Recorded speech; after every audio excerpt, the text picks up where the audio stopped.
Okay, we're live.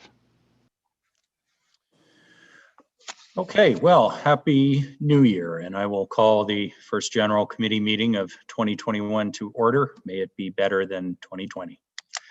Welcome to our virtual General Committee meeting. Due to the ongoing pandemic, we are practicing physical distancing. All members of council, executive management, and the city clerk are participating tonight via video conference. Senior leadership team who have reports on tonight's agenda are not visible but available to answer questions if needed.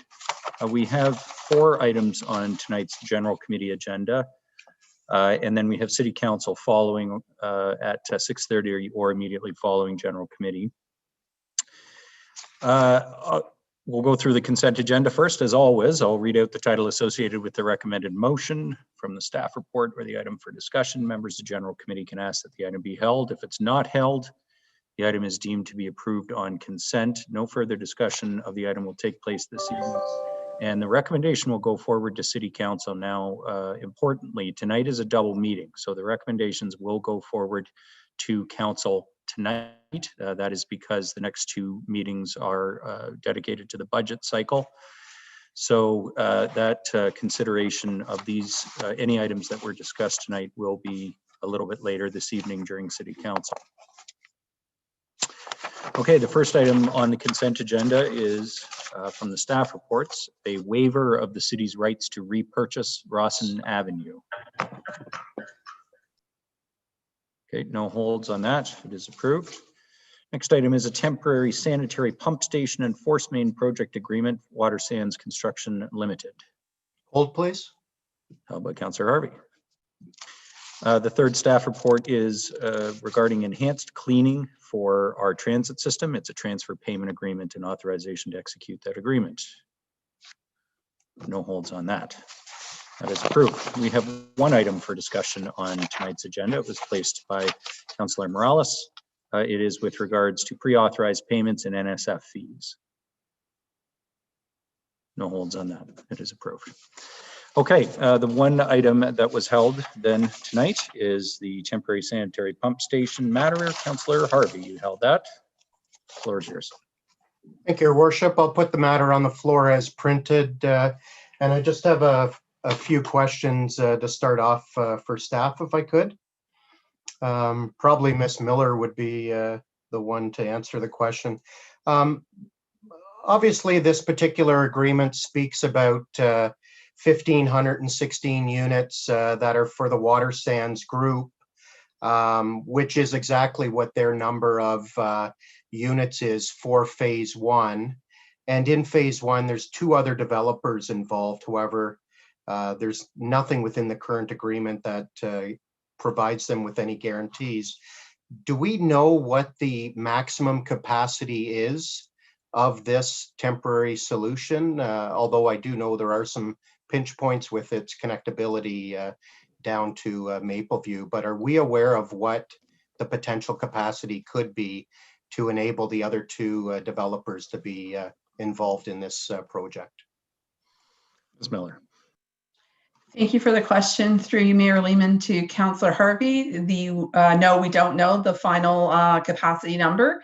Work has been done by the Water Sands in terms of their proposal for this temporary solution, and work would be needed to be done by other landowners who would like to pursue a solution. They would need to provide their capacity analysis, and staff would take a look at that.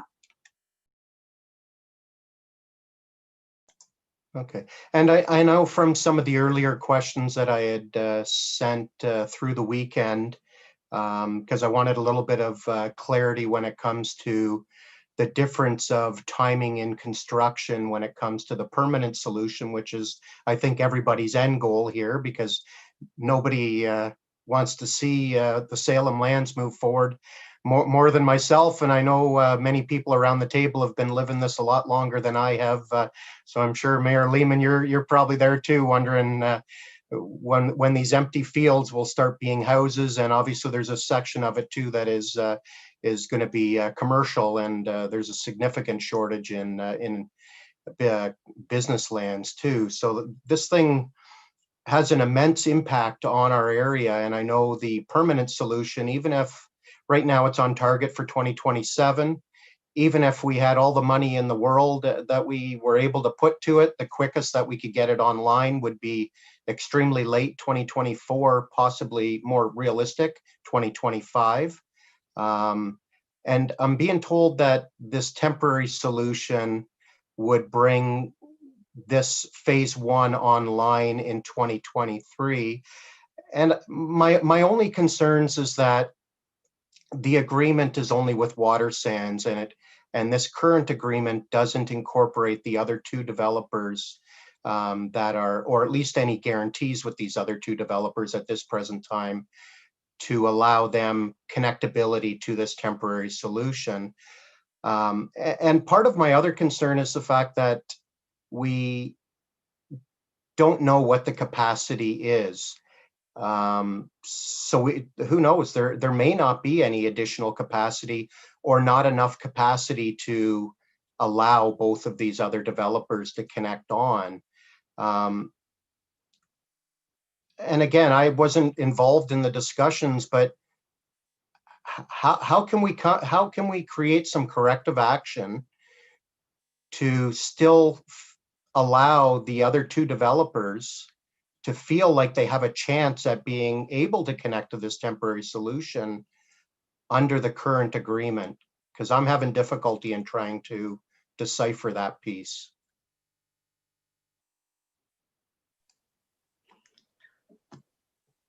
Through you, Mayor Lehman, to Councillor Harvey, the provisions have been made in the agreement to allow any other landowner to utilize the temporary solution once they have provided the information to the city to demonstrate that there is capacity. I do recognize your point that this agreement is with Water Sands. It is their project that they have proposed to the city to satisfy their servicing condition for their draft plan. No other landowner has been in a position to present that a solution to the city. So that is why it is with one landowner at this time, but staff did work hard to ensure that there was an opportunity for other landowners to participate in this, and that's why that language is included in the agreement.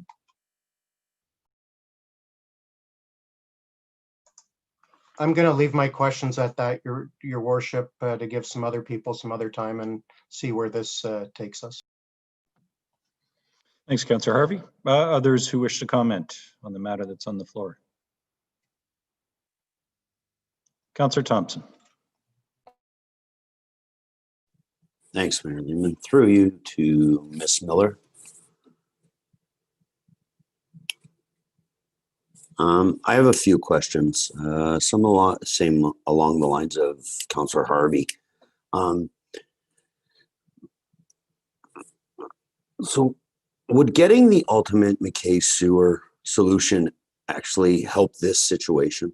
I understand, but could we basically approve today, but still find a way to get the ultimate solution?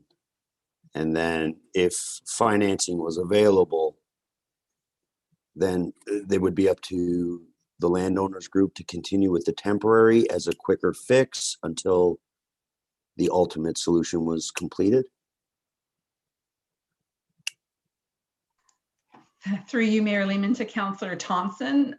Yes, the ultimate solution is definitely everyone's goal, and it certainly would be beneficial medium to long term. We have, I don't know, what is it, 6,000 residential units and 80 hectares of employment lands that need to be serviced in Salem. So the temporary solution is not, going to work forever. In terms of funding funding that ultimate solution, certainly that was our goal. That is what staff have been working on for the better part of a year to try and find the gap in funding from the capital plan and the project. We have not been successful in doing that, working with discussions with the landowners on both sides, Hewitts and Salem. Obviously, this one applies to Salem. We were able to find about half of the funding gap, but not the rest of it. Staff will obviously continue to search for that if that is council's direction. And yes, I do believe that there would be an opportunity to continue advancing the temporary solution while we go back and try and find the funding gap if that is council's wish. Thank you. Another question, Mayor Lehman? What was the reason this project was delayed? And maybe I'll add two questions just to that, and you can, it's very similar. And what's the funding gap from 2024 to 2027? Like, where are we at? So why was it delayed? Because I think I remember about 18 months ago, we had kind of an agreement, and then the pricing was a little bit off, but one of the landowners groups was forthcoming with some money. But can you please explain like why it kind of got off the rails there? I will do my best through you, Mayor Lehman, to Councillor Thompson to give the Coles Notes version of that reason. I think the short answer is that the project was understated in its cost in earlier capital plans. And when we discovered that that understatement, staff worked to correct that, as we have done in a number of capital projects presented in the current current capital plan proposal. And also, I think that there is a funding challenge in the capital plan overall because development hasn't proceeded as fast as originally anticipated in 2014. So, you know, the DC revenues that are coming in that help to offset this haven't sort of filled the coffers as much as we expected. So we're in a timing challenge right now. So we have the understated of the project cost plus not as fast of dollars coming in. That's created the gap. And the estimate, to the best of my ability to provide that to you, is about $35 million.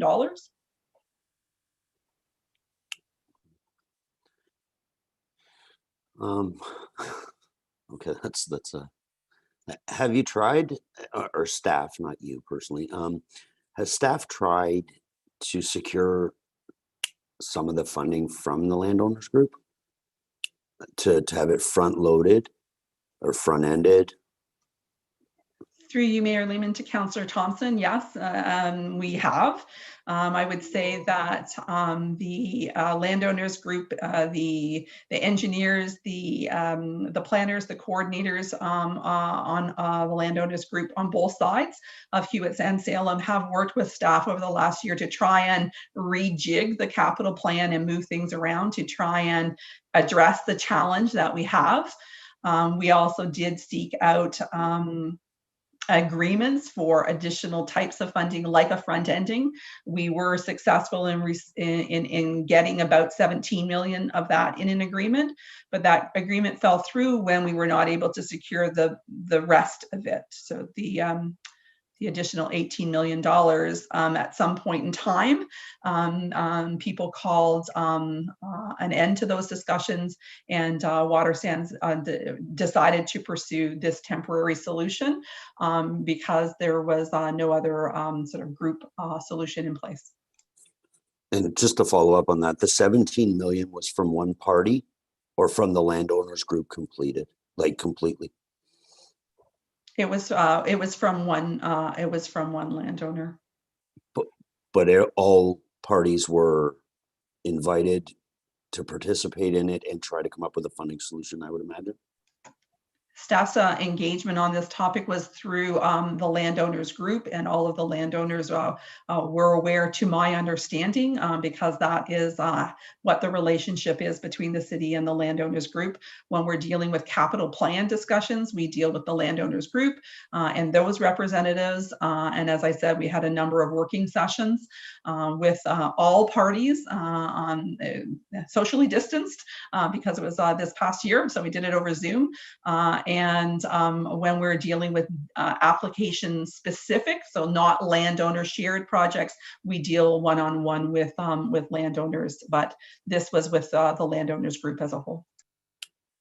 Okay, one last question. If we went to the ultimate solution, would this help release some of the industrial lands that we've kind of put back to a priority in the Salem's land? Through you, Mayor Lehman, to Councillor Thompson, yes, this kind of mixes in a whole bunch of different council priorities. So there is a large chunk of employment lands that are in this area that the Mackay Sewer solution is needed to release those employment lands as well, which is why we always thought that this was sort of the great ultimate solution, because it dealt with the residential and employment. Next week, when we consider council's capital plan, we are proposing to share with you some options for advancing the employment land strategy that you spoke about a month or so ago. This Mackay Sewer is part of that. It is one of the scenarios. It's scenario number 4 in that employment strategy. So if I can use a sort of a colloquialism, 2 birds with 1 stone, when you talk about the Mackay Sewer, it does solve a residential issue, but it also solves an employment issue to a certain extent. Thank you. One last question, Mayor Lehman, to Mr. Miller, or if the French version, Millard, whatever he's comfortable with today.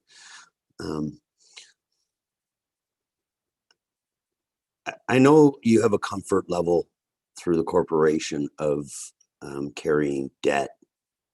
Are you comfortable with 35 million to bring it forward? Would that put the threshold in a concerning level to maybe try to bring the ultimate solution forward quicker as we would free up? If you want to answer offline, I'm totally okay with that. But I'm just kind of looking for direction to try to bring this forward on the capital budget plan now. But I would hate staff to bring this forward in our budget by the 25th of January, where if our finance department's not comfortable even, and obviously it would be a direction of council, if council's comfortable with incurring debt right now. So, but like, are we way too close to the threshold already that this is something not even to consider? Through you, Mayor Lehman, to Councillor Thompson. So that's much my level of comfort with that. I think, you know, we do have sound financial policies that we follow, that council approved in 2007, and actually we'll be updating those shortly. So there are parameters around that. I think there's one element to remember as we think about this is a significant project.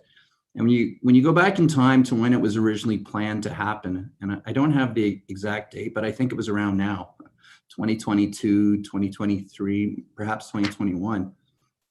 But when that was modeled out, that was under the assumption that a lot of growth was going to happen in the city between 2015 to now. And the idea was really the concept, you had built and financed a lot of infrastructure, and then you had the residents in already. The challenge now is we're working on it, and a lot of work's been happening, but we're not there on the initial first stage. So to layer both of them together is where it's becomes very challenging and risky. In terms of what's the magic number, is it 34? Is it 58? I mean, I think we probably need to do a little bit more analysis. I believe next week there's another staff report coming related to another project.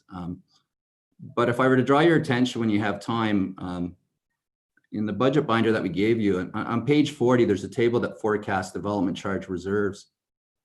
And it is both art and science to predict when we are going to both spend the money and collect the money. It's difficult to do.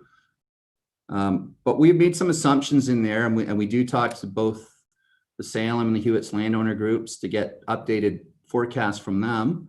And then, of course, we try and work with the planning department to look at the built boundary to see what is the revenue that's coming in. we're well short of what we thought.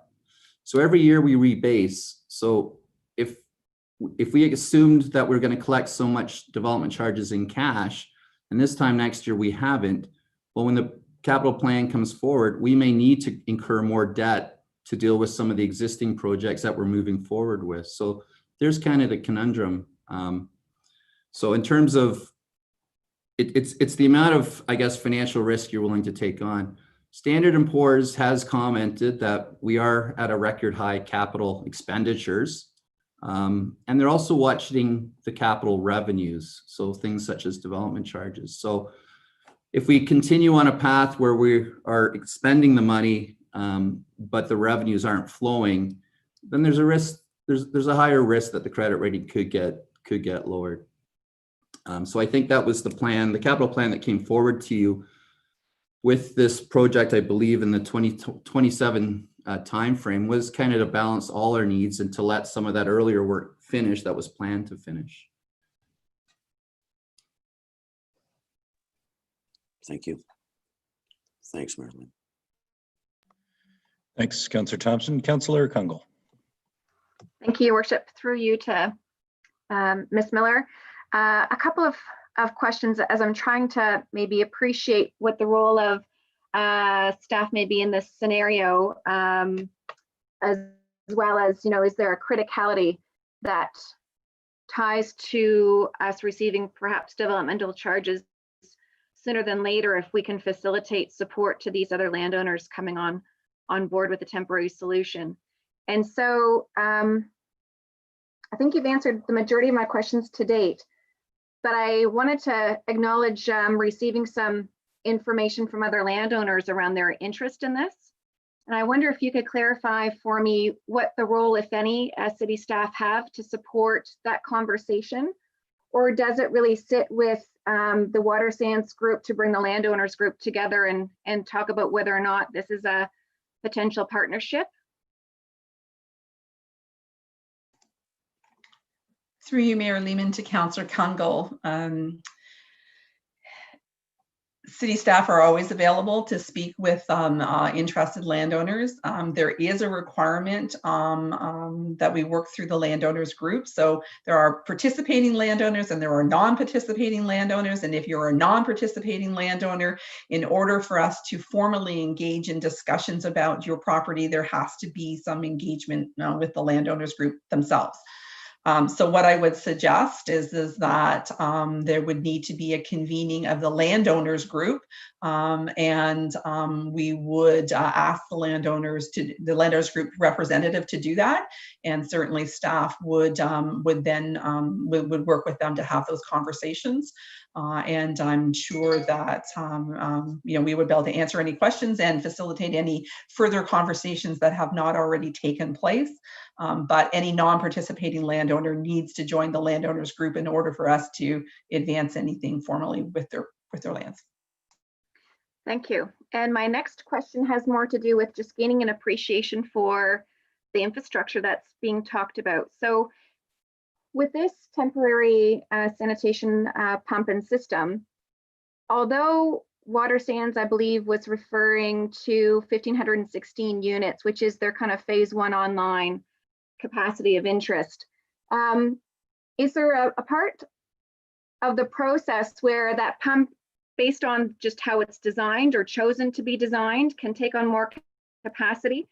So is there a window of opportunity by which those other landowners would need to come to the table to identify their interest, to see if they've actually got an opportunity to tap into the system before it's designed and constructed?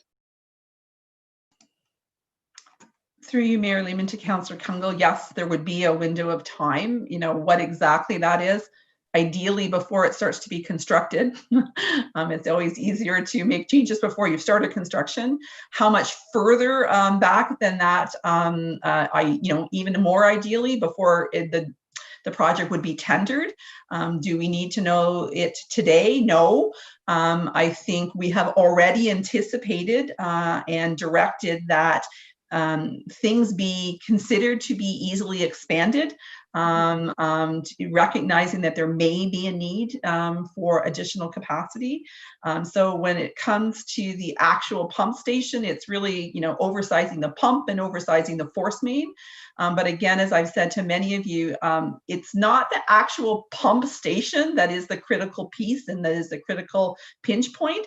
It's the pipes that lead to and from the pump station that is the issue. It's the amount of capacity in the pipes that this sanitary flow needs to be accommodated. So the pump station, in layman's terms, is not their biggest challenge. It's the pipe capacity. And again, I'll just reiterate, if we're talking about landowners that are not participating landowners at this point in time, that is an even bigger consideration, because right now they're not, having part of those broader conversations. And we always encourage them to become involved in the landowners group. Okay, thank you, Ms. Miller. That's all my questions. Thanks, Councillor Kungl. Councillor Riepma. Thank you, Mr. Mayor. I guess my view of this one is that, we ought to get behind this and get something going in that phase 1 area. And the reason for that is, to me, if the developers are going to build the pump station at no cost to the city, and we're going to, over the next 10 years or so, get 1,500 units built there, each one of them that's going to contribute development charges, the city's better off, and we are in a much better position to pay for or get the ultimate design built. So it seems to me that we really should be moving forward with this. I have a bit of struggle with this one. Anytime that I've ever been involved in a landowners group, the battle gets done behind closed doors in the landowners group, and then the landowners group comes to the city and says, we'd like you to do this. And in this case, what we seem to have is, we're not dealing with a landowners group, we're dealing with one corporation. And that worries me a little bit, because we shouldn't be sort of giving preferential treatment to one of the developers. My view is that we've got 2 letters from other owners in that area that kind of dispute or want to be involved in this as well. So I'm not sure why we're dealing with one individual group as opposed to getting the landowners group consensus from them. But it certainly makes sense to me that if we're going to go with 1,500 units, and there's a pinch point down the line and we can't have any more than that, or at least at this point we don't think we can have any more than that, then it seems to me that we should find some reasonable way to distribute it among the 3 landowners, since they've all said that they're prepared to pay for it, and it is a throwaway cost. So that would be my main concern, because I think it's certainly in our interest to get this going, but I'm not sure that it's wise for us to give a 10-year exclusive to one owner over and above the others that are in that area in similar circumstances. So those are my comments at this point. Thanks, Councillor Riepma. Others, comments or questions? Councillor Harvey.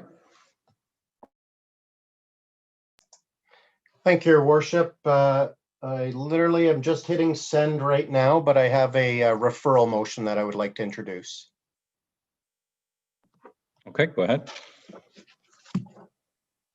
That staff report LGL 001-21 concerning the temporary sanitary pump station enforcement project agreement, Water Sands Construction Limited, be referred back to staff and infrastructure and growth management, finance and legal services departments for further consideration and discussions with all 3 landowners in phase 1 of the Salem Landowners Group for a possible shared temporary sanitary pump station solution, and to report back to General Committee in February 2021. And I can speak to that, Your Worship. I'm not sure you can. It's a referral motion. Madam Clerk, referring back to staff.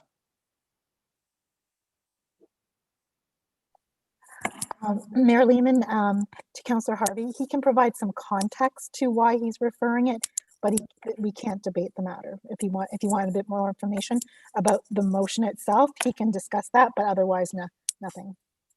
Yeah, so there's a couple ways we could do that. Councillor Harvey, if you're willing to hold off for a minute and allow discussion to continue, I did tell you to go ahead. It was a referral motion, but because once a referral motion's on the floor, it cuts off debate. We know your intent. We can either continue discussion or you can proceed with your motion, but we then need to bring it to a vote. I guess my only concern, and I would need some clarity from the clerk, that obviously I've already put this referral motion on the table, and I find it from a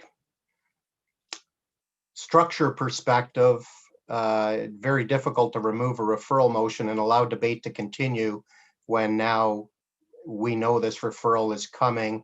My intent was just to solely speak as to the rationale as to why I'm putting the referral motion on the table and not to create debate. Sure, just as a procedural approach, Councillor Harvey, if the motion's withdrawn, then we're back to debate on the matter that was on the floor. Entirely your choice. I think I'm gonna leave it on the floor as is, only because nobody else indicated that they wanted to speak at that point, and that was the only reason. And that's why I sat back and waited to introduce the referral when I did, and that's why I did have the delay that I did when you had asked if anybody else wanted to speak, because I did want to make sure that everybody had the opportunity to ask their questions, and it appeared to me anyway that nobody else wanted to ask any further questions. Okay, I have only seen Deputy Mayor Ward indicate. Deputy Mayor Ward, did you want to speak on the matter or were you on the procedure? Sorry, you're on mute. That's the first time in 21 I've got to say you're on mute. It won't be the last. I'm proud to be the first. I just had a question for staff. If this is referred back, we have 2 groups that are hoping to make deputations in the council meeting right after. Will they still be able to make the deputations on a referred motion? Because I would like to hear from them. I was going to suggest to Councillor Harvey that he do this after we heard from them, but I guess my question is, can they still make deputations? That was exactly the nature of my concern. Thank you, Deputy Mayor Ward. Madam Clerk. Through you, Mayor Lehman, to members of council, yes, the deputations can still speak if they wish to the matter, and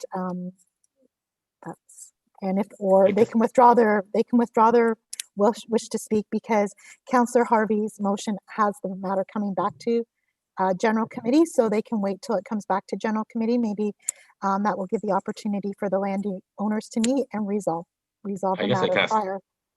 Thank you. I guess ask Councillor Harvey, do you think there's some benefit for councillors to hear from the homeowners, from the property owners tonight, the developers, about this motion before it goes back to staff? In other words, you could introduce your referral motion at council. Yeah, so the big difference between me introducing a referral here and a referral at council is obviously having to have a seconder, but also to, like the clerk mentioned, they can provide their deputation regardless. One other real peculiar piece of this that I found anyway, with both General Committee and council occurring on the same evening, is these deputants had to file for deputations that they didn't even necessarily know what their deputation was going to be for, because they didn't know what direction council was going to be or General Committee was going to be going on these matters.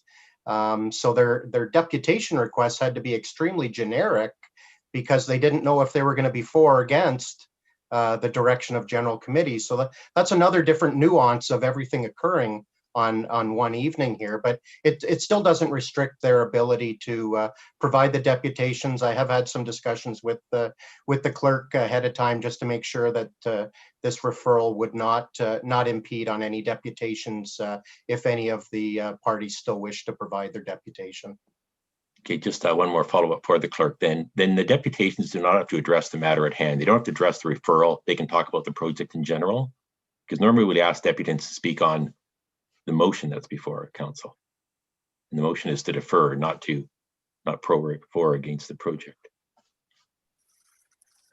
Through you, Mayor Lehman, to members of council, the deputants can speak to the matter at hand because the referral may impact the timing for water sands on the project. So they may speak to the delay that the referral would cause them, or they may speak to the benefits of referring it back to staff to look at. So I don't think it would really impede any information that they wish to provide to council this evening. Okay, thank you. And sorry, so knowing Councillor Harvey's intent to allow the deputations to be heard as part of our consideration of the matter tonight, and he's quite right, this is a very unusual procedural circumstance with a double meeting. Typically that only happens at the end of a session. So I think he's quite right to be concerned that the deputants have flexibility to be able to speak to all aspects of what they came to speak to us about. So my intent would be to interpret their scope of their remarks quite broadly, and not say, well, you're not talking about a referral, so now you can't talk to us about X or Y. So that's fine. Okay, so there was a referral motion on the floor. Councillor Harvey, did you want to speak to within the bounds what the clerk was talking about? Yes, thank you, Your Worship. The reason behind this is I have spent quite amount of time in the past several days trying to come up with a resolve, and it's clear to myself that these discussions amongst all three parties involved have not occurred to the levels that some believe they have occurred.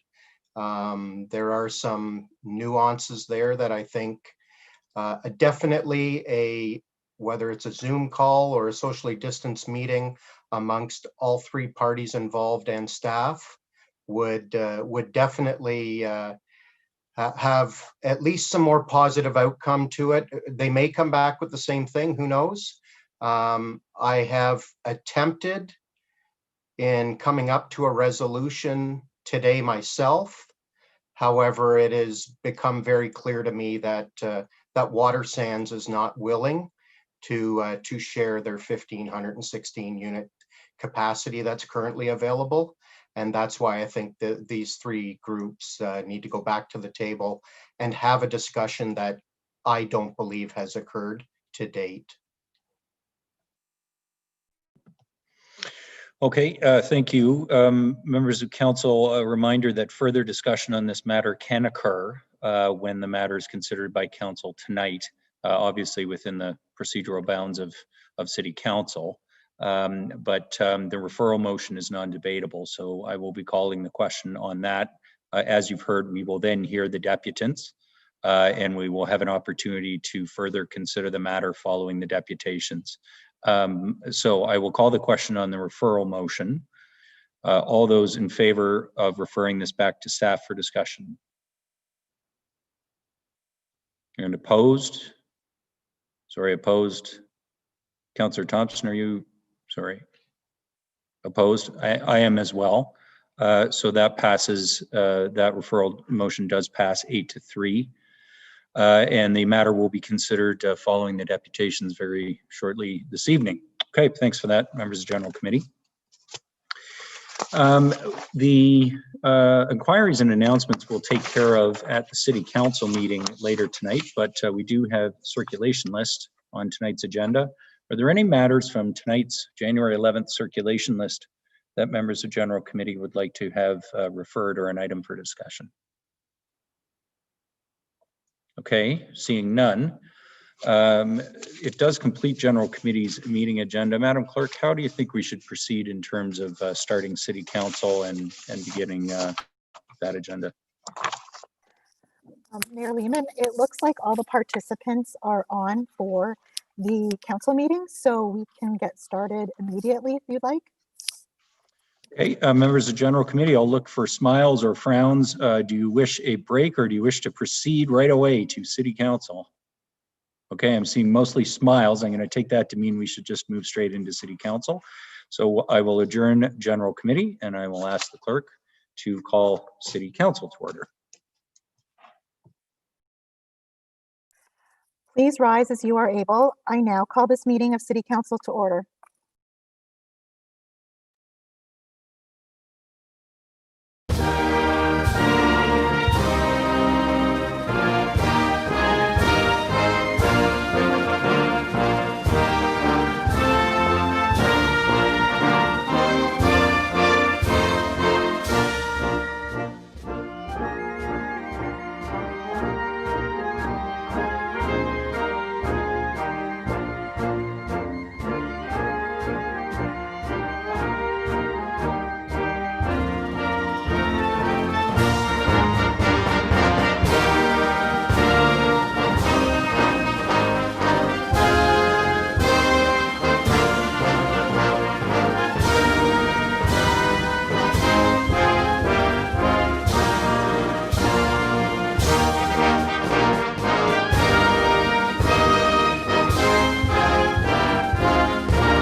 We acknowledge this meeting is taking place on the traditional land of the Anishinaabe people.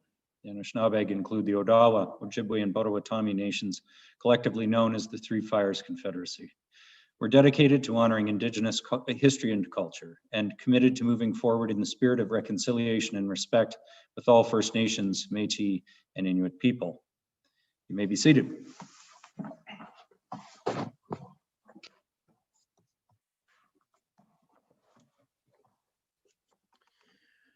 Okay, I'll just remind everyone again that due to the pandemic, council is continuing to practice physical distancing, and that is why we are now sitting in a virtual city council meeting. The first item on the agenda is confirmation of the minutes for December 14th, December 15th, and December 21st have been circulated. Are there any corrections to the minutes of any of those meetings? Okay, seeing none, the minutes are adopted as printed and circulated. Okay, so as mentioned, we do have 5 deputations on tonight's committee reports. The first 2 deputations are concerning motion 20P049, the application for an official plan and zoning bylaw amendment for 51 to 75 Bradford Street and 20 Checkley Street. That is the Greenwind Smart Centers development. We will do those 2 deputations first.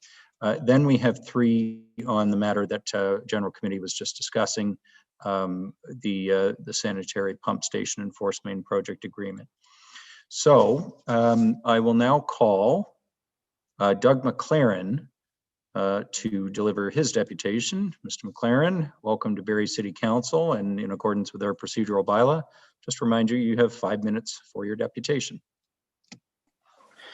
Thank you very much, Mayor Lehman, and good evening, Mayor Lehman and Council. I live at 33 Ellen Street, and this submission is in regard to the proposal for Bradford Checkley Street. First, I do not believe the environmental area on this property should be impacted in any way by this development. The other issues pertaining to this proposal have been raised from the very first public meeting and have never been off the public's mind since. So it's not the 11th hour interjections by the public, as some councillors have stated. It is the public that has repeatedly stated their concerns from the start and at each discussion on this matter. The over-intensification will have an impact on traffic, people, parklands, and personal space of existing Barrie residents. The planning department, which has done their job, is a part of City Hall and takes their direction from its taskmasters, which is the City Council. Failing any clear direction or task assigned by the council leaves the planning department to only apply the existing laws, bylaws, or requested amendments of the developer's proposal. Contrary to many councillors' thoughts that smart centers or our ward councillor had engaged with the affected residents in public meetings, I have not heard or are aware of any public meetings, and I've spoken to many people in our buildings with the residents that took place. The issue of the height, shadowing, or overcrowding will not go away unless the proposed buildings are similar in size to the existing ones. On the matter of the hotel, putting one here would be a mistake by the lake. You don't build a hotel between two well-established residential buildings. If you want a hotel in the downtown area, then have it built in the downtown business area. It has also been alluded to a number of times. The reduction in height has been addressed in the planning department's report. We, the public, do not have that information, and it has never been shared with the public. All we've ever heard is referred to sections in a report or numbers or clauses in a report, but no actual wording was ever discussed in any of these meetings. If the buildings need to come down in the size, i.e. the height, that does not mean a squatter or a flatter building.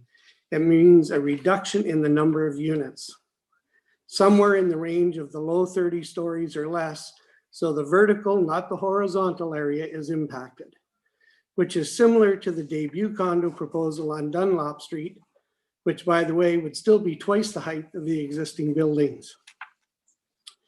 We do not need councillors to be cheerleaders for smart centers and worry about their investment profits. That's the developer's issue. What we require is a council to keep their eye on the prize, which is the city and in turn, the residents who live here. Development is good for the city, but only if it's in the best interest of its existing residents. City Council does have a tough decision to make regarding this matter. It will have to balance the city and the developer's best interests at the same time. In doing so, not all will be happy with the outcome at the end, but I hope that Council will heed the response from the community in their decision. I would like to thank Mayor Lehman and Council for this opportunity to speak publicly on this matter and air my views and concerns shared by many Barrie residents. Thank you. Doug, thank you very much for your deputation, for being here tonight and for those thoughtful comments. Are there any questions of the deputant from members of council? Councillor Morales? Thank you, Mayor Lehman. Mr. McLaren, did I hear you say correctly that to your understanding, there have been no public meetings or public consultation formal for this project? Did I hear that correctly? Yes, you did. I spoke to many of the residents in our two condos, 33 and 37, and nobody that I have spoken to has mentioned that there were any public meetings outside of the one public meeting that was held at City Hall at the outset of this. I'm not aware of any other meeting. And if there was, then I'm wrong, and I'll admit that I'm wrong, but I am not aware of any public meetings that took place. Okay, I appreciate it. So to clarify, you're wrong. Mayor Lehman clarifies when we have these public meetings, goes to our director of planner and says, Ms. Banfield, has this application been done in accordance with the statutory public meetings? So I would, it's not to shame you to say you're wrong. I just need to clarify. I think both for the integrity of the planning department, for Councillor Alwyn, and for this whole process. So maybe after offline, Ms. Cook could direct you to the meetings that were held and the public consultation. And I think moving forward is a good lesson to learn, Mr. McLaren. If you weren't aware of this, we need to, we can't ensure everybody always knows what's going on. There's a certain level of responsibility to the public, but we can definitely maybe have best practices so so no member of the public feels that there was some sort of lack of public legal process on this. The other question I had is you had said for it to be moved to a residential, to a more the business area of the downtown. Is that just because you want it moved away from the existing, I guess, residential? You had it kind of alluded, I think this is my word, not yours, that it wasn't compatible with existing condos in the area. Could you just provide maybe clarity on that? Yes, what I'm speaking of is the existing condo buildings that are here, and with a development going in next door, which would be more residential areas, and we're plunking a hotel down in the middle of it, where people are going to be coming and going all hours of the day or night. There'll be delivery trucks coming all the time. There will be all of that type of movement happening. And it's right in the middle of a residential area. Your downtown core where your main businesses are, you know, that's where you'd expect to see a hotel, or over by Hooters, where it was at the time that it was still in existence, somewhere where it's central to the actual business section of the city. This is not central to the business section of the city. Okay, no, I appreciate the feedback. That comment caught my attention, so I wanted to clarify. Thank you, Mayor Lehman. Mayor Lehman, Yes. just in regard to what Councilor Morales was talking about, I would be interested in knowing the actual other public meetings that took place with public residents, because I definitely never ever saw any communications, signs, notices, or such regarding any of that. So I would definitely be interested in knowing where those are and when they took place.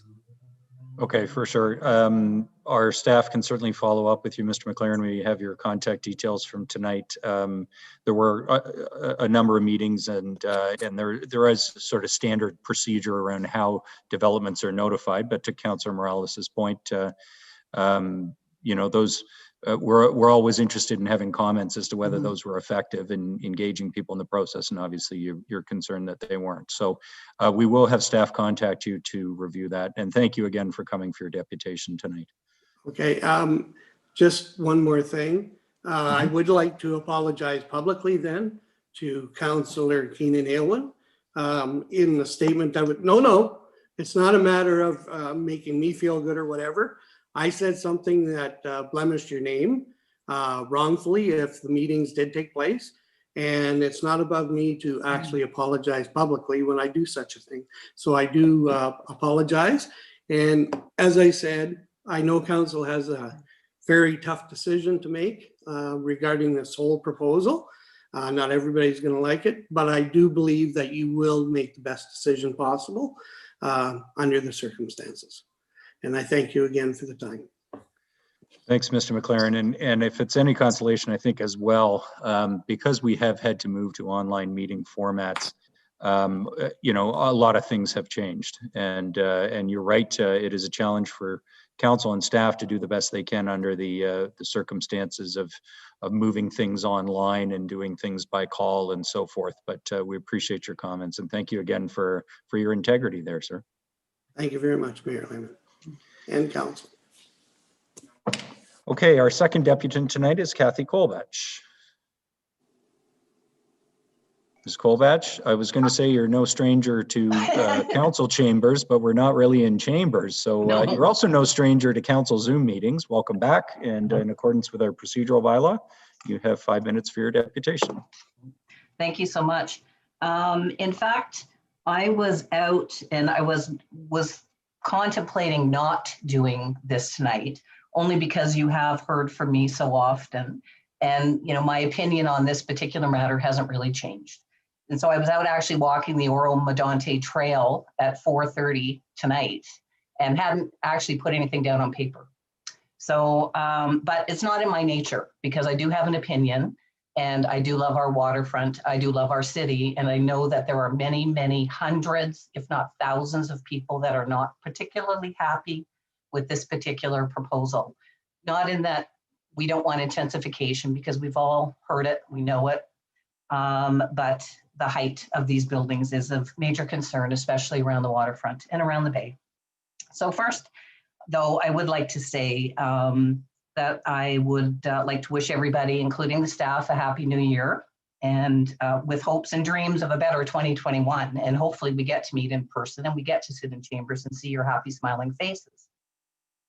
So as you are aware, I am in opposition of the rezoning and official plan amendment for 5175 Bradford Street and 20 Checkley. I would like to thank council for requesting staff return to further discussion with the developer with respect to the reduction in height.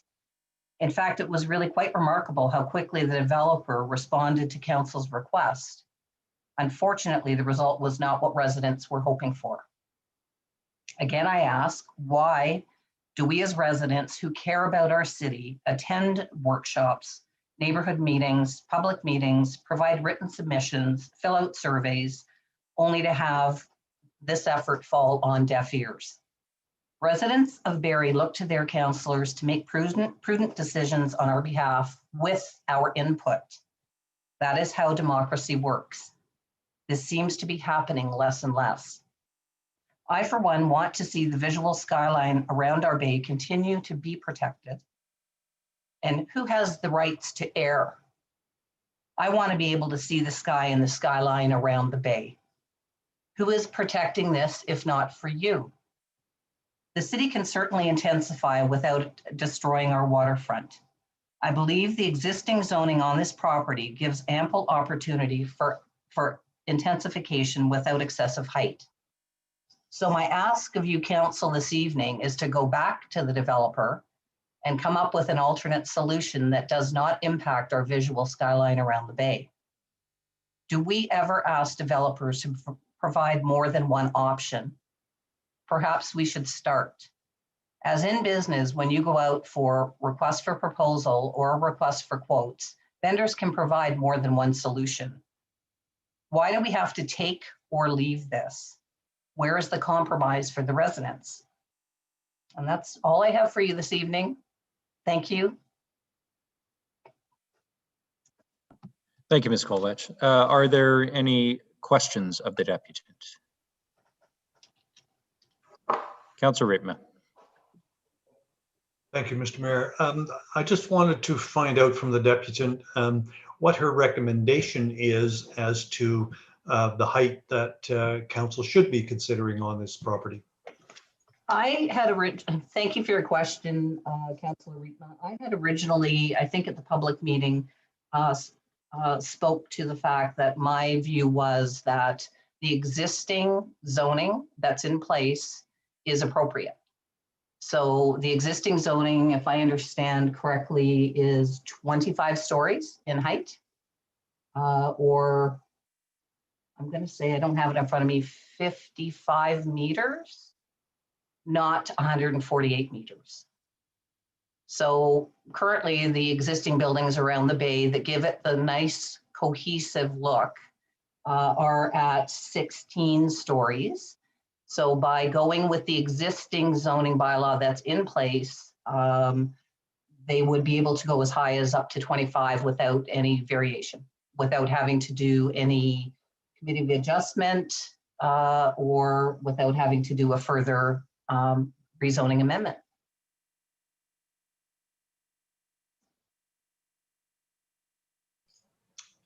Thank you. You're on mute, Mr. Mayor. Figures I'd be the one too. Councillor Natalie Harris, question for the deputant? Thank you, Mayor Lehman. Yes, I'll try to form it in a question. Thank you, Ms. Kolbach, for your deputation.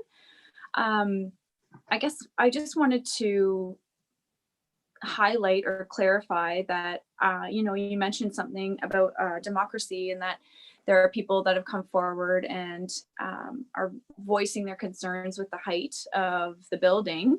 But I'm guessing that you are also very aware, because you have participated in many meetings with City Council, that there are other people that do want to see this happen and are completely okay with the original height that we had presented to the city. So I'm just curious why you are saying that democracy isn't being righted when clearly, all City Council works, I'll speak on myself, but I know that all City Council works really hard to listen to all sides and to really find a medium place, but there are pros and cons to every development. And there are a number of residents and businesses that do want to see this occur So just if you could maybe help to expand on why you think that democracy isn't working with respect to this. Thank you. Thank you, Councillor Harris, for your question. I think really there are far more people and residents throughout the city of Barrie that are not interested in having the height, not the intensification part of it. We've had many, many people come out to public meetings, neighborhood meetings, do written submissions that say that in fact they're okay with the intensification. It's really all about the height. And I think part of the issue is at no time, and you can do a deputation in opposition of or if you're in favor of. Nobody has come out publicly and spoken in favor of this. So I have seen some comments on the letters to the editor. People will do comments across Facebook. People are interested, some people are saying that they are interested in the height, but far more, and I'm talking at this point probably well over 1,000 people have made their comments known that they are not happy with the height of these buildings. And so is that not, that's part of our democracy. People are speaking, and I have not seen anyone come forward to say that they're in favor of this. So in the same way that we do through deputation or through public meeting or through neighborhood meetings. Another question, Councillor Harris? Yeah, just a follow up. Thank you, Mary Lehman. And I respect that anecdotal evidence. However, most people don't come forward to say they love most deputations are coming forward because they have a concern, not necessarily because people are happy with the project. That usually happens kind of behind the scenes and through email, etc., conversations with city councilors. But I just want to be clear that we don't know that most people are against the height of this, and so I just really want to make sure we don't have facts that that's what's happening, and so we can only go on what we collectively, and a lot of times is behind the scenes, are able to discuss with businesses and residents. So I just wanted you to know we 100% listen to the deputation and value them, and I just. It's really important to not downplay the work that council does behind the scenes on a regular basis, to listen to all sides. And this is one of the biggest projects that we've ever had in the city of Barrie, and we don't have evidence that everybody is against or more people are against the height. In my personal opinion, I've had a mixture. But with that, thank you for your deputation. I just wanted to make sure we clarified that. Thanks.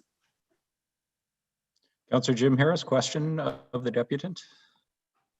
Yes, thank you, Mary Lehman. And through you to Ms. Kovach, and Ms. Kovach, Happy New Year. Just wanted to make sure I heard this correctly, or I'm interpreting incorrectly, pardon me. You'd mentioned the current parameters would be acceptable to you. With that said, the 25 stories, there's one of these buildings that would be sitting on Lakeshore. The other three would be facing Bradford. So with that noted, are you then suggesting that you're fine with the 25-story building that's on Lakeshore?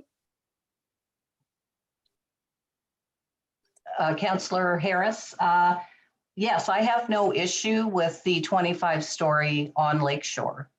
And I think some people have issue, obviously, with they're concerned about traffic.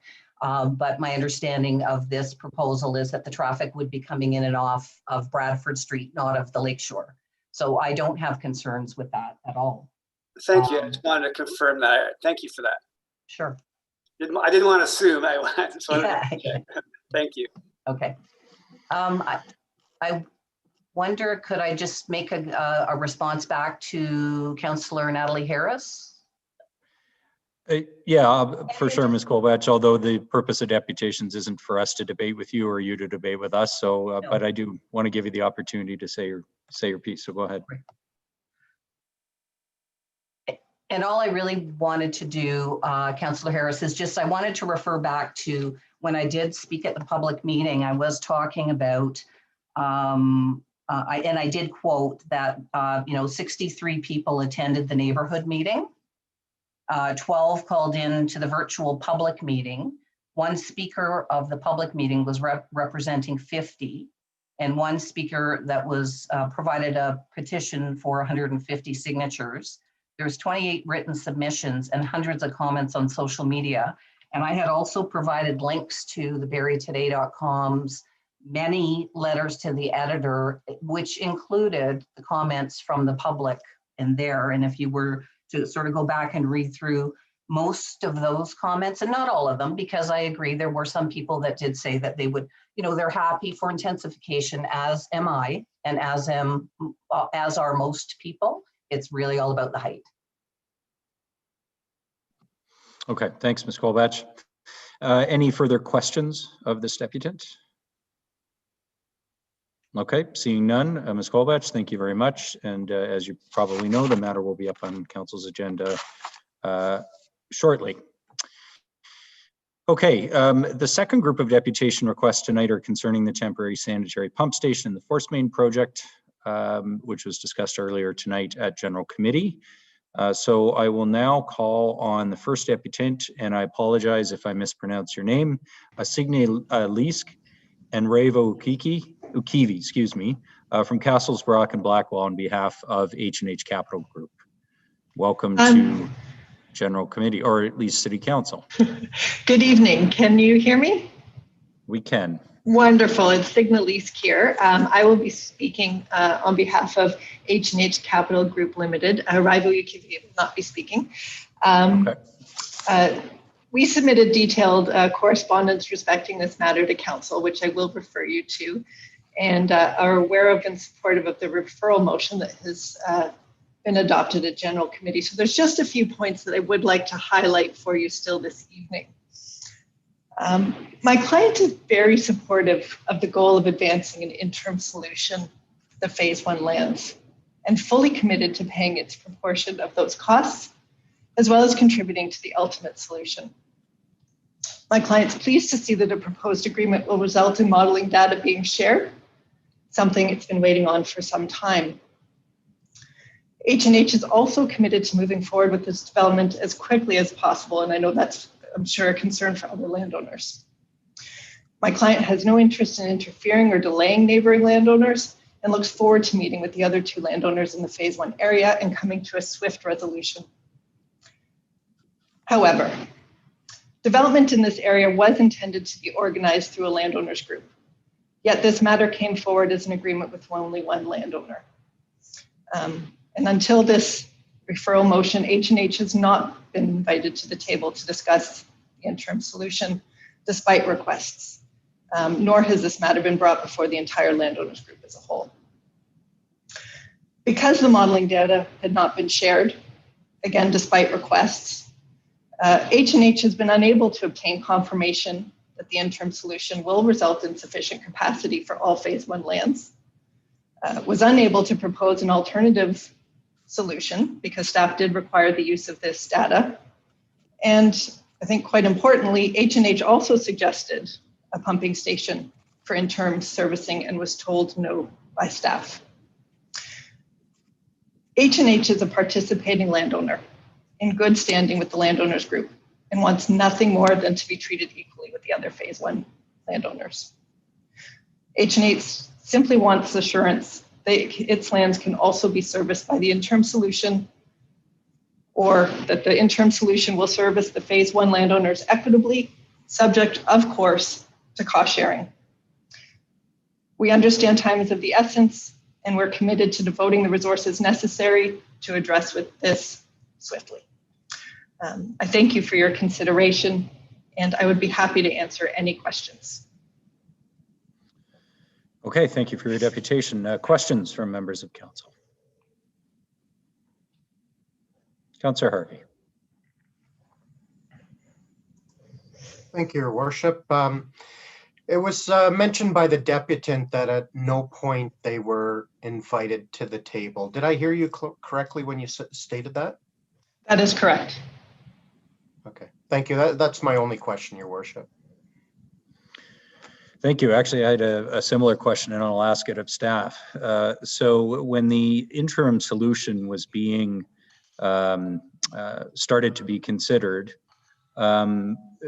sounds like there has been some breakdown in communication, because I didn't that's not what I had understood from the earlier discussion at General Committee. So Ms. Miller, are you able to comment as to the involvement of the landowners group in developing the interim solution? Yes, Mayor Lehman, I can confirm that we did have discussions with the landowner group trustee with respect to the landowner group interpretation on whether or not this was a landowner group matter or not, and their direction was that it was not. So the trustee made a call to not include the landowner group in this matter. Is that correct? Through you, Mayor Lehman, the discussions were advanced with the landowner group coordinator and a confirmation in terms of the whether or not the landowner group trustee considered this to be a shared solution versus an independent solution was confirmed, and the trustee confirmed that it was an independent solution, not a landowner shared solution in terms of this temporary solution. I see. So trying to understand a little bit the deputant's point, and I appreciate the difference here. There are individual solutions where developers come forward to the city and say, here is how I want to service my lands. And there are group solutions where the landowners group decides as a whole how it is going to cost share and build the infrastructure required to service multiple development lands. But that decision is made by the trustee of the landowner group? The city, yes, I'll leave it at that. Okay. I just had one question of the deputant. Thank you for coming here tonight and representing your client. And I believe you're indicating that you're prepared, your client is prepared to come forward with the resources required for capacity for your development, should the project be, if it was possible to expand the capacity, you would pay for your share. Is that basically what the representation is tonight to Barrie Council? Yes, that is the representation, the commitment. Okay, so, and I'm not referring here to a share of the units that are serviced under the proposed project, but rather if expanded capacity was possible, and that's, you know, not to represent anyone else's position, let alone the city's. I'm asking the question, is your client prepared to pay for all of their units, the servicing capacity for all of their units at this time? Yes, that is my understanding. Although I would add that our client is seeking to ensure that if there is only a limited number of units, whatever that number may be, a limited number of units available, that they are shared equitably. And I would like to just simply add quickly that it's a bit of a chicken and egg, in that because this came forward as a single landowner solution, by that simple virtue, it became not a landowners group solution, and we have made the request that it become a landowners group discussion and solution, so that can be dealt with comprehensively. Okay. Any other questions of the deputant? Councillor Jim Harris? Yep, go ahead. Thank you, Mayor Lehman. A question for you to Ms. Lees. In the document that we received, the 4-page document under analysis, there's item 12. And item 12 states the landowner is required to permit other landowners to connect to and utilize the service associated with the project. Such permission is to connect will not be unreasonably withheld by the landowner. That particular paragraph, I assume, was there to cover the concerns that you have. Can you explain to us why you don't, I mean, I'm assuming, but can you give us your impressions of that paragraph and what it does or doesn't mean as far as providing you the comfort and maybe it relates to Councillor Harvey's earlier comments about guarantees for the other landowners to be involved in this project. Thank you. Through you, Mayor Lehman, to Councillor Harris. That is definitely a positive clause, support that clause that other landowners be allowed to connect. But it begs the question of whether or not there is capacity to connect to. And that is the question that no one's been able to answer yet. How it will be equitably shared, what is available to connect to. So that's one piece of the puzzle, but it's not the whole picture. So maybe it's a follow-up, Mayor Lehman, if I can. So is the crux of the issue the definition of what would be an unreasonably withheld item? Is that the concern? Through you, Councillor Lehman, to Councillor Harris. No, it's not with regards to that provision. It's regards to having the ability to look at the modeling data, seeing what capacity is available, and having the landowners within phase one work together to find an equitable solution to share phase one capacity. Yeah, and just curious, sharing, and I'm thinking about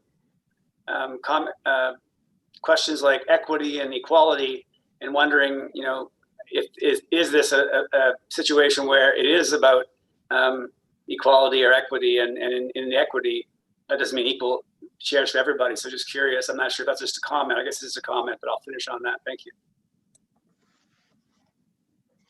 Thank you, Councillor Harris. Any other questions of this deputant? Okay, seeing none, thank you very much for coming tonight to give us your deputation, and we will be considering this matter very shortly after concluding the deputations. Our second deputation tonight is Darren Steedman on behalf of the DG Group. Mr. Steedman, welcome to Barrie City Council, and you have 5 minutes for your deputation. Good evening, Mr. Mayor and members of council. I assume you can hear me? Yes, we can. Thank you for nodding. Happy New Year, everybody. My name is Darren Steedman, and I am a VP at DG Group who represents Water Sand Construction. First off, I want to thank staff for working hard to get this on the agenda for your deliberation tonight. They have been thoughtful, diligent, and hardworking on this matter, and Water Sand truly appreciates their hard work and level of effort. Overall, to get us to tonight has been years of good work. It all started in 2016 when we commissioned a monitoring analysis over a series of years. That is the data set that's been alluded to in my previous delegation's comments with Barrie. This was approved by Barrie so that they have a better understanding of sewer flows in the Salem area. Water Sand paid for this directly without support from any adjacent landowner. You may recall in 2018, 2019, Water Sand had offered to provide funding to expedite and assist Barrie with the delivery of the ultimate Mackay sanitary sewer to the tune of closely $20 million. This came to council, but never came to a conclusion due to the funding shortfall for which we solely couldn't make up that gap. All this happened without any support, financial or otherwise, from our neighbors who are delegating tonight. We pivoted and commissioned a study with the data we generated from 2016 and secured the agreement before you today. Now, those neighbors who were also quiet on the sidelines for so many years are now asking we forget about the past and all our hard work and simply give them some of our capacity. I would suggest to you tonight that that's not a fair proposition, in my opinion. Let me be clear, the report specifically states that we are not excluding our neighbors from this pumping station. The report in the agreement clearly illustrates the steps that our neighbors can implement to join us in the pumping station. If council approves the execution of this agreement as written, the way it currently stands, we will release the monitoring data to any landowner who is interested in joining us. With this data in hand, those landowners will be able to commission a study from their engineers that will illustrate the capacity above the 1,500 units. And I just want to add that this may include fixing the smaller pipes that are downstream, which Ms. Miller mentioned at the General Committee. Once doing that, those landowners will submit that study to the City of Barrie for approval. Once approved by the City of Barrie and assurances have been met with respect to the pro rata payment of all costs, the temporary pumping station will be adjusted for their flows. We endorse the report for you tonight. There is no preferential treatment unfolding here. It's fair from all sides. The cost to the City Barrie are nothing. It ensures access to others subject to fair criteria and lays out a framework on how DC revenues will flow sooner to assist the city in construction of the ultimate sewer. I just would like also to mention before I sign off here that we're not supportive of the referral back to staff. We have been working on this for many years, and we're hopeful that you will support us tonight. So once again, thank you for your time, and I'd be happy to answer any questions that you may have. Thank you very much, Mr. Steedman. Are there questions of this deputant? Councillor Harvey. Thank you, Your Worship, and thank you, Mr. Steedman, for your deputation. I know we spent quite a long time on the telephone earlier today discussing this exact matter. So I do thank you for all the time that you've given me today. When it comes to the landowners group, because obviously there's a landowners group on the Salem side and a totally separate landowners group on the Hewitt side, and it seems like they are operating quite differently. But when it comes to the Salem landowners group, what agreement or what spirit is behind the landowners group? So through you, Mr. Mayor, to Councillor Harvey. Yes, thank you for your time today as well to try and resolve this matter. The spirit of the landowner group is to work in conjunction with all the other neighboring landowners with a direction or a goal to support development in a fair and equitable manner. Now, that is a broad statement that covers certain issues, and those are privy to the cost share agreement. And there are other matters that are more proprietary and more, let's just leave it at proprietary, that are not captured by the cost share agreement. And I'm suggesting to you tonight that this matter here before you is not a landowner group issue.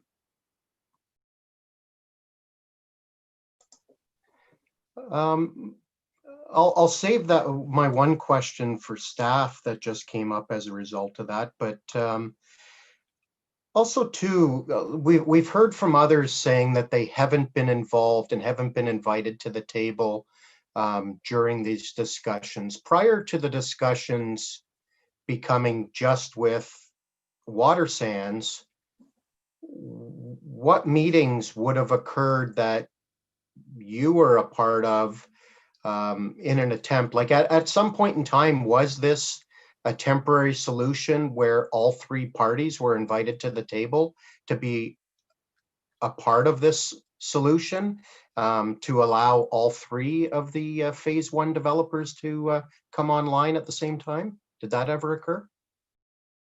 So the key to this whole thing is the monitoring analysis that was commissioned in 2016. That was never a landowner group supported matter. They elected not to participate. When we brought forth the suggestion to try and assist with the ultimate Mackay sewer, that was not a landowner group issue.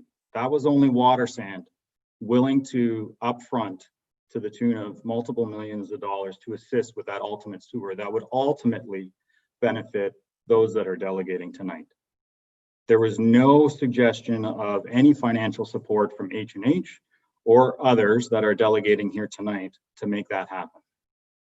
For that track record, and then at this point, where we have provided a solution to develop our lands for the 1,516 units that the city of Barrie has given approval to us, to take that and now share it with a landowner that has not participated to date is unreasonable.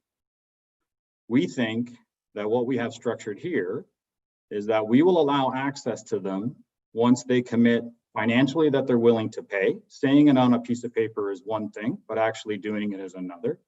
And actually commissioning the reports that we have done over the last year or so to get us to the point where it is tonight. And we are willing to share the data, which is key from 2016 to make that happen. So even though it's sitting here right now as a water sand matter, there are steps that can be implemented to allow any and all landowners that want to do the work to get access to it. And just one follow-up question, if I could, Your Worship. Now, when it comes to the other two developers involved in this situation, if they were to start doing their due diligence when it comes to the capacity flows and their engineering to see if they have the ability or the capacity to be able to connect to this temporary solution, I've been told that's probably a 10 to 12 month investigation. And I know from my discussions with yourself earlier today that you're obviously want to get moving quick, which I'm happy to. I'm not against this temporary solution, but construction would start potentially as early as April and could be completed in a 12 to 15 month period.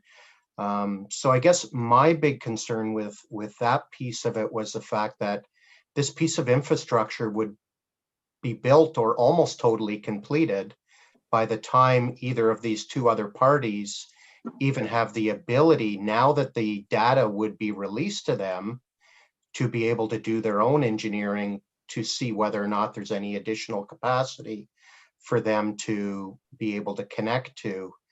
And if the off chance were to come up that there was either very little to no capacity, because we're talking almost another 1,000 units between the other two developers, then they could obviously have invested several millions of dollars into this investigation into engineering perspective on the capacity and then end up with nothing out of it.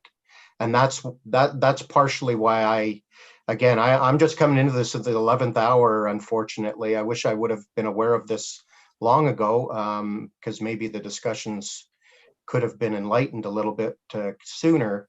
But do you understand the perspective that I have when it comes to, ultimately, I just want to ensure that everybody is treated fairly and that we have a fair deal for all. And in the end, if it turns out that only you guys are ready to go, that's fine. But I hope you understand that my intent of all of this is solely to ensure that we have a fair deal that does not monopolize this area for potentially one developer. In response through you, Mr. Mayor, we appreciate your time and efforts today too, trying to tackle this issue. I can assure you that the study that is needed to be done once the monitoring data is released is not $1 million. It is much less than that. And I can assure you that at no point during our construction phase, whether we are about to start, in progress, or about to conclude, would put in jeopardy them getting access into that temporary facility. What I mean by that is there's always a way to either increase the pipes, to change the propellers, to increase the wet well. And yes, it costs money, but this is something that will have to be considered from those landowners' perspective. So we've done it. We did the study. We commissioned the work. We're prepared to foot the bill to build the infrastructure based on it. And my fellow neighboring developers are going to have to do the exact same exercise that we did over the last little while to come to the conclusion whether they want to proceed or whether they want to wait for the ultimate sewer. But this agreement does not allow us to arbitrarily restrict them at any point from getting access into that station.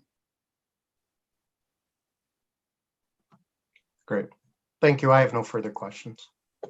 Thanks, Councillor Harvey. Councillor Thompson.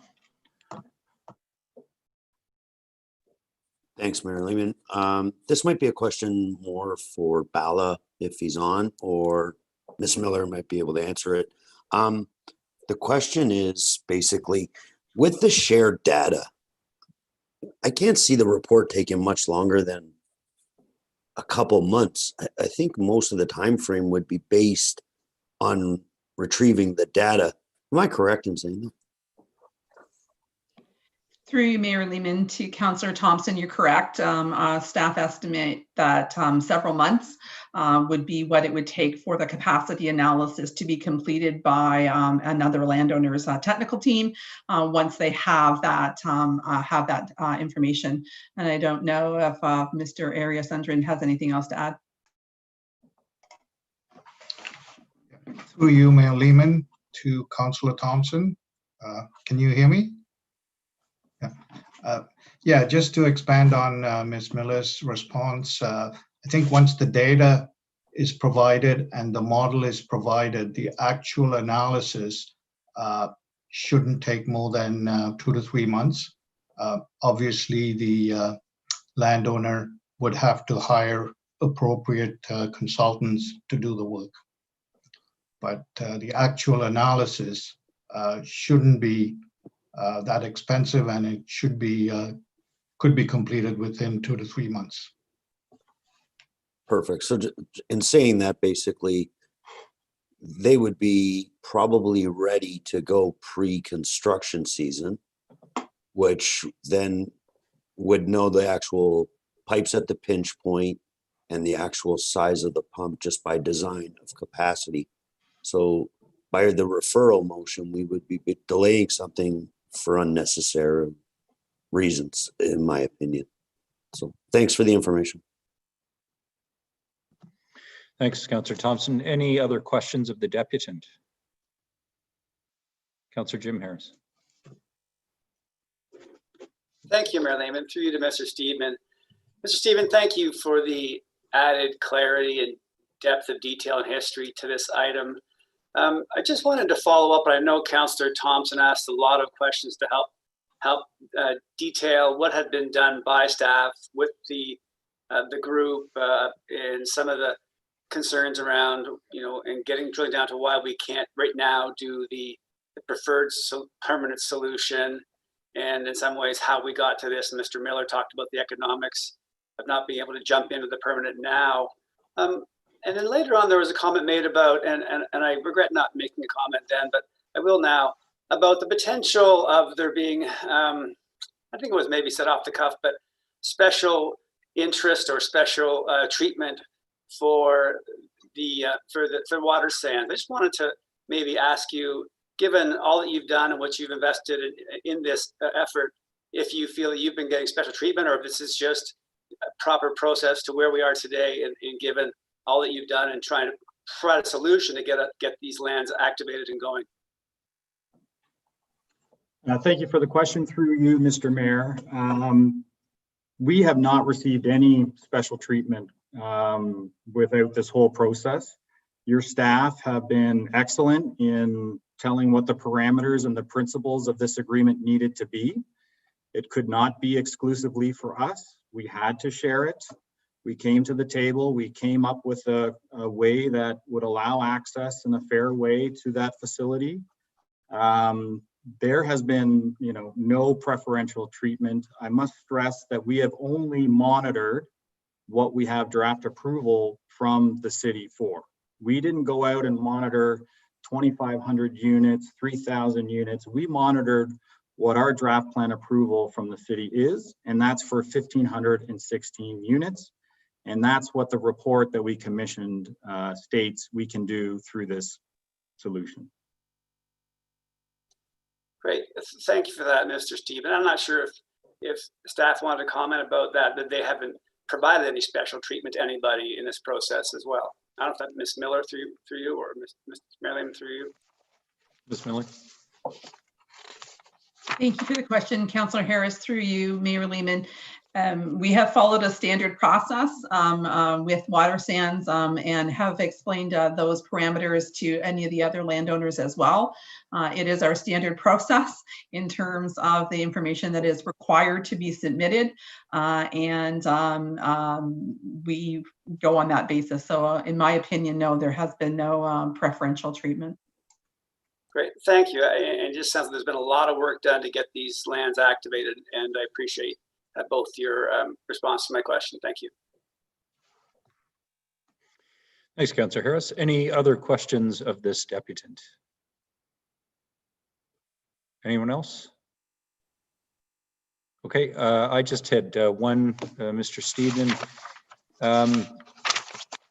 So we are crystal clear, because I think the previous deputant might have referenced this, and I know you did as well.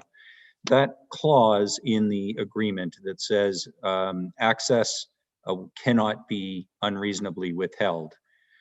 Your understanding of that, Water Sand and DG's understanding of that is if capacity can be provided either by expanding the project or within the proposed design, you must provide that additional capacity to those landowners who wish to connect. Is that the clear understanding? That is correct. Okay, thank you for that. If there are no other questions, I will thank you for your deputation, Mr. Steedman. We have one further on this matter. It is by Darren Vella. Mr. Vella is here tonight on behalf of 2528286 Ontario Inc. and 2431805 Ontario Inc. Mr. Vella, welcome to City Council for the first time in 2021. You have 5 minutes for your deputation. Thank you, Your Worship. Happy New Year to all, and wishing everyone a safe and healthy 2021. Is it possible, Your Worship? I just have 2 quick slides to share. Thank you, Ryan. So nothing like a planner not having a slide. So I just want to provide a little bit of context. Is this clear for everyone to see? It looks a little blurry on my screen.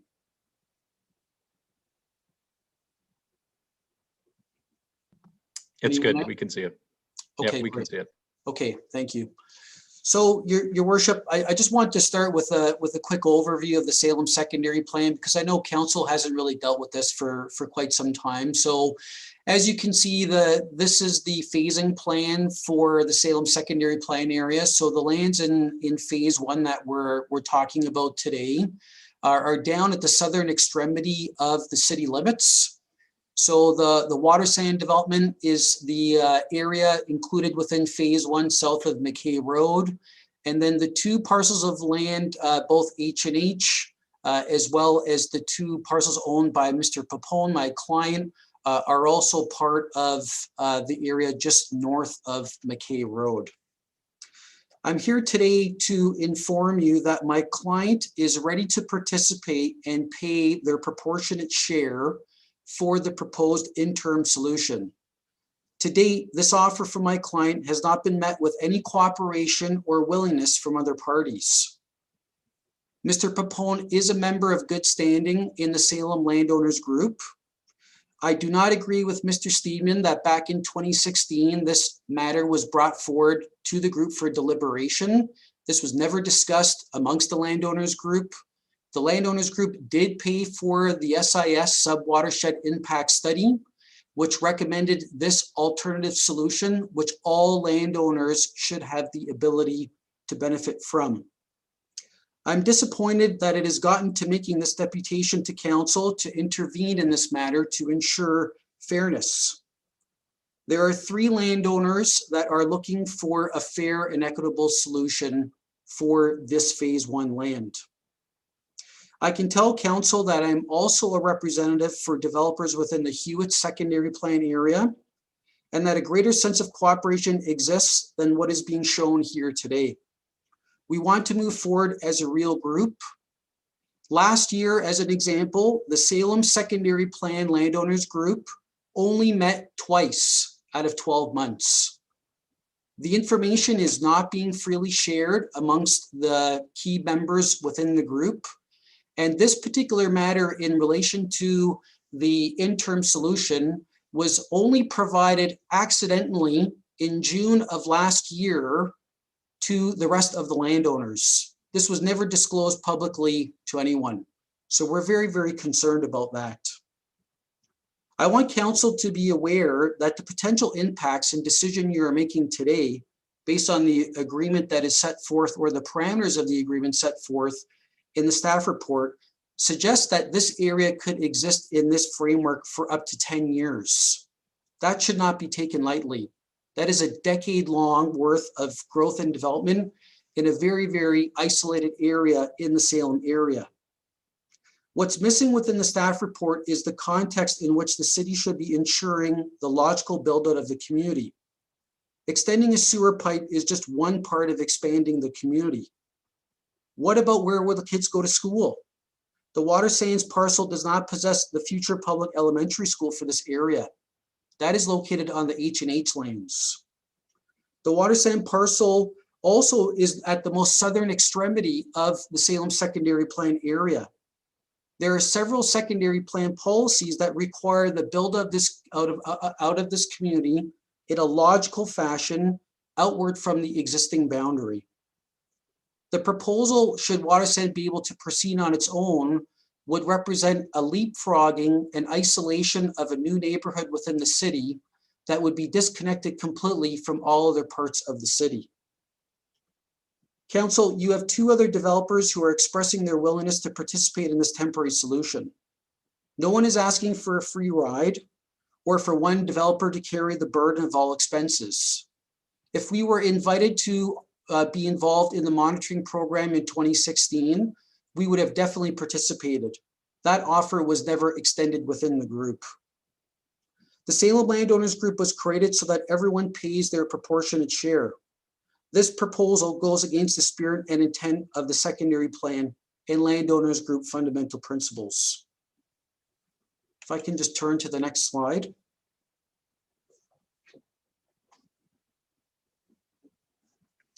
So here I've identified the water sand parcel, the H&H parcel, and the Papone lands. I've broken down in the top table the total number of units that are available to all three parties, which would equal 2,414 units. The percentage breakdown of each developer is shown in the right column. And as you can see, water sand possesses more than 50% of the available growth within this area. The breakdown for the interim solution, should the 1,516 units be the ultimate capacity available for this area, is shown in the bottom table.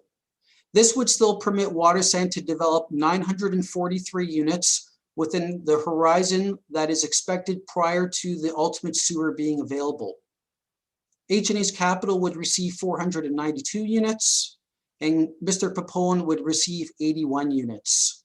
This was an equitable percentage based on the amount of land that's developable based on unit typology, and would be an equitable way in ensuring the city proceeds with a logical build out of the secondary plan area. Given that Watersend possesses the sanitary flow monitoring data, it is my opinion that an analysis can be completed quite quickly to determine the ultimate sanitary capacity for the interim solution. Mr. Steedman in his delegation has referred to oversizing certain pipes to allow for additional capacity. It seems to me as though the answer to this question is already readily available. It would be prudent for staff and the city to understand the full build out of the interim solution to ensure the logical growth of this secondary plan area. No one is interested in holding up any other developers. We are simply looking for a fair and equitable approach to see this area develop as envisioned through the secondary plan. I would ask council, if the allocation is limited only to 1,516 units, would you really want to see it all developed by one developer at the extreme south end of the city? Would the city not receive development charges faster if there were multiple developers building all at the same time? The answer to that in my mind is yes. Multiple developers, multiple home builders results in development charge monies coming back to the city sooner than under one development scenario. With that, Your Worship, that concludes my presentation. I'd be more than happy to answer any questions. Thank you, Mr. Vella. Questions of this deputant? Any questions of Mr. Vella? I had, okay, go ahead, Deputy Mayor Ward. Then I've got a couple. Thank you, Mayor Lehman. I have a question for staff, and I've got a question for Mr. Vella maybe after that. I'm still trying to wrap my head around this sanitary capacity issue. For staff, is it driven, that 1,500 units driven by the size of the pumping station, or how much capacity we know we have downstream in the city's sewer system at that point? Through you, Mayor Lehman, to Deputy Mayor Ward, the pumping station is not the pinch point. The pinch point is the capacity in the existing pipes that obviously are being replaced by the new pipes to accommodate future growth. But right now we have some capacity, and we don't know how much capacity because the work has not been done to demonstrate that. Only work has been done to demonstrate what is able to service the water sands development. Okay, my question for Mr. Vella would be then, are you afraid that if we adopt this motion tonight, that there won't be that capacity? The 1,500 is the upper limit. There won't be, if you find out, is that your worry, that you're not going to find out there's any extra capacity beyond the 1,500 units in the city's pipes? Is that correct? Through Your Worship to Councillor Ward, yes, that is exactly our concern, is that there will not be enough capacity there to make either development viable from an overall unit perspective. So we feel that this should be shared amongst all three owners, knowing that there's 1,516 units of available capacity now. That allows all three developers to proceed with their initial phases, and that as that additional work takes place to assess the pipe sizing required for upsizing downstream, that is done through the landowners group, through all three parties being involved.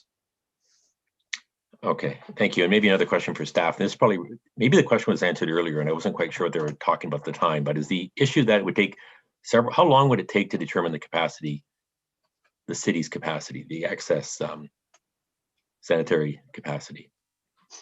Through you, Mayor Lehman, to Deputy Mayor Ward, staff estimate that it would be a couple of months for the consultant team by the whichever landowner would be doing that work to complete the work once they have the monitoring information. And as Mr. Steedman has indicated, that monitoring information is proprietary to water sands at this point in time. And the city does not have the ability to use it, nor do the other landowners unless it is provided by DG Group. And so that is the challenge right now, is that no other landowner has done the monitoring in order to complete that capacity analysis as is required by the city's standard process. Okay, thank you. Thanks, Deputy Mayor Ward. Councillor Harvey. Yeah, just actually, my question is going to be for probably Miss Miller or Bala.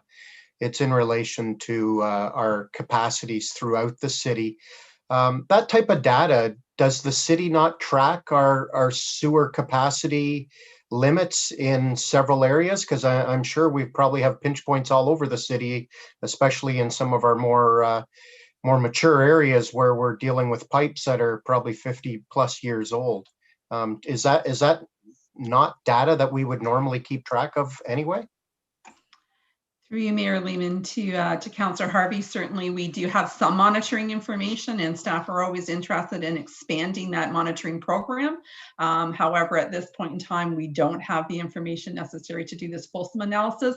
It has been the city's standard practice to ask developers to complete that work.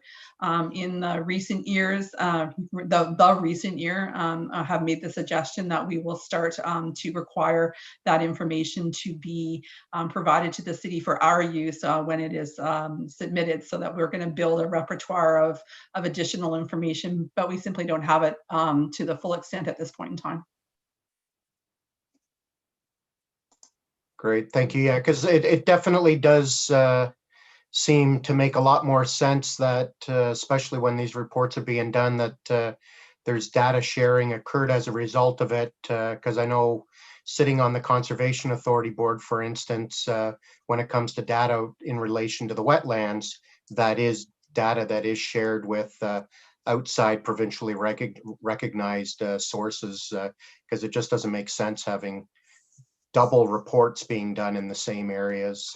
Thank you, Your Worship. That's my my only question. Thanks, Councillor Harvey. Any other questions of the deputant? Mr. Bella, I had a couple, and thank you for coming tonight and for offering to participate. Obviously, the other two landowners have come tonight to indicate to council their interest in participating, and actually both of you support the solution. Was your client part of any discussions to service their lands at all over the last 4 years? And what I'm specifically referring to here is there was a very long process to try and get the permanent solution designed. There were multiple revisions, the cost went up, and ultimately that fell apart. Was your client not part of any of those discussions? Through your worship, thanks for the question. The short answer to that is no. And we made Ms. Miller aware of this in June of this past year.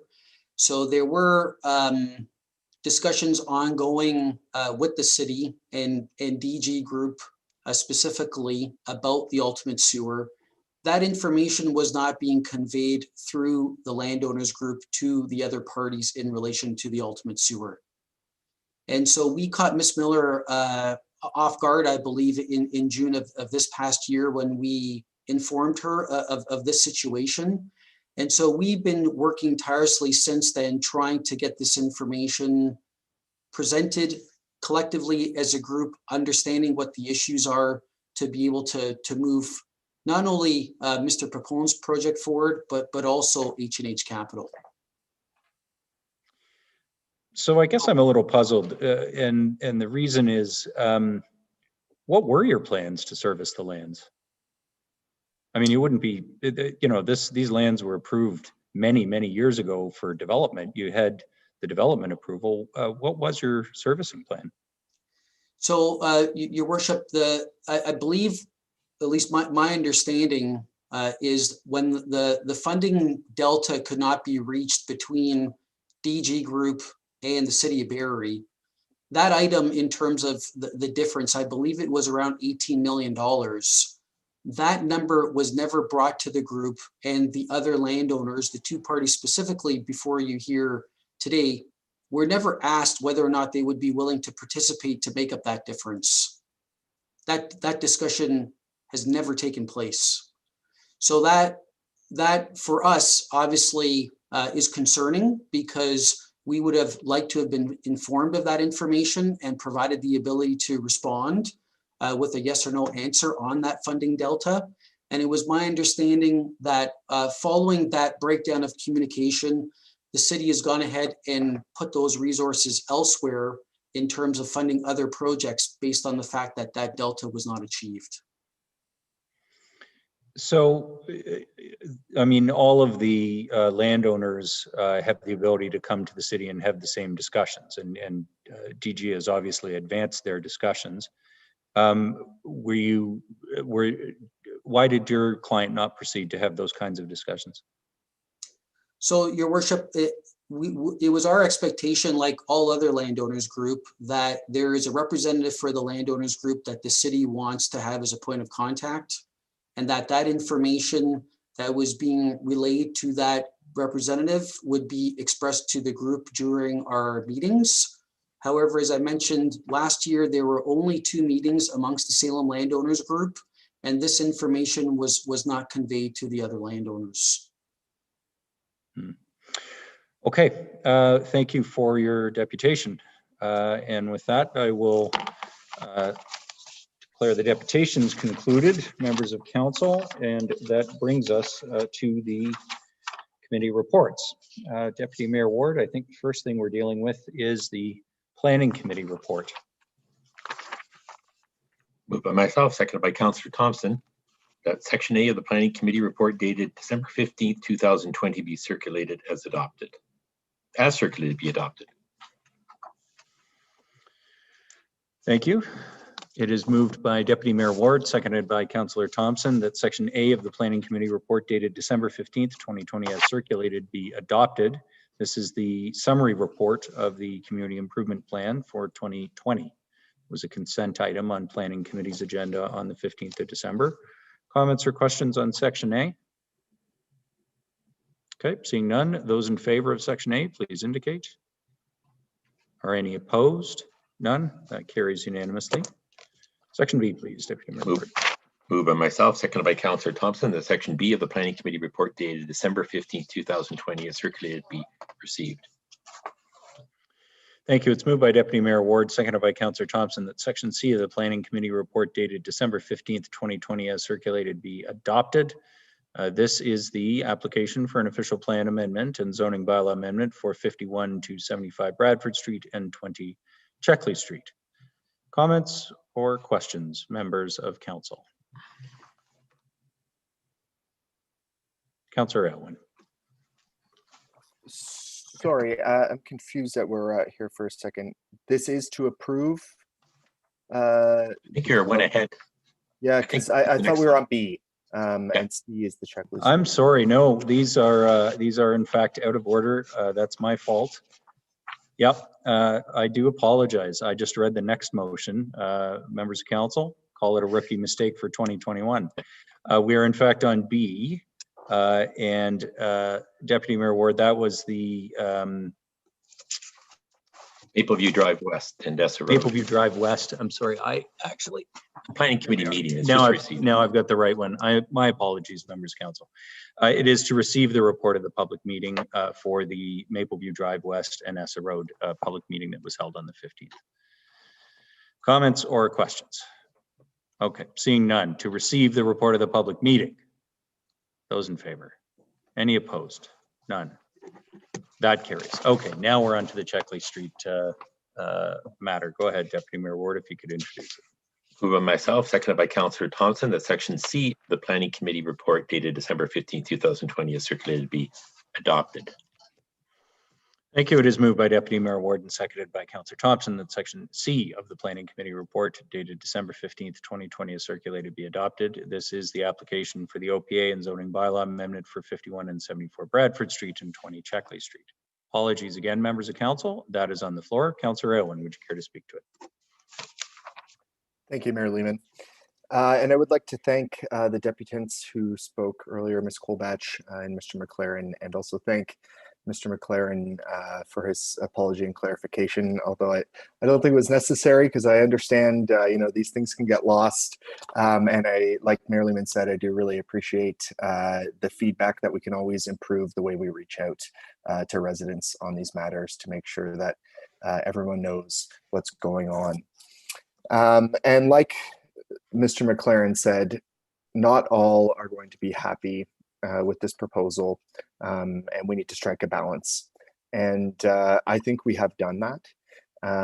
I know that there is a lot of opposition from people who live in the immediate vicinity of the proposal. And that's balanced against, the desire from many in the broader community, certainly in the business community in the downtown, for more people living in and around the downtown. We know that Barrie has to grow. The province sets our growth targets, and we need to make sure that that growth is sustainable, both environmentally and economically, and intensification does allow us to do that. And I really do appreciate all of the engagement over the course of this process by people in the community, because I do think it has made an impact, and their speaking up has made a difference. One of the main issues that we heard was around 2 Toronto Street and the impact of the front building's podium on 2 Toronto Street. We have seen a significant reduction in the height of that podium, and also a stepping provision added to ensure that 2 Toronto Street just isn't looking up at a 50-meter concrete wall. We've also had some reductions in the heights of the buildings along Bradford Street.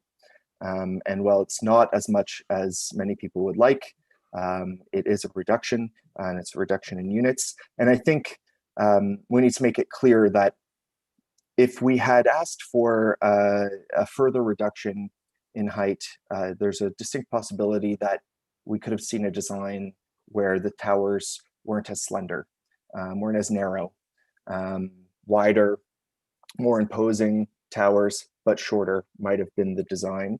And I don't think from an urban design perspective that's desirable because of the increased impacts of shadowing and just the imposing feeling when you're standing on the ground as a pedestrian near that building. So I think we have been able to find that balance, and I really appreciate all of the work that City Council has done to make that happen. And I look forward to the public engaging further down in the process, as we are also bumping up the site plan, which looks at sort of the nitty-gritty of the site. So that will be coming to council. So there is another opportunity for people to stay engaged and have their voices heard. So with that, I will be supporting this proposal with the changes. Thanks, Councillor Irwin. Do any others wish to speak to the matter on the floor? Councillor McCann.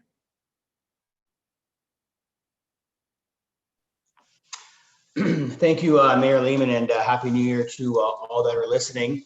I'm not going to draw this out, but I'm not happy. I do believe this is a bit of a false sense of accomplishment.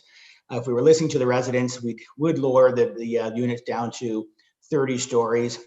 I am in favor of this development. As Councillor Irwin indicated, we are being policed or monitored by the province to bring in 100,000 new people into our city, 25,000 people in the southeast end, 25,000 people in the southwest end, and 50,000 in the middle of the city. I haven't engaged in council over this matter because I do believe that most council members and the mayor are in favor of this. But I did want to stress my disappointment. We've got 80 units that we're not going to be built on this building, which is going to be anywhere from 200 to 400 people that aren't going to be having vehicles that would have the opportunity to come into our downtown. We're going to have to take those 200 to 400 people and put them somewhere else. That's going to be urban sprawl. I'm disappointed in some council members who I really thought had an environmental strong point, that this is really an environmental issue. For me, it's also an issue to generate more people in our downtown. So I will be voting no, not because I don't want this development, is because I really felt strongly that 46 was the right number, because with 46 to 41 stories, I just don't see the difference. And I think that most people would agree with me that it's more of an emotional answer, not a logical answer. So that is where I'll end, and thank you very much. Thanks, Councillor McCann. Others who wish to comment? Councillor Rittma. Thank you, Mr. Mayor. And I do agree that we have spent a fair bit of time on this one. We've worked as a council, we've worked hard. We've listened to an awful lot of people through the process. I'm a little, I've been watching this thing and it's been going up and down a bit like a yo-yo. The first proposal was 40 stories, 42 stories, and 38 stories. The planning report came back with a higher number, 46, 38, and 36. And then we got a letter from Smart Centers after we'd had quite a bit of discussion, and we'd asked staff to have a look at lowering the units. And that report came, or the offer that we got from Smart Centers was 36, 38, and 35. which I thought, I wasn't entirely happy with, but I thought we were moving in the right direction. And now we seem to have before us 41, 38, and 35. So it's gone up again. And I guess I'm struggling with this one because I do think that we need to intensify the downtown. But I think that we also need to keep what we're building in character and in scale with what we have, excuse me, with what we have there.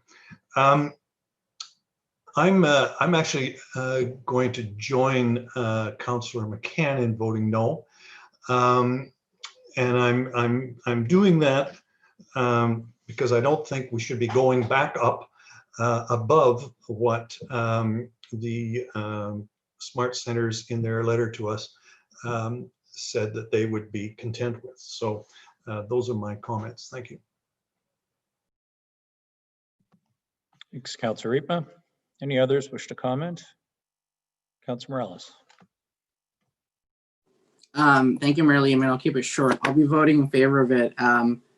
And I'd actually welcome from either Councillor Riepma or Councillor McCann to move forward in amendments that speaks to the actions that they're saying. I think voting against for the principle of voting against, I get it.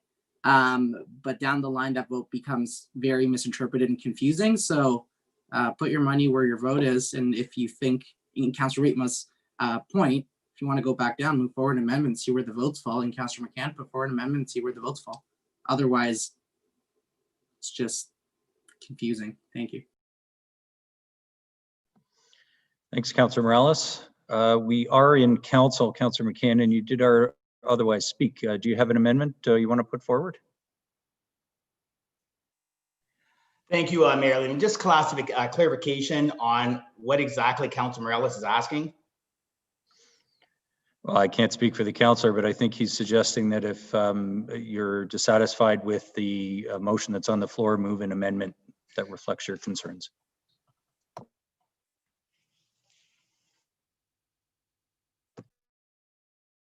Thank you, Mayor Lehman. That was what I meant. And just to be consistent, I'll let the record show. I basically have made the same comment at every single meeting we've had on this project, which is bring forward an amendment and let the votes. So lest any council member thinks I'm unfairly picking on them, I've been very consistent, and it's been with all different councillors on this. So, any others who wish to comment on the motion that's on the floor? Okay, I'll just make a few remarks. There was a compromise here. There was an attempt by council to address the concerns of the residents. So I know we are hearing a lot of residents saying that we're not listening to their voices. We did hear them. We did not go far enough for most of them. That's a reality. I do think there's a significant number of people in the community who remain concerned. The height and the density of this is not part of their vision for their community. It's very interesting to me that when the debut condos on the theater block came forward, we did not have the same kind of opposition to the height. And let's be frank, the height here, as amended by council, and certainly as Smart Centers was willing to move to, was really about the same. It was a couple of stories off once it was brought down. Certainly the 46 was much higher than the debut, another 10 stories higher. But where we've ended up is not as much higher, and certainly where Smart Centers had offered to be. So I think it's very interesting that this drew so much concern from our residents. And I don't think we should kid ourselves. There are a lot of people in Barrie who don't think this is the right call. That's fine. We have the difficult job of trying to consider the needs of the entire community, as well as all the input that we receive from many different people. And it is very true that we don't know how the vast majority of people in Barrie feel about this, because they'll never make their views known. And I think Councillor Natalie Harris was right earlier that often people opposed to something make their views known, and people in support of something might not choose to. That I don't think we can conclude from the numbers of comments either way on media articles or in attendance at meetings that the whole of the city is opposed to this, nor they are all in favor. But let's be clear, there were a lot of voices opposed to the height. Council heard those voices. We made an attempt to respond. We brought the height down.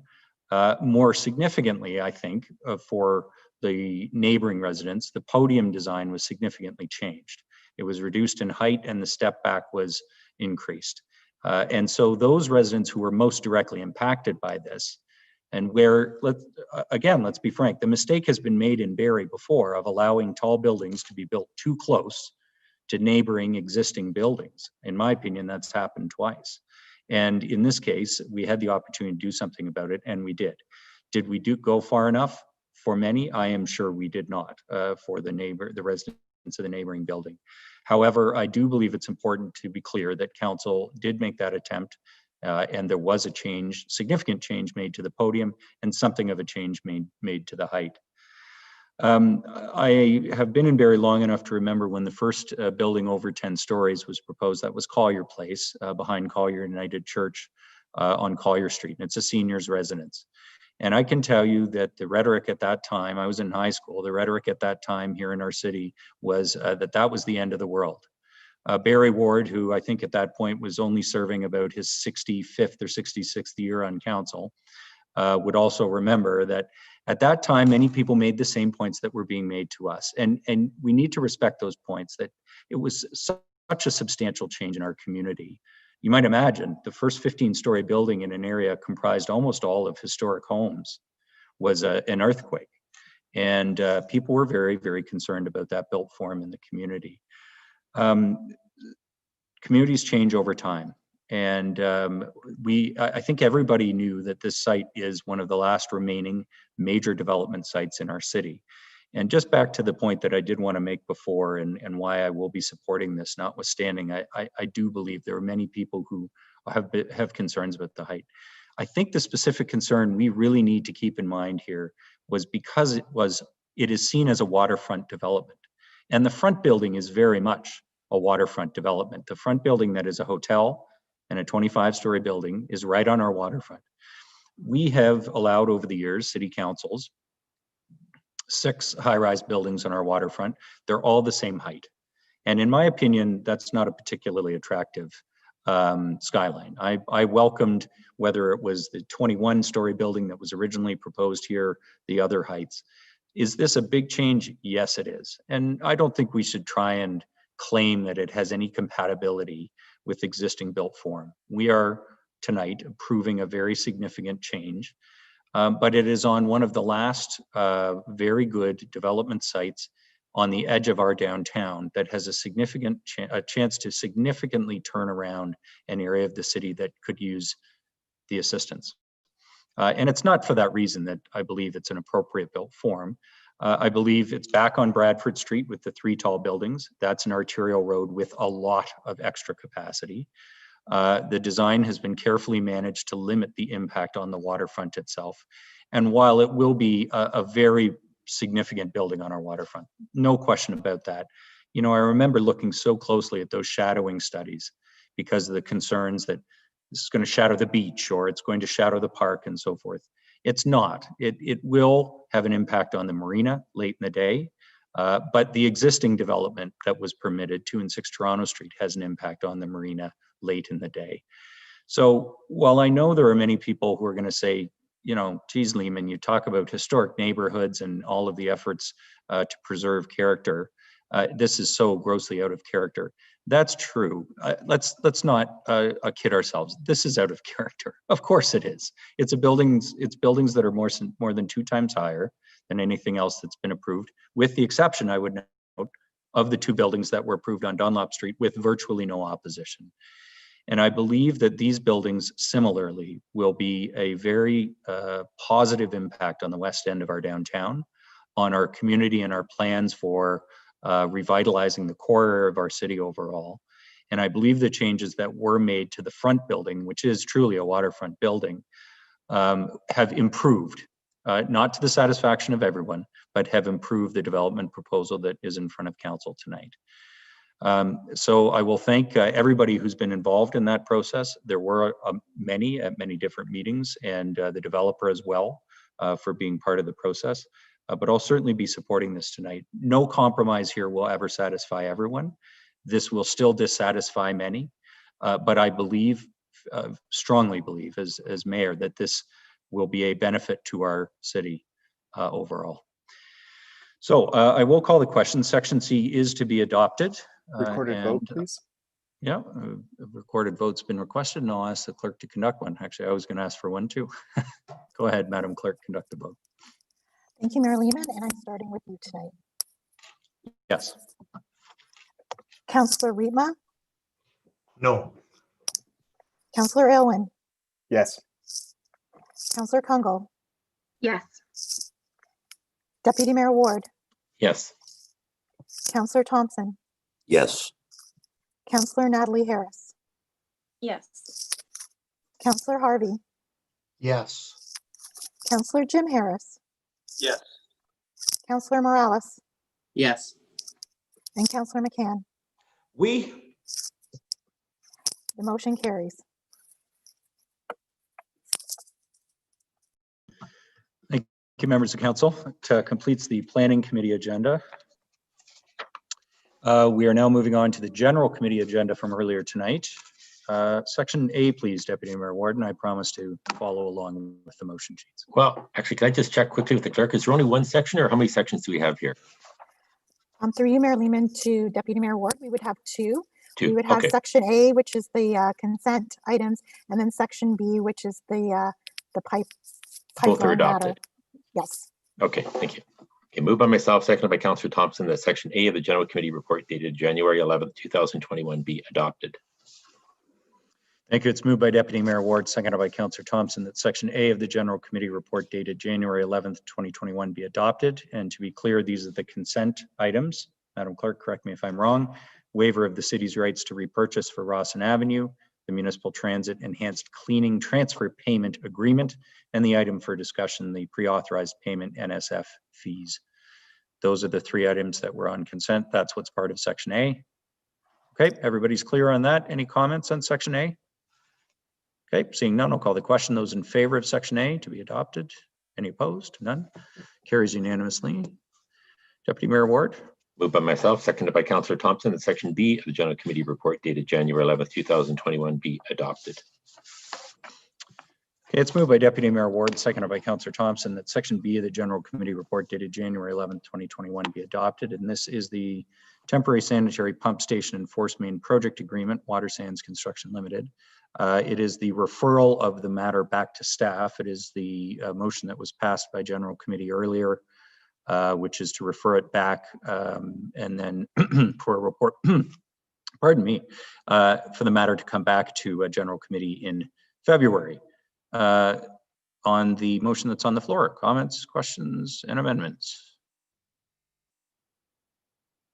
Okay, I'm going to speak to this at this point. I'm not in favor of referring it back to staff, and I think a couple of reasons that I want to council to consider. You know, I recognize it's a motion that may be very attractive to give it a little more time, see if a further solution can be developed. Respectfully, for those who may be entertaining a notion that the permanent solution could be sort of brought back to life, that was after 3 years of effort. That simply couldn't be completed. And I will tell you that I really wanted that project to happen, as did, to their credit, I think the developer. That project will allow the employment lands to be brought on stream. That I think is a key priority for the city, especially given their highway facing industrial lands. However, the costs had escalated so much, and it just did not make sense to try and do that expensive a solution at the expense of our reserve funds, which are already dangerously low because of the slow pace of development. And that's really the other reason why I'm not going to vote in favor of delaying this agreement and delaying the matter any further. 4 years later, staff pursued this, the developer has pursued this entirely at their own expense. All of the studies were at Water Sands' expense, and the proposed construction of this is entirely at their expense. And I can understand that there is a legitimate concern that, you know, if you sort of follow the argument that everybody's supposed to do their own exclusive servicing solution, you're going to end up with 8 sewer pipes, 1 for each development running up the road. Of course, that's not the right way to do things, nor would we ever suggest that approach. But what our staff have brought us is an agreement that, and I referred to it in the response to the one deputation. Capacity cannot be unreasonably withheld here. So it is not the case that we're approving something that allows the constructing landowner to exclude the other developers. Now, to be fair to them, I don't blame them for being here with concerns, because they are seeking assurance that that capacity will exist, and that assurance doesn't exist today. So fair enough. I mean, they're saying, well, wait a minute, how do I know I'm going to be able to proceed? I think the answer to that we've heard from our staff is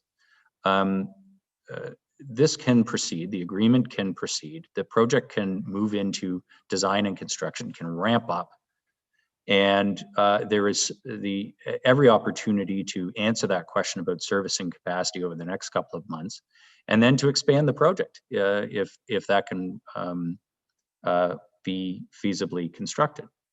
And the proponent, who again is doing this entirely at their own cost, there is zero cost to the taxpayer for this project, they cannot withhold access to the capacity, and they have committed by way of this agreement to sharing the data.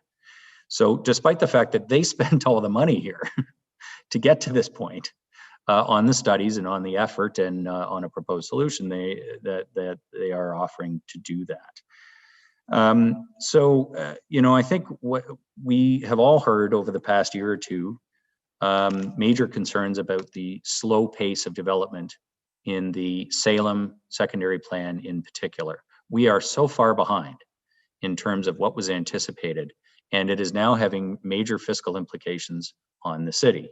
Our DC reserve funds are falling into deficit. Our ability to construct the new infrastructure at the time of development is now constrained. And we're seeing that in the capital plan that's in front of us next week as part of the budget. This development, these 1,500 units, represent $90 million in development charges. And that $90 million would turn around much of the fiscal condition. Now, that's not the reason we should do it, but it is indicative of how much of an impact a single servicing delay can have on the fiscal condition when the city is forecast to grow at this pace. So I'm not going to support the referral, only because I believe this agreement, while not the perfect solution is we would have found a way to get the permanent project done and built. But the costs had escalated so dramatically that the developer is proposing this temporary solution, but not to the exclusion of the other landowners. And while they don't have the assurance that they would like, and I can understand why they're here, and I can understand the concern about that fairness, I believe staff have done a good job, and Water Sands has been very forthcoming now with an agreement for a temporary solution that would allow the other landowners to connect. I'm going to vote against the referral, and I would vote in favor of the original motion that was on the floor. Councillor Aylwin. Thanks, Mayor Lehman. Just a question of procedure. If the vote on this referral fails, do we automatically go back to voting on the original motion, or does an amendment or motion have to be put on the floor? At that point, a new motion would have to be put on the floor. Correct me if I'm wrong, Madam Clerk. Through you, Mayor Lehman, yes, it would be, or an amendment could be put forward to the referral motion, whichever order.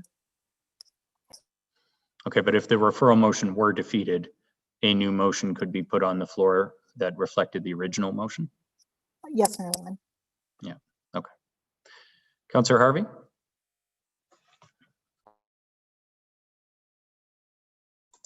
There we go. I was having issues trying to click the unmute. I know typically, Your Worship, you always do have the last word in these items, but I was just asking if I would have the opportunity to just say a few brief words before we vote on this matter. Sure, go ahead. Thank you, Your Worship. I just want to remind members of council, obviously this is an important issue. This referral motion is literally delaying this matter by weeks to a general committee meeting of next month. And I don't have any indication that this delay is going to cause any issues with moving forward in this, if in fact this is what staff comes back with. This is just solely to provide a little bit more time for staff to have an opportunity to speak with these other two parties who apparently have not been able to be engaged in this process. And that's solely the spirit behind this referral motion, just to provide a little more time to have some further discussions to hopefully come to some type of a resolve that all three parties are somewhat happy with, because realistically, I think if all three parties walk away thinking nobody's won, then it's probably a good deal. And I'll leave my words at that, Your Worship. Thanks, Councillor Harvey. Councillor Kungle, did I see your hand? No? Okay. Okay, with that then, members of council, I will call the question on the referral motion. So this is the referral motion to send the matter back to staff. All those in favor, please indicate. 1, 2, 3, 4, 5, 6. Opposed? I'm opposed as well, so that is 6 to 5, but it does carry. So that has been referred back to staff. Okay, thank you, members of council, for the discussion, and again to the deputants on this matter tonight. This brings us, I believe that completes the committee reports. So we have no deferred business or direct motions. It brings us to the main business of tonight's council meeting at 8:30, which is the presentations by our service partners. For the Barrie Police Service, that is the first presentation. The Barrie Public Library will be second and the County of Simcoe third. So I will welcome Chief Greenwood, but just before she begins, Councillor Gary Harvey and then Councillor Natalie Harris. Go ahead, Councillor Harvey. Thank you, Your Worship. I just want to declare a pecuniary, well, actually, I guess it's not declaring a pecuniary interest.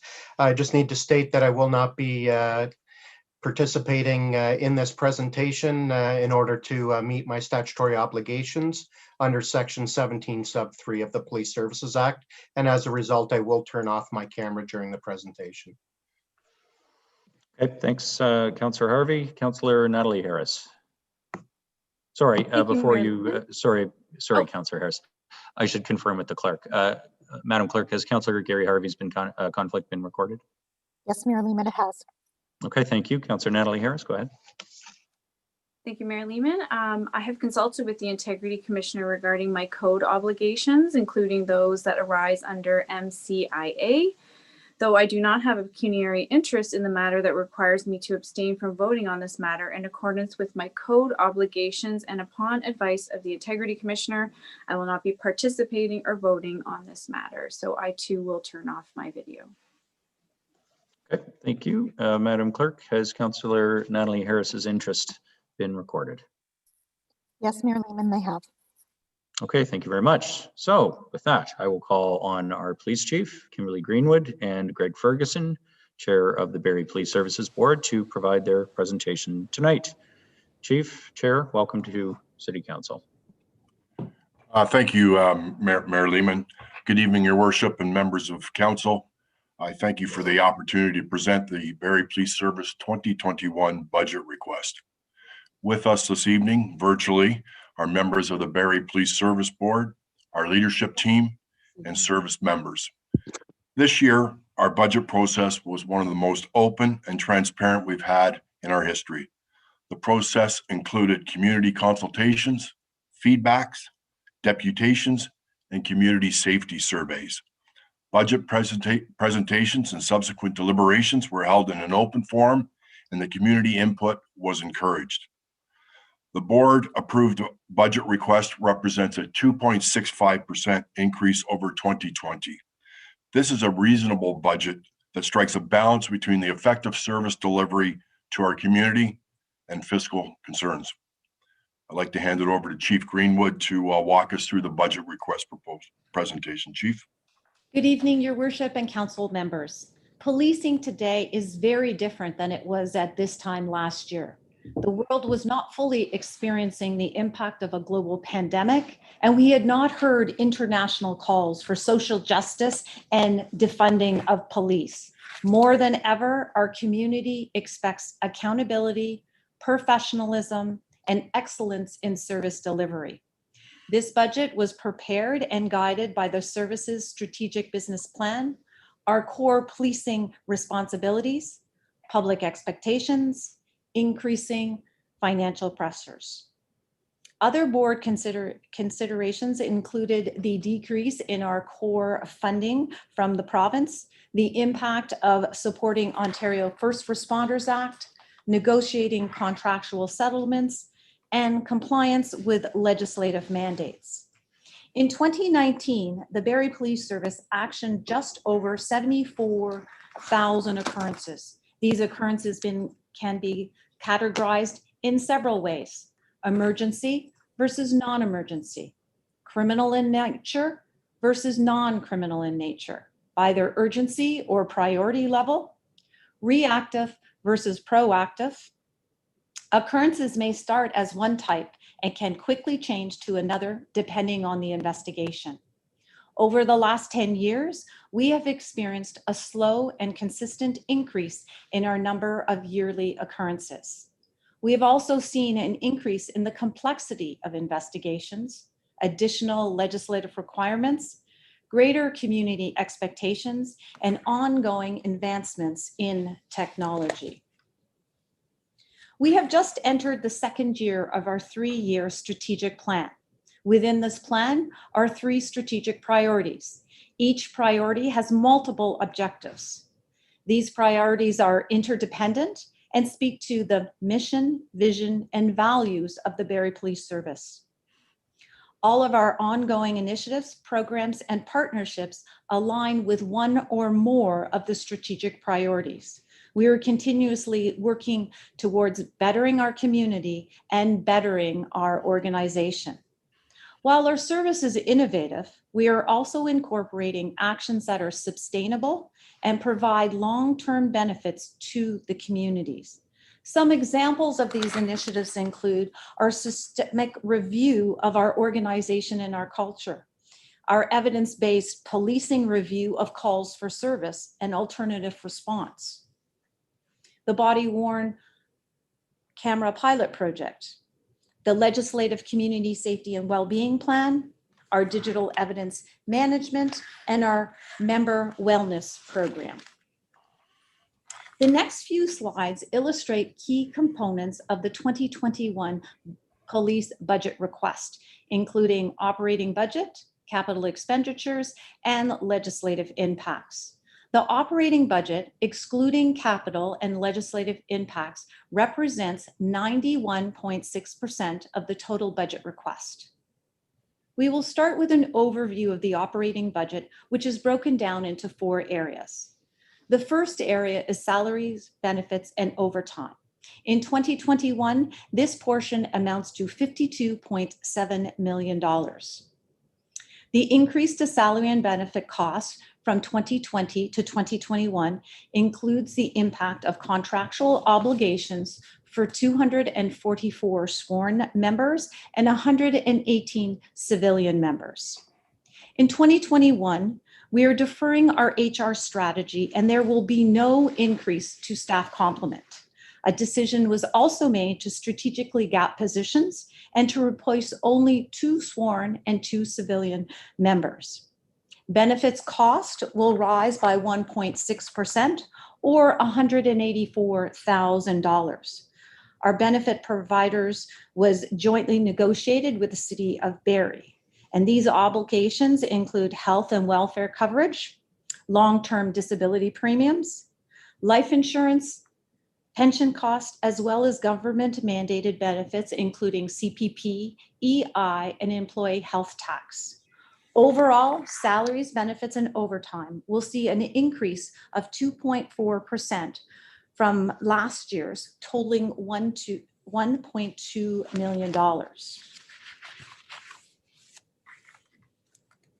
The second area of our operating budget is operating expenditures. Efforts were undertaken to minimize the overall budget request. A comprehensive review of all proposed operating expenditures occurred. Reductions were made where feasible, and the effort or impact of which were not impacting our service delivery. However, the continued impact of the pandemic, as well as the commitment to technological upgrades, has resulted in increased software and connectivity costs. Operating expenditures in 2021 will amount to 4.5 million and represent just 7.9% of the total budget request. Operating expenditures include insurance, gasoline and vehicle maintenance, staff development and employee wellness initiatives, uniforms and equipment, operating supplies, and technological infrastructure. Of note, in 2021, 10 years ago, operating expenditures represented 12% of the total budget in the amount of 5 million. We are continually working to reduce expenses where we can. Facilities is the third area of our operating budget and represents 1.8% of the overall budget request for a total of just over $1 million. Facilities cost reflects salary and benefits of our custodial staff, insurance, repairs, property maintenance, and utilities. Our headquarters costs have not fully been established as the building has only been occupied for a portion of last year, and much of the infrastructure remains under warranty. The last slide for operating budget speaks to grants, secondments, and other revenue. Our total revenue and recoveries for 2021 is $5.9 million. In 2018, all provincially funded grants were reviewed by the government, and significant funding reductions were imposed on all the core funding programs for our service, which included our court security prisoner transportation grant and the community safety and policing grant. Overall, the services grant funding has been reduced by just under $1 million, or 22%. The provincial grant funding shortfall increases our overall budget request by 1.7%. Our service encourages secondment opportunities, and we currently have members working with external agencies, including the Ontario Police College, Joint Task Force, Provincial Strategies, and within the Ministry of the Solicitor General. Recoveries from secondments will amount to $1.5 million in 2021, an increase of $240,000 from 2020.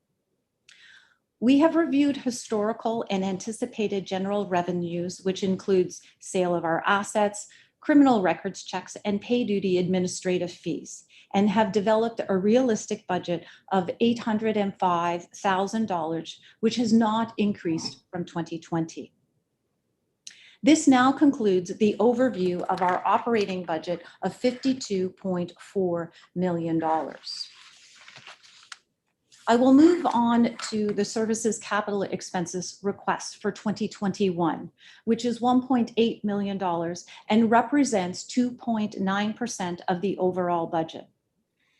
Our capital expenses include the replacement of our fleet vehicles, information technology equipment, specialized police equipment of $1.6 million, and the mandated contribution to the City of Barrie for the radio system upgrade for $220,000.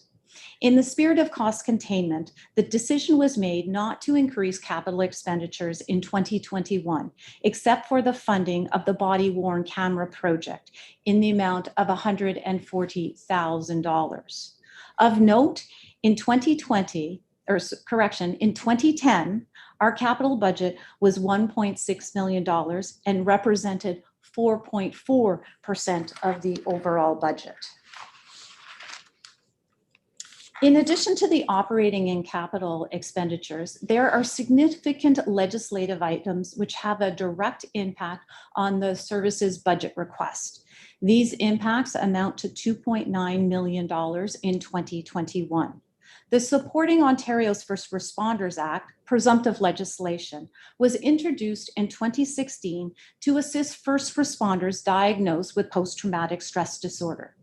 Currently, we have members who have been approved for WSIB benefits under these provisions with a budget impact of $2.4 million. This is an increase of $132,000 from 2020.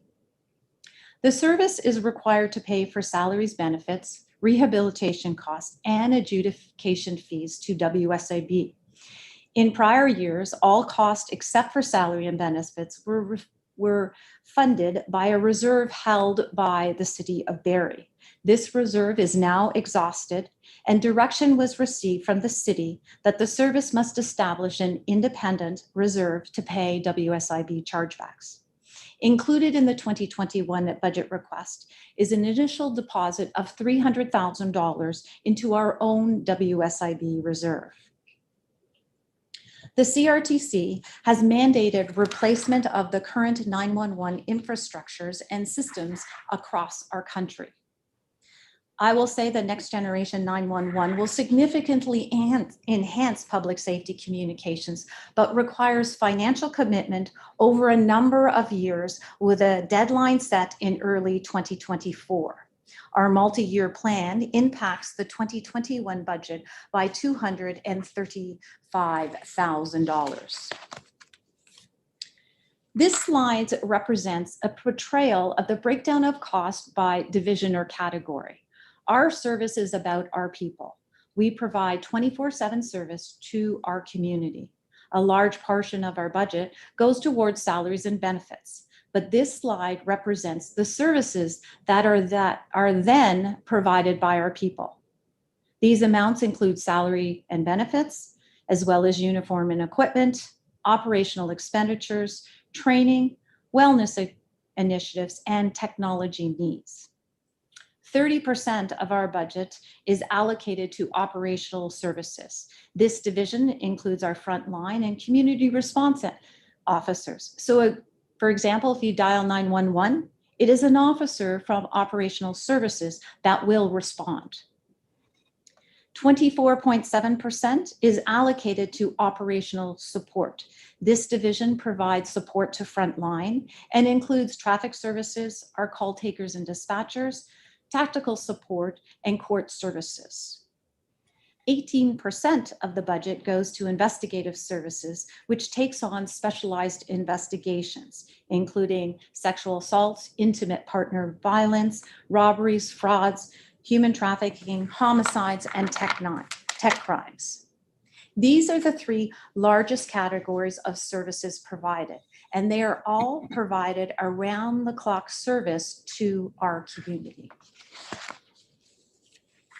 After much consideration, the Police Services Board has determined that the municipal funding required to provide an adequate and effective police service without impacting the current service levels in 2021 is comprised of an operational budget in the amount of $52.4 million, a capital request in the amount of $1.8 million, and the impact of legislative items in the amount of $2.9 million for a total municipal funding request of $57.2 million.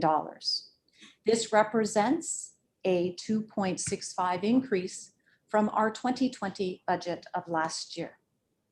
Thank you very much, council members.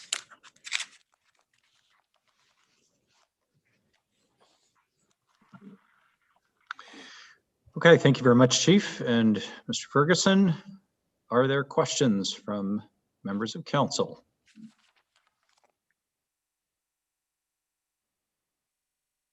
Councillor Kungle. Thank you. Through you, Mayor Lehman, to the chief. I had one piece that I was wondering about specific to, and I don't think the slide's up there, but it did talk a bit about, I think, the the 911. So the enhanced, I think it was year over year, starting in this year, of the cost tied to, sorry, I just whipped out the slides. Okay, I'm going back. The multi-year expense to the next gen 911. And it was stated that starting in 2021, the proportion of that allocation was 235,000, but that would be a multi-year cost going to 2024. Can we assume that that's an even split of the overall cost over those years, or is that something that may increase over time? Is that an equal cost that we can expect in your budget to 2024? Chief.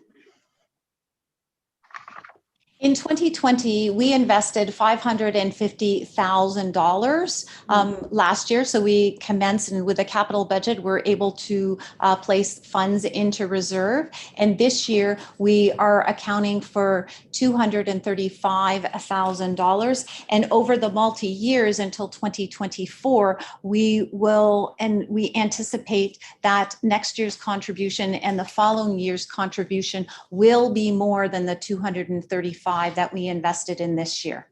But it is mandatory and a requirement for all first responders to have the system running by early 24. Great, thank you, Chief Greenwood. That was the only point of clarification I had on the budget numbers. Thank you.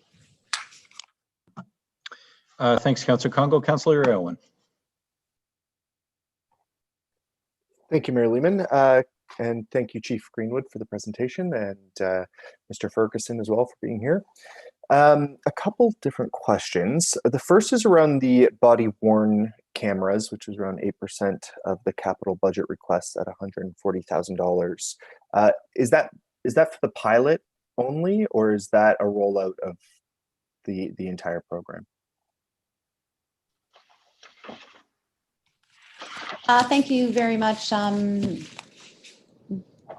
Councillor Alwyn. The body-worn cameras, we have been working with the provider for the body-worn cameras. It is a multi-year program. And in next year, well, this year of 2021, the $140,000 will equip 140 frontline officers for this project. So it's a combination, and we have commenced the pilot project at the latter part of last year, and we're into this year. So it's a combination of a pilot project and then the equipment once we are able to go live. Okay, so 140 frontline officers for $140,000. Okay, great. And does that, so this is the capital budget, but is there an operational expense associated with this project as well? Or is it not significant, or it can be accommodated under the current? The operational impact of the body-worn cameras will affect the individual that is leading the project, but there are multiple projects that this individual will be implementing. It will incur some operational impacts from a training perspective, but that is all included in our budget allocations for the areas that those individuals are working at. Okay, thank you. My second question is around the grants and secondments. I believe it was slide 7. And there's a figure there, reduction of $959,000 since 2019 from provincial grant programs.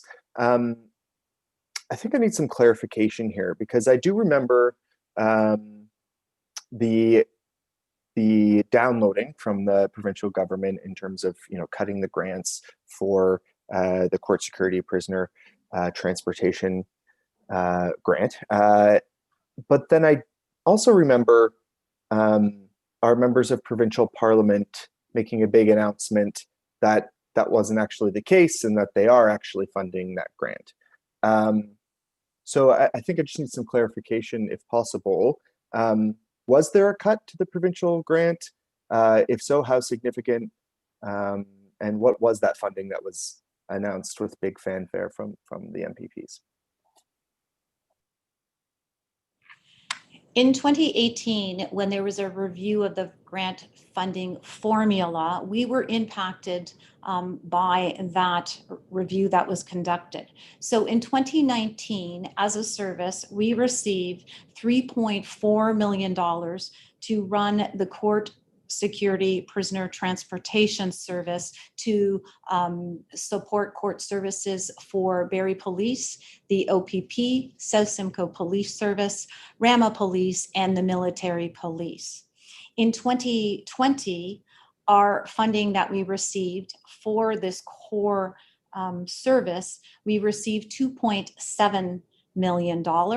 And in 2021, we will also be receiving $2.7 million.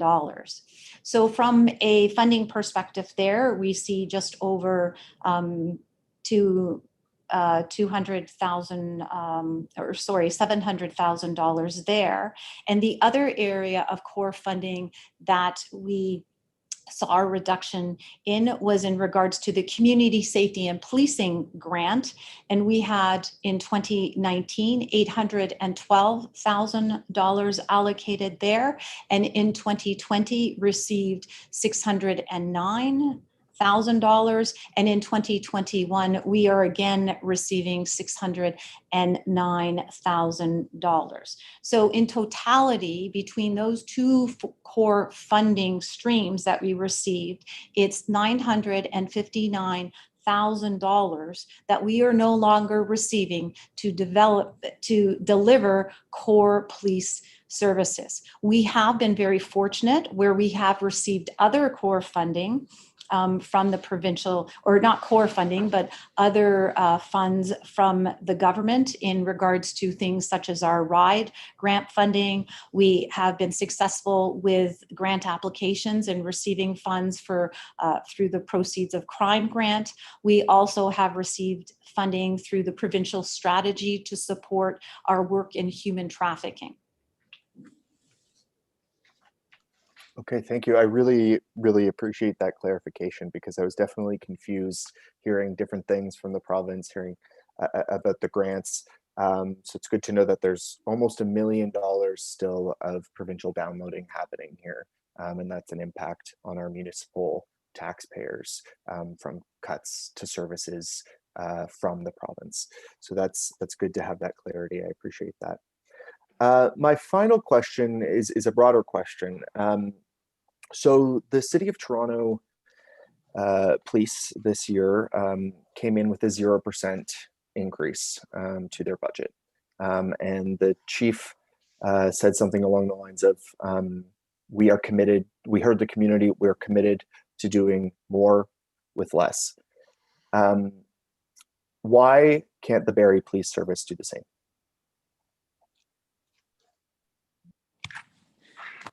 So we do look to other police service and see what the comparators are and look at the funding models that they have.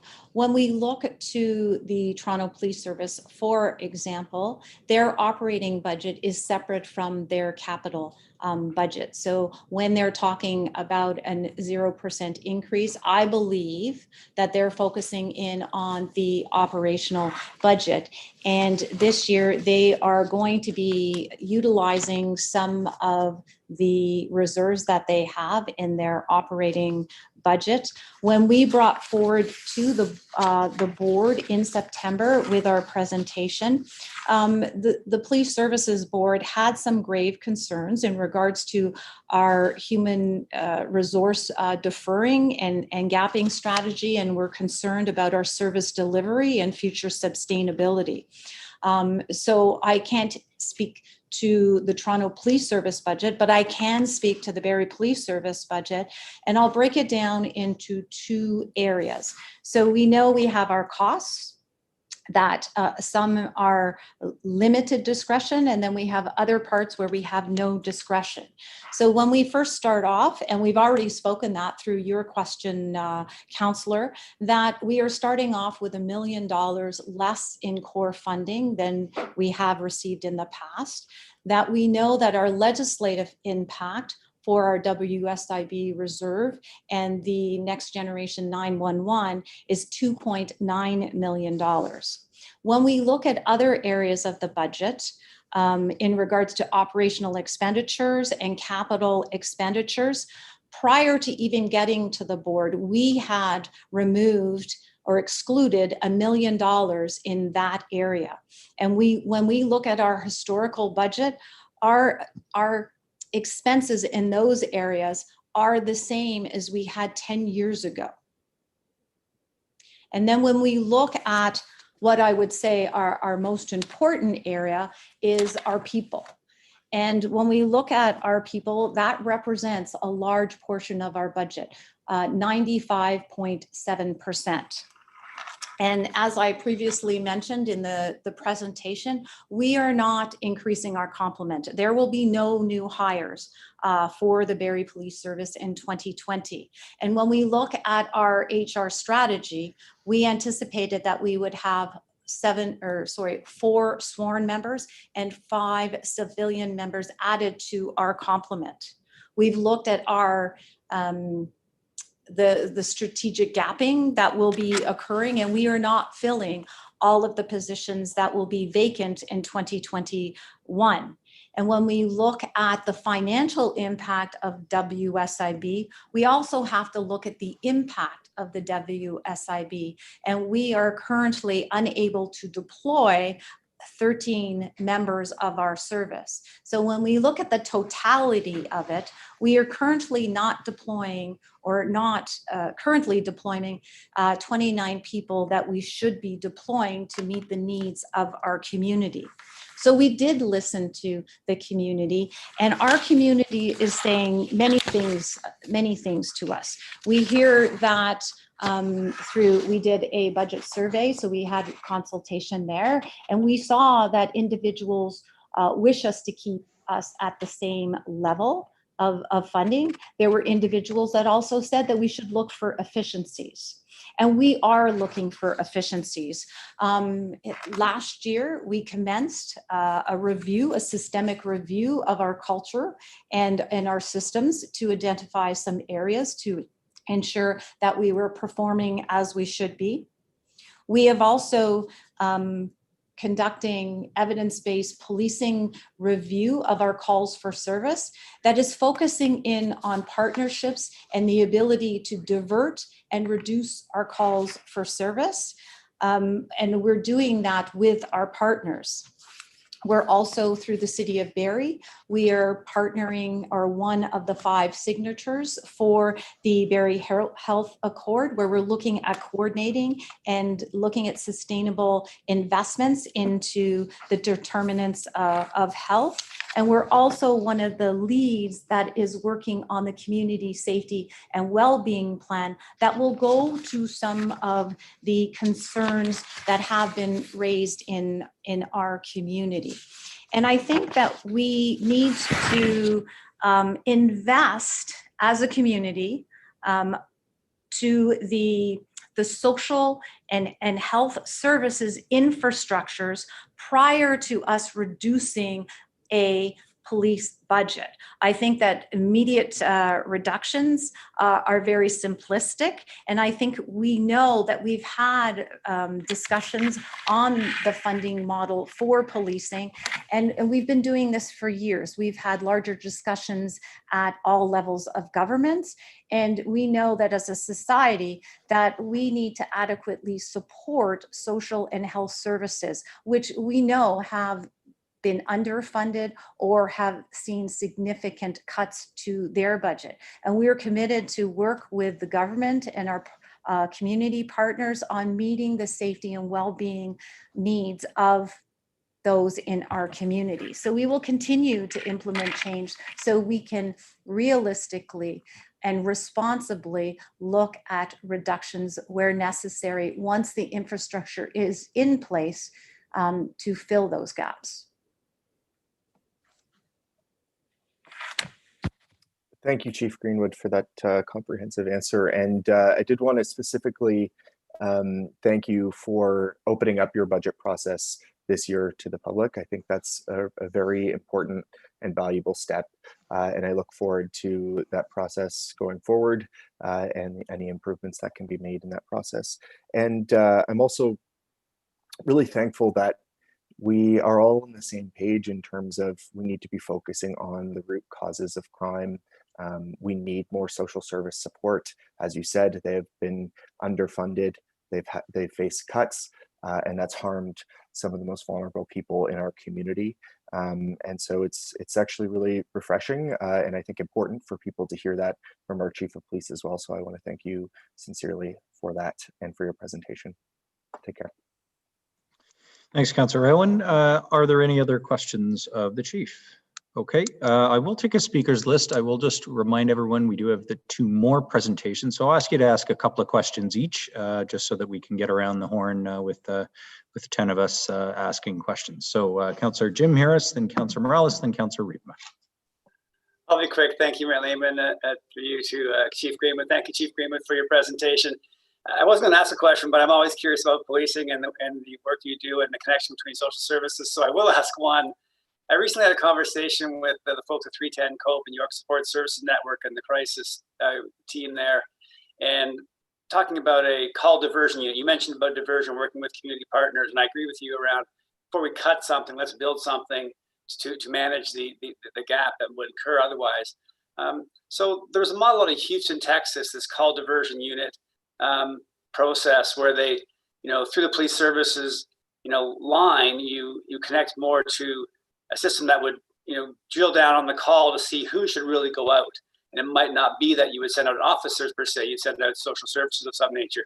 Is that part of the long-term or the short-term strategy around that call diversion you mentioned and the connection to social services?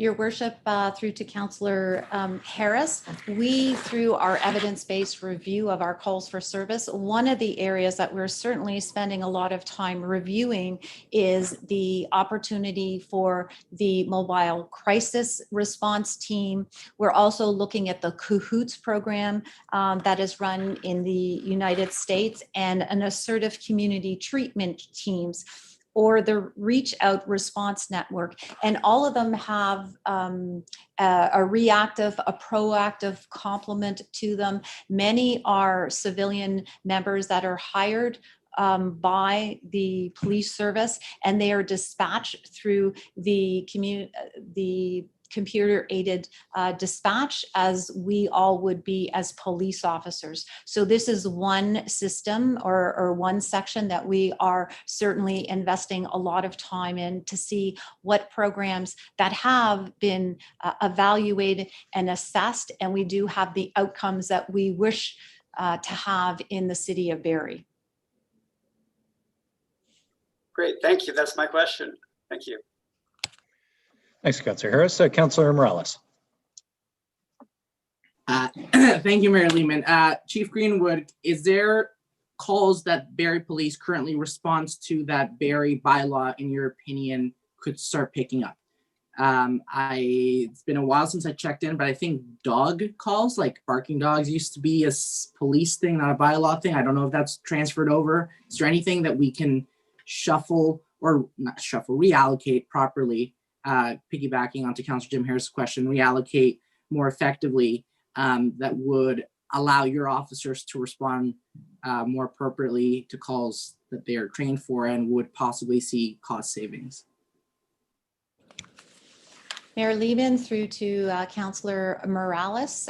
Thank you very much for that question. When we look at what we have experienced since March of this year during the pandemic response, we have a very good working relationship with our bylaw officers and the section of the city that is responsible for our public health response as a result of COVID. We do work very closely with our bylaw officers in regards to the traditional noise complaints, and we do and have performed special projects to address some of the noise complaints. And we do work with the city in regards to things such as landlord and tenant, noise complaints, dogs complaints. And it is something that we have had regular conversations to address those calls to see if it is appropriate to divert them to our bylaw enforcement officers through the city of Barrie. So hearing what I just heard, so correct me if I'm wrong, so police determines whether they should go to a dog call and a noise call. Let's stick to those. And if they can determine that they don't need police will stop attending a certain household, and it will just then always be bylaw. Is that correct? Bylaw. For those 2 calls, only for dog and noise.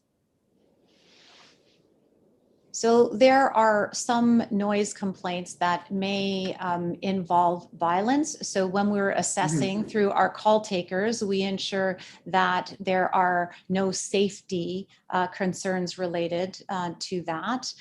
We are also a service that runs 24/7. So we are available at all times to respond to noise complaints and dog. I believe that was the other call that you had identified. So we are a 24-hour, 7-day-a-week, around-the-clock response. So we do respond to those if bylaw are not scheduled to be working. But that is one or several of the calls that we will be evaluating in the diversion and alternative response.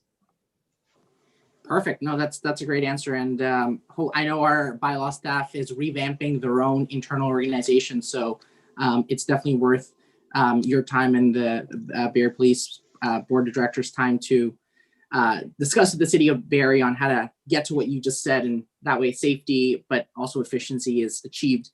The other question I had for you, Chief, was as a result of COVID, both initially in March last year, the summer, and now second lockdowns, has it become a greater cost to Barrie Police Service in terms of numbers? Not so much, of course, there's been changes in response and different types of services offered. Has there been a greater cost, a lower cost, or just more or less the same cost, just different? I'm kind of curious as if this is a contributor to a higher budget ask or possibly even a small and temporary cost savings. We have not experienced a cost savings in our response to COVID. So I'll break it down into the impact that we have had as a city, as a service, and financially how it has impacted us. So we have seen an increase in our operating expenditures and in regards to our capital expenditures to ensure that our members are supplied with PPEs, whether it be the masks, the goggles, the gloves, the gowns, to ensure that our members are safe, but also the community is safe when we are interacting with them. And we will still continue to see some cost associated with that. So there isn't an increase in the 2021 budget, and our $532,000 impact from an expenditures in 2020 were immersed into our current budget. So we have not sought additional funding to address that.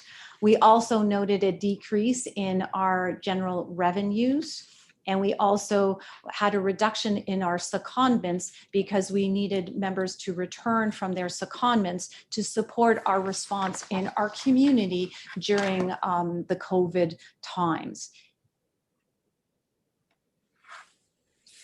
Perfect. Thank you, Chief. And those are all my questions. I guess just one quick comment is from the last time you presented a couple months ago, I touched base with the clerk's office, and it turns out that the internal direction that we gave to make sure our vehicles get converted to EV as quickly as we can doesn't necessarily translate to service providers. So I'll be working with staff on our side to ensure that we give you as much support as possible. Because for me personally, any budget that I would vote in favor for would definitely have some EVs on the 2021 budget. So that's just my quick comment, not answering a question. Thank you, Mary Lehman. Thank you, and look forward for that information. Thanks, Councillor Morales. Councillor Riepma. Thank you, Mr. Mayor, and thank you for your presentation, Chief. On slide 10, you have your budget broken down into a series of buckets, operational services, operational support. I'm interested, and I think our public is interested in sort of some different buckets. And I'm wondering if you can give us something along those lines. For example, what percentage of our budget is spent on traffic control, for example? what percentage is related to drugs and drug enforcement? What percentage is kind of social services? Do you have any sense of kind of what those buckets might be? Mayor Lehman to Council Rietma. The way in which the Barrie Police Service allocates our fund is illustrated in the slide before you. We do not calculate for, I will use one example, the drug-related costs that we incur as a city and the impact that it has on our community.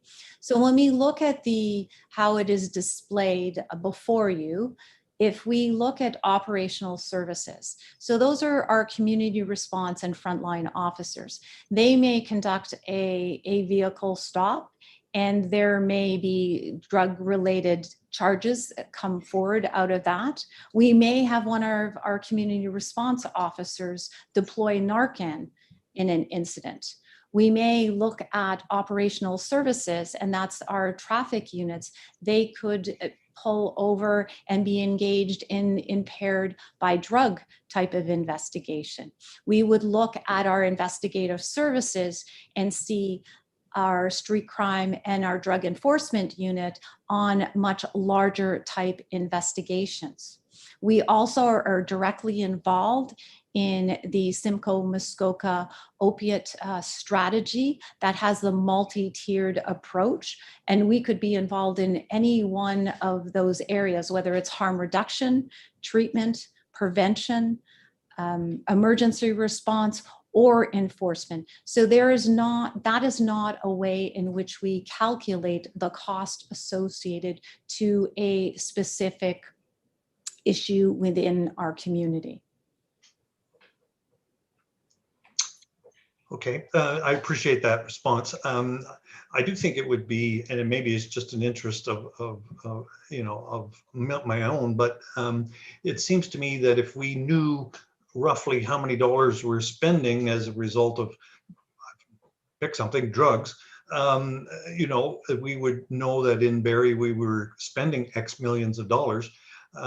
We could then say, well, gee, if we took some of that money and spent it elsewhere, we might achieve better results for our money. And the same goes with traffic, presumably, maybe we could do that. So it'd be interesting to have that kind of information. The second question I wanted to ask you has to do with community policing. I know that a couple of years ago, we spent some time talking about that. I wonder if you could just bring us up to date as to what's happening with that program.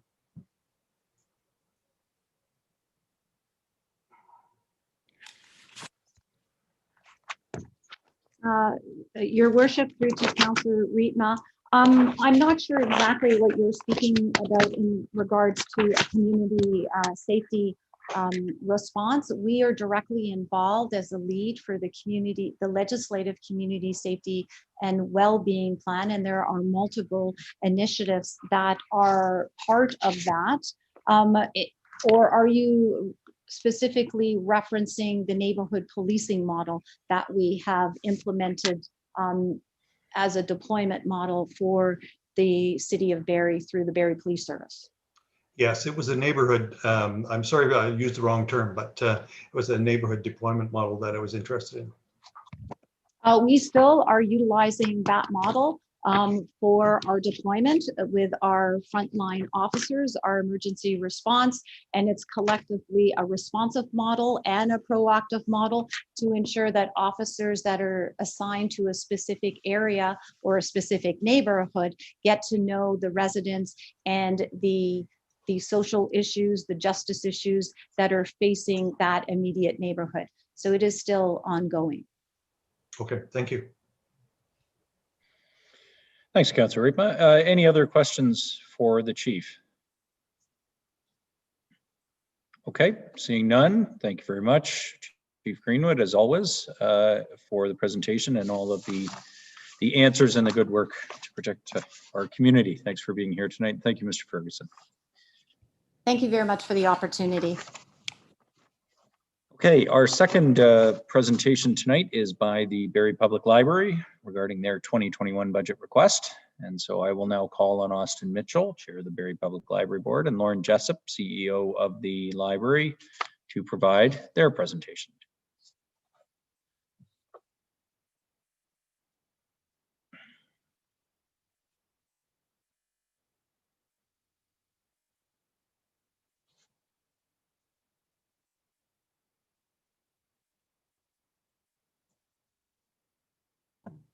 All right.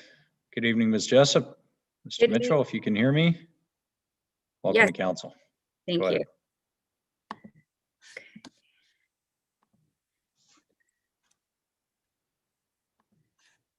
Bear with me one second here.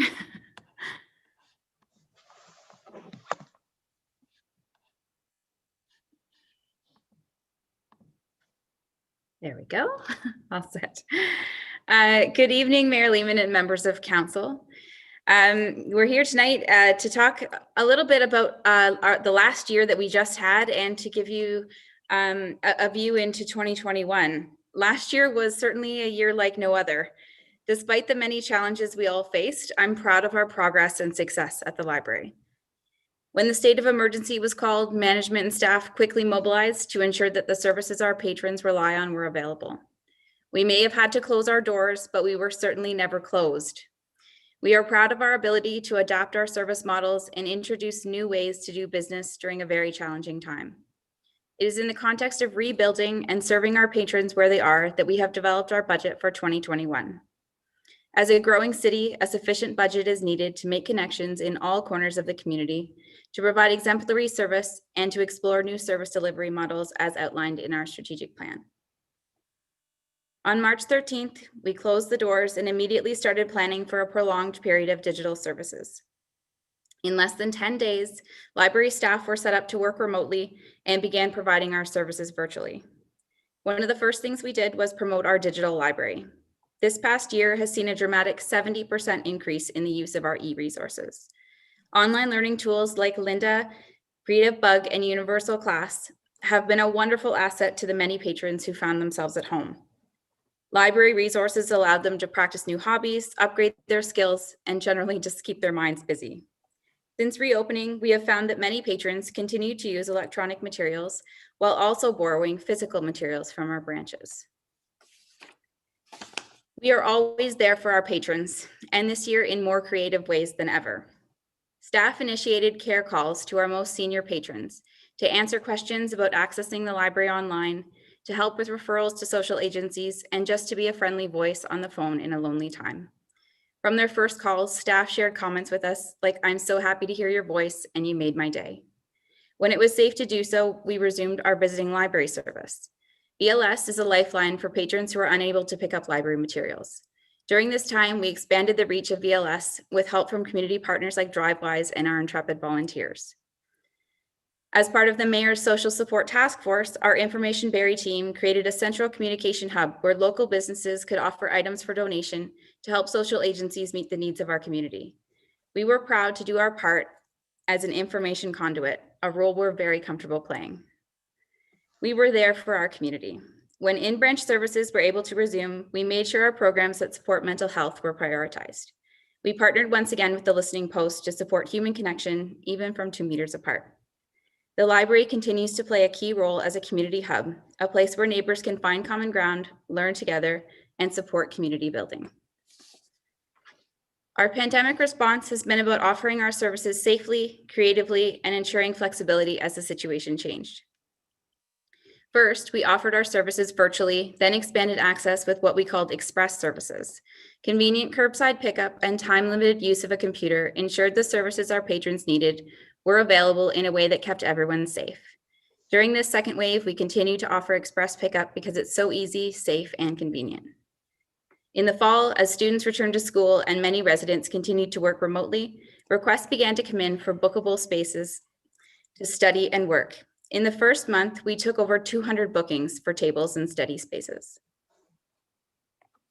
We've been doing our part to stop the spread by hitting pause on in-person programming during the pandemic. That hasn't stopped us from engaging our patrons online. In the first 30 days of closure alone, Over 500 residents signed up for a library card. To support our new and existing patrons, we took to the internet. Using a wide range of platforms, Facebook Live, Zoom, and conference calls, we shared over 1,300 programs with more than 24,000 people. This success may change how we deliver programs for good, at least to some extent. For example, our Baby Goose program has seen great success delivered in an online format. The digital format allows caregivers and their babies to participate without leaving the house. For some, like new parents, a virtual environment offers a convenient way to connect. That being said, one of the things I'm missing most is the sound of story time outside my office. So let's look ahead. The board has determined that the municipal funding required to maintain adequate and effective library service in 2021 is $162,000 over the approved 2020 municipal grant. This is a base increase of 1.95%, a modest figure that is in line with the direction provided by City Council. This year, the Library Board is also asking Council to approve $724,000 that will allow the board to extend library services into the Holly neighborhood, as we discussed with Council in early November. For years, library staff members have found creative ways to bring the library to Holly, but story time in the park is maybe not enough. This year especially, we've shown how creative and flexible we can be. Think of what more we could do for this area if we had a dedicated community space. A library in Holly strongly supports Council's goal to build strong neighborhoods. Public libraries encourage human connection, inspire community participation, and shape the way people interact. As we recover from the pandemic, a library could help build the social infrastructure for a stronger Holly.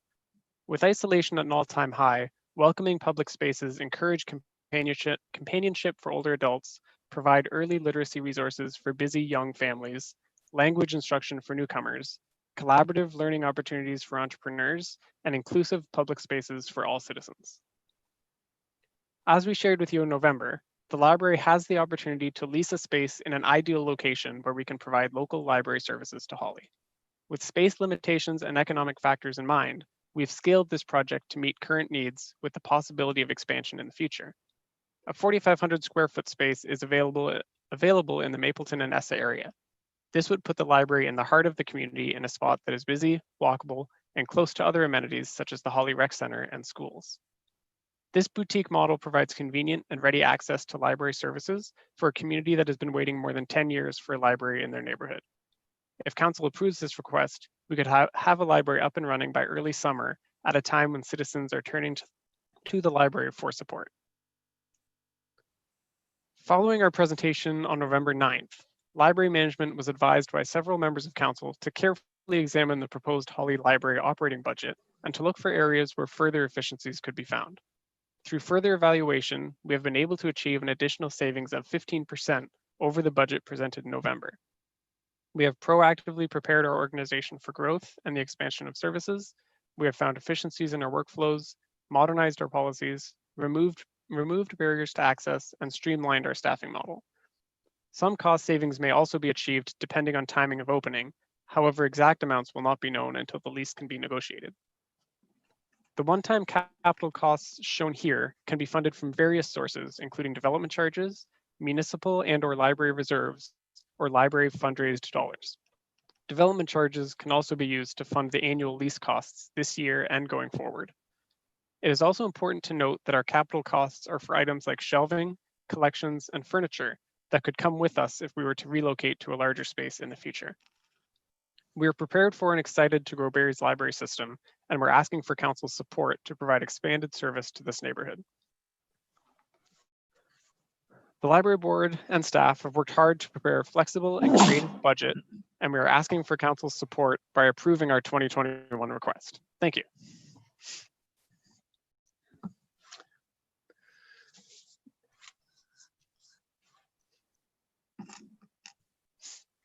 Thank you very much, Mr. Mitchell and Ms. Jessup. We'll just get the grid back up on the screen. There we are. Thanks very much for the presentation. Questions from members of Council? Councillor Kungle, go ahead. Thank you, Your Worship. Through you to Lauren and Austin, thank you for the presentation. I didn't have too many questions because I thought you did a robust approach to the budget you came forward with for the Holly opportunity in November. But if you can speak to it, because I thought you did quite an impressive job scaling it back to still provide something from a community benefit. So a 15% reduction, I'd like to applaud you on that, but also would love to hear if there was an area where you found efficiencies. We had conversations at the time about, leveraging volunteers, infrastructure, the parking lot and size of the building. So could you give us any insight into how you were able to attain that? For sure. Through you, Mayor Lehman, to Councillor Kungle. The main area where we were able to find efficiencies is in the salaries for that branch. So really the basis of it is we will be sharing a manager between Painswick and Holly. Thank you. It was great to hear, although something compromises when you're finding those types of efficiencies, but great to see that you've come up with a model that works from a cost sharing around positions and that it's not a service reduction, I think, around your programming that we know is has been identified as needed there. My last question, I think, is also about, are there any programs that you launched through the pandemic? So one was, I think it was, in social media around RVH and the new babies and the kind of free membership, I think, for a period of time for new moms. Is there anything that you are scaling back that was kind of a one-time programming from an engagement and a pivot, or can we assume, all things considered, even the new programs will continue on, even in this new space and to perhaps new members in that location? Yeah, through you, Mayor Lehman, to Councillor Kungle. We haven't had to really scale back in terms of any programming. Now, obviously, during the pandemic, our ability to offer in-person programming is limited, none. So there's certainly that, but in terms of program reductions to make this work, no, we will not have to reduce our programming. That's great. That's all my questions, and it was lovely to see even how you've pivoted in lockdown. I was at the library today for a pickup, and still a warm and friendly place, even though you only get so far through the doors. But my compliments again to the team. Thanks, Councillor Kungle. Councillor Natalie Harris. Thank you, Mary Lehman. Great presentation. Thank you, Lauren and Austin. I just had one question about fundraisers. Do you have any plans already? Have you been brainstorming? Is that in the works? Because I like to hear that word. Great question. Ms. Jessup. Thanks, Councillor Harris. Through you, Mayor Lehman. We do not have plans for any specific fundraisers because we've been fundraising for about 15 years for this. So every time we run the Barrie Dragon Boat Festival, the funds are deposited for branch development. So now's the time. That's amazing. Thank you. Thanks, Councillor Harris. Councillor Harvey. Thank you, Your Worship. I just want to make a comment to start off and thank Ms. Jessup and the board for very quickly reevaluating things and coming back with a significant increase in their staffing costs, which obviously are going to significantly help make this become a reality. My main question is actually for Mr. Miller when it comes to the financing piece, because I think the big question that members of council are probably going to have is the funding formula that we can use to make this become a reality. And I just want to clarify for members of council that when it comes to funding this new branch, that we do have dedicated library reserves specifically for this, and that the only component of this moving forward that would have any effect on the direct tax rate would be the salaries involved in operating this particular location. If you're able to either clarify or expand on that, that would be great. Mr. Miller. Through you, Mayor Lehman, to Councillor Harvey. So I believe you're making reference to the development charges used to, as this is a lease, development charges could be used to finance the lease costs of on an annual basis. Development charges cannot be used for things like utility costs. So it would be your general operating, your salaries, as well as I said, utilities, that sort of things would come from a combination of either the tax rate or any other offset by any fees that the library would be able to collect. So just to re-emphasize that the DCs are for your annual leasing costs. And just a follow-up to Mr. Miller, when it comes to, especially now that it appears that it will be a city-led lease opposed to a library-led lease, that in fact there also would be a savings because there would not be property taxes associated with the unit that is being leased. Is that correct? It would be through you, Mayor Lehman, it would be treated as a municipal facility. So there would be a break in the property on the property taxes. Okay, great, thank you. Yeah, because it contained within their current budget, it shows the lease at $160,000, but as a potential budget. However, that number after a lease is actually signed, and then also too with that additional expense not being added onto it, that number will actually be dramatically lower than that $160,000 that's being budgeted for. Thank you very much, and thanks for the presentation. Thanks, Councillor Harvey. Councillor Morales. Thank you, Mayor Lehman. This question is very simple to Ms. Jessup. 15%. Mr. Mitchell, 15%. Wow, that's like that needs to be highlighted. You know, it's a buzzword, cut red tape, find efficiencies, but the fact that you guys could look at how the people composition of the organization is, how it's going to evolve because of COVID, and expand services, and at the same time come in 15% lower at the new ask that you thought was coming in is exemplary, and I think it needs to be highlighted. Also, Councillor Harvey, you're way too humble. He needs a lot of kudos as well besides the board. This guy has been putting in probably hundreds of hours on this file to making sure Holly gets the branches a reality to the benefit of the residents through the scrutiny that of the your career of having that keen eye and finding that. So I think Councillor Harvey definitely deserves as much recognition as the board and staff members on this.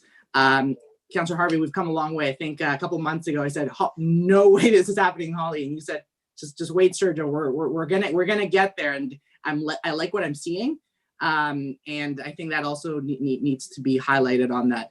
I actually do have a question beside those questions and comments. How does security, how does the security needs of the library change? So what I mean by that is obviously the Barrie Library, just like City Hall, employs security.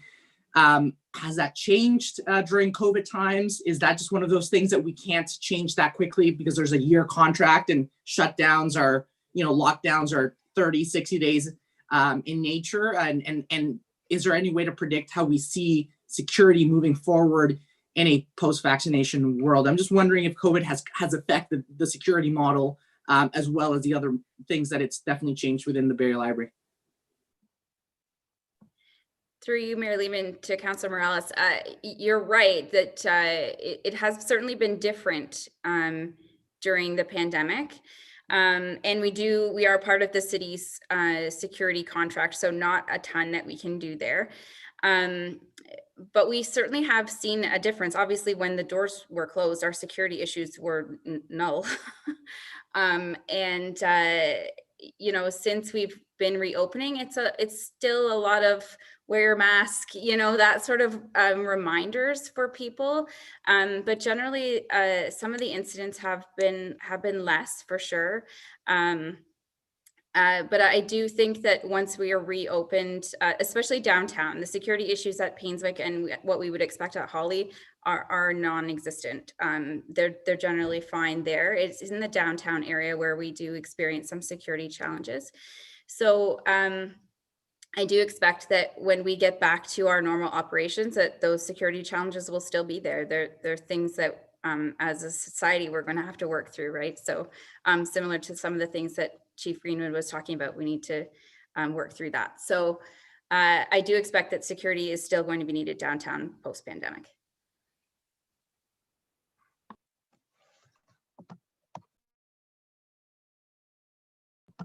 Councillor Morales, you're on mute. Okay, I guess it's my turn to get the you're on mute. I think during your presentation, you said that you guys have Barrie Library had partnered with DriveWise for deployment of materials.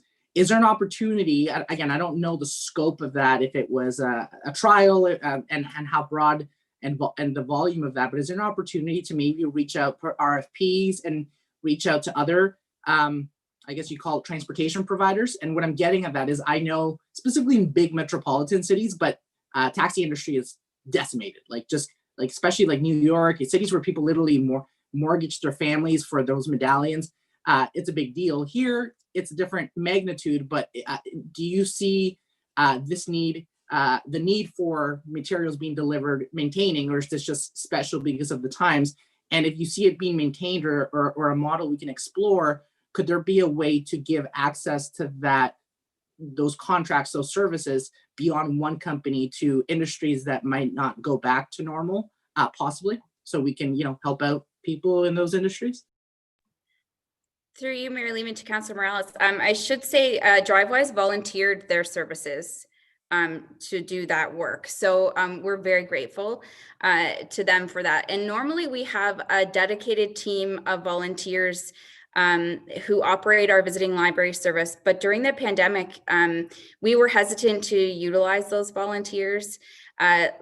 Lots of them are older, they may have immune compromises themselves. And, we also had some issues where we were delivering materials to long-term care homes. So we had to put a pause on that sort of thing.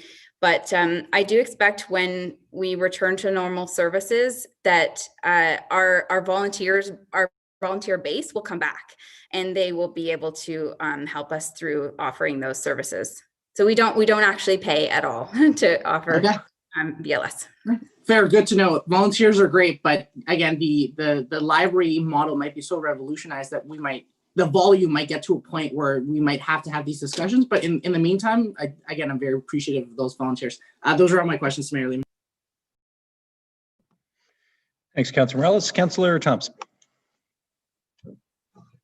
Thank you, Ms. Jessup. Through you, Mayor Lehman, sorry, to Ms. Jessup. Thanks for the presentation. I might not be praising the 15% deduction. And the only reason I'd like to see another 30%. And the reason being, when you come originally, when we talked about the third library, you always stated you could do it without staffing. The staffing you had was able to move around. So I look at 221,000 just on staffing, salaries and benefits for the Holly. Like, I would like to see that zero. And I appreciate from the 832, 458, you've taken it down to 723. That I really do appreciate. But I just think in light of COVID and, we're looking at something this year, we might not even be able to open it. And I'd like to see if it's possible to the complement of staffing you already have to try to work it around that. And one question I do want to ask, you started offering library cards to non-Barrie residents. Was that something you were offering just during the pandemic, or this was a program that you guys implemented to attract people? And why would we be offering library cards to non-taxpayers? Through you, Mayor Lehman, to Councillor Thompson. We have, as far as I know, always offered non-resident memberships.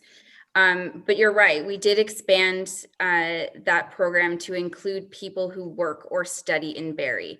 And so the idea behind that was, yes, to increase memberships, but also to offer services to people who spend most of their day in the city, right? They're eating in our restaurants, they're shopping in our shopping centers, and we are offering them access to library services in Barrie. and I know this is a pretty touchy subject and with the late fees and stuff, and I understand for certain people that it's very crippling to certain families. Could it not have been done on a case by case basis? If somebody asked to have forgiveness, then it was there, no questions asked, very, like somebody like myself, I believe that if, I'm late, I would pay, and it's self accountability, where I truly believe a lot of people would, and for the people who can't, I fully understand on waiving that. Was that ever a consideration? Through you, Mayor Lehman, to Councillor Thompson. Yes, traditionally, we have waived quite a number of fines for people depending on their circumstances forever, as far as I can tell. I would say we would waive, I don't know, 50% even of the fines because of people's circumstances when they had a difficult time. So when we go down to offering things fine free, it's just eliminating that barrier. There's no need for parents to limit the number of books that their kids can check out because they're worried about fines. They don't have to have that like punitive barrier in place, because it's been found, lots of studies, and I can find a few for you if you want, have found that doesn't work anyways. It doesn't mean that people are going to bring things back on time. If they're going to keep it longer, they're going to keep it longer. So it was just a matter of providing that equitable service to everyone in our community. Just to elaborate one point on that, the main thing that the board wanted to accomplish there was removing the barriers, increasing accessibility. But the other thing that kind of speaks to your point, Councillor Thompson, would be the resources that are needed that the library used to monitor that and waive fees if circumstances warranted it. It was significant resources that went into that. So the library has been able to recognize significant efficiencies there, redeploy to more useful programming by not having to deal with that logistics of fines and waiving and that sort of thing. Yes, thank you. That's a perfect answer. So it was a lot more cost efficient to do it this way than. It's win-win. Perfect. Thank you. That's all I have. Thanks for the presentation. Thanks, Councillor Thompson. I don't think I saw anybody else indicate. Were there any other questions for our library? Councillor Jim Harris. I was gonna leave it, but I thought I'd jump in. Councillor Thompson inspired me. I was noticing all the excitement about the 15%, but it was a number you presented, which was above a number that was promised, which was much below that. So I wasn't quite sure about all the excitement on the reduction, quite honestly, but I do appreciate you trying to do this efficiently. But also say too, I do like the location. I think it's a great spot as far as speaking of where we have libraries now, Painswick and downtown, and this makes perfect sense. What I was wondering about it, if I didn't know what the ask was, I would have guessed the presentation was about how fabulous e-libraries are, and the future of libraries is about accessing things remotely. And I did appreciate you saying that this would change, and I think a lot of services have been changed for good by the pandemic as it relates to using virtual platforms and electronic means to get services and things to people. So having said that, I mean, I don't know if, and Councillor Thompson talked a bit about, we're sitting here in a lockdown or in a gray period, not sure when the library will open, but I think the positive thing, if I got this correctly, is did you not set record membership increases during the time when you couldn't walk into the library? Yeah, so I guess my point would be that for 2021, would the biggest bang for our buck be increasing electronic materials and items that people can get to because they can't go into the library? I guess how much a focus is that versus having another physical site that you can't go to, at least for this foreseeable future. But I will say, having said that, and I've said to Lauren before, I do support a library in Hull. I think it's a wonderful location and it makes perfect sense. I'm wondering if 2021 is the year, given that this would be the year of e-access and virtual services. So that's my question. And I don't know how that fits with the overall plan, but where you are with all the e-access investments. Through you, Mayor Lehman, to Councillor Harris. Yes, we certainly needed to put more resources into our digital because the use is going up on that. But you know, I still think that this is the year that we need to provide services in Holly. People they want that human connection back. So as soon as we can provide it, I really do think that people are going to come back to a branch and really enjoy being in that space and learning together and building up that community again. You know, we see it even here when we're only doing curbside, we're at the door, but people are so grateful that we're there and they can talk to us in real life. So I do think that even if it's, you know, mid-year, by the time we're able to access maybe close to full services, I'm like, maybe, that I think people will come. They're really looking for that human connection. I know that I'm sure we're all missing it. Yeah, thank you. And again, I agree with both of these, and was wondering about with the money allocated, if we can't open the doors to full access until, you know, Q2 or beginning of Q3, what of the savings, and can that be, and maybe that answers the question for you, Mr. Mitchell, but around, if the money is allocated, can it be reallocated toward, if it's not salaries, because we're not hiring people, if you can't get in the library, can you put that money into the e-services and into e-resources? Can it be, as opposed to not spent, if we decide to approve the full budget? Is that an option? Yeah, through you, Mayor Lehman, to Councillor Harris. The budget is flexible. So we've budgeted it as, so assuming we can open a mid-year branch with full services, where that's what we're budgeting for, and that's our goal.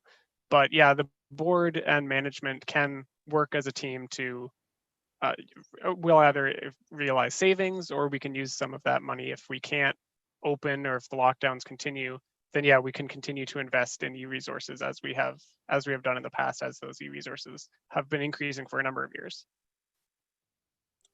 Well, great. Well, thank you, and congratulations on a record year of new library members. I mean, you know, and obviously anybody who's transitioned into e-services has really helped our community, because we know how tough it is, and having access to the library and to excellent resources throughout this pandemic, I'm sure has made a big difference to a lot of people. So thank you.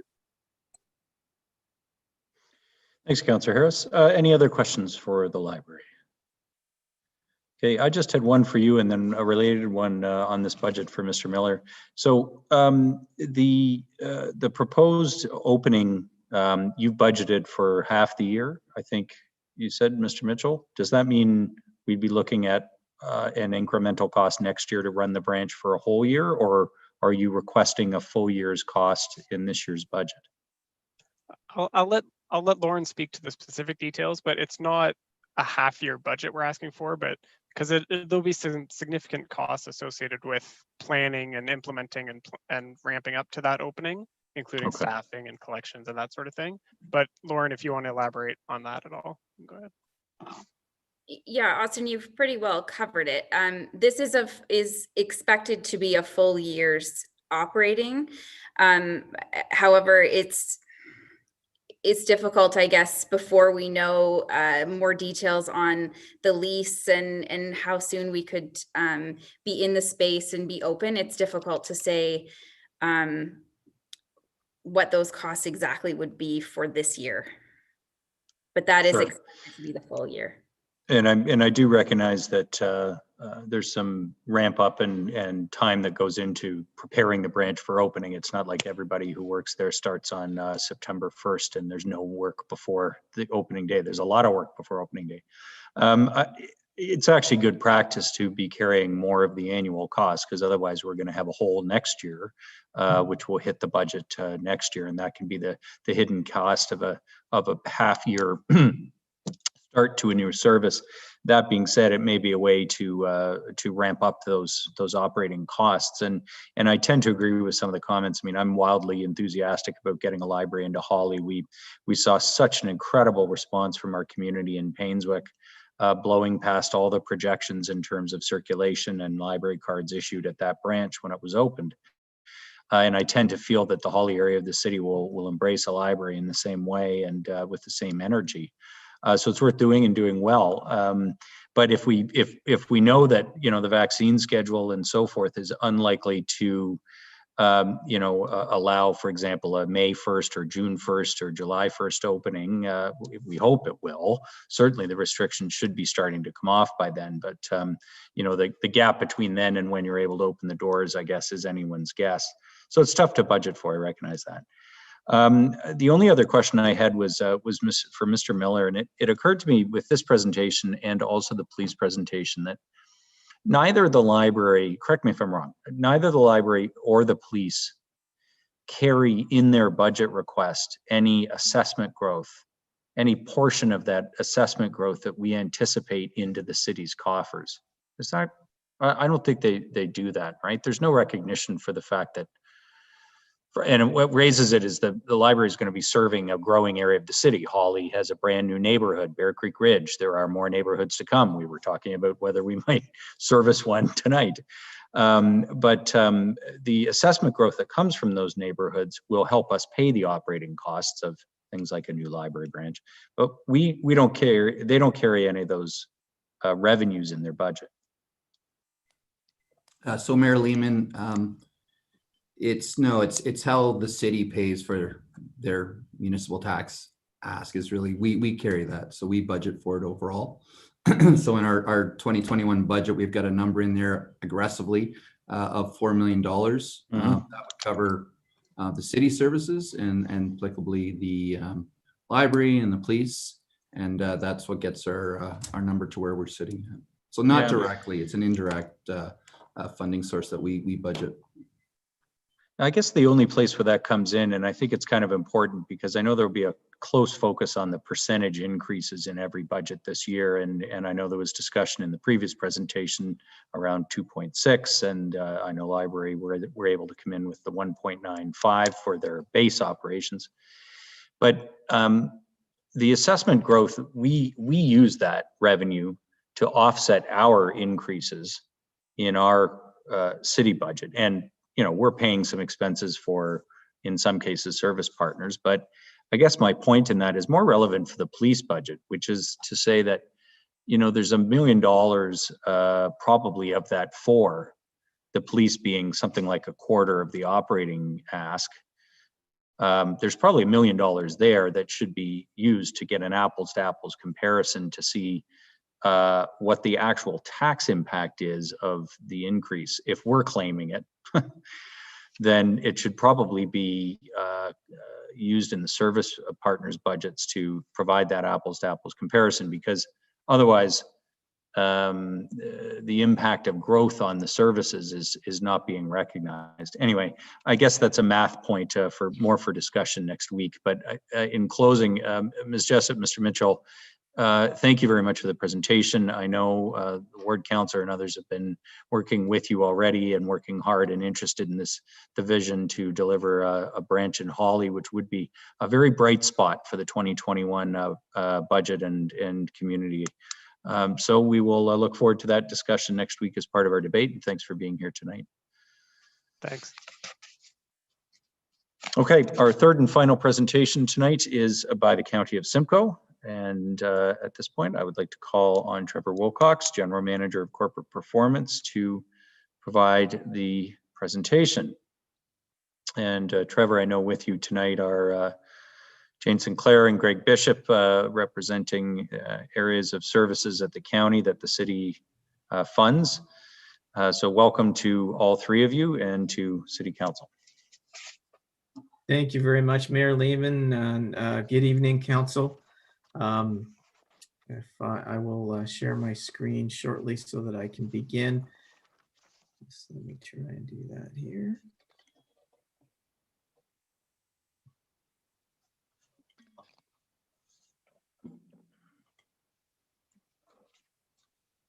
Hopefully that looks good. Yes, Mayor Lehman, as you mentioned, with me is Jane Sinclair, General Manager of Health and Emergency Services, Greg Bishop, General Manager of Social and Community Services, and our Treasurer, Leland Sibic, is joining us as well for any questions you may have. Typically, we do have an overview of all of the individual services. We review those. We talk about prior year accomplishments. We go over the coming year key initiatives, and we go specifically into some budget highlights for each of the areas in an effort to streamline things a bit, because I know things are getting late, and as requested by your staff.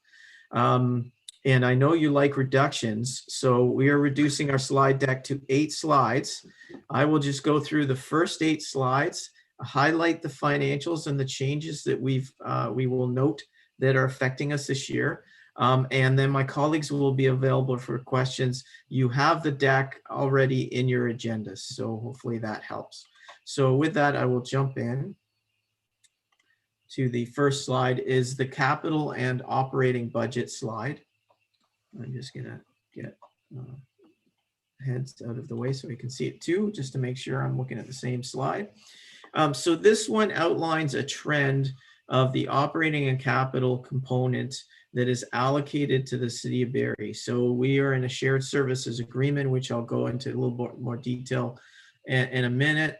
This is the allocations over the last few years with the budget for this year and the forecast.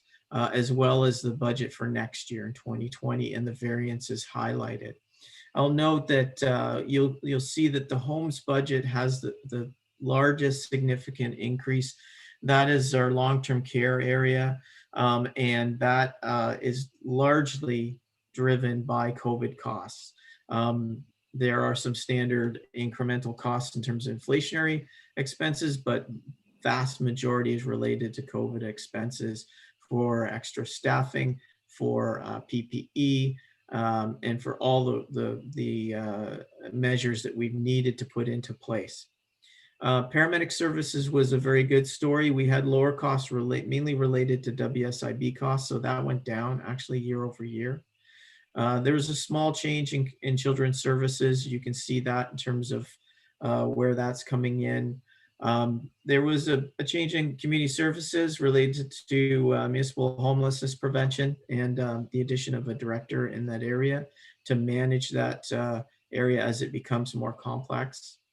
Ontario Works, the case count has gone up a little bit from 6,300 to 6,500 cases. We are implementing through direction from the province a electronic document management.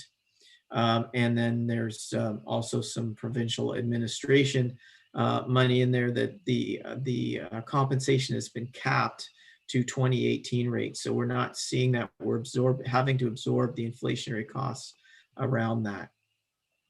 And then social and community services, or social Simcoe County Housing Corporation, excuse me. We have a full year operating budget for the new building that was put in place in Tay, plus there is some COVID impacts related to that as well. Social housing is down slightly. That's down because subsidies are down in terms of that area. So overall, we're seeing a 4.5% increase. I will just note there is a small allocation for archives and museum, and then the Lake Simcoe Regional Airport is a specific line item that we put in there now, just to be clear. So our total operating expenses are going up 4.5%. The capital is growing as well, largely related to the projects in social housing. There's a large development in Aurelia that is going in, and there's some design work for a development in Bradford, West Gwillimbury.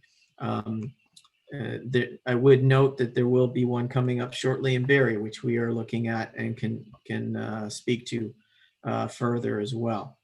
MFC is the major facilities construction projects, and this is the financing component where we finance those large capital projects. So you can see that shows where we are in terms of the adjusted capital. So that's the capital that is allocated to you this year. It's not the total, it's the actual adjusted capital. So at the bottom is the total operating and adjusted capital. On the next slide is the breakout of the capital. You can see on the left is the MFC projects themselves, which is the developments in Simcoe Manor, the paramedic bases, as well as the social housing. And then on the right side is the projects that are non-MSC, which is typical ambulances, capital programs related to long-term plan, asset management, and the runway expansion is noted in there as well. And we've highlighted the financing component of the MFC. The municipal services agreement, just to note, is broken down. So I will go through in a little bit more detail in terms of the absolute costs and how they're allocated. But this shows that most of the service are allocated based upon a weighted taxable assessment. Long-term care is an interesting one because it's a blend. So this is the agreement that was reached. It's a 5-year agreement, ends at the end of 2022.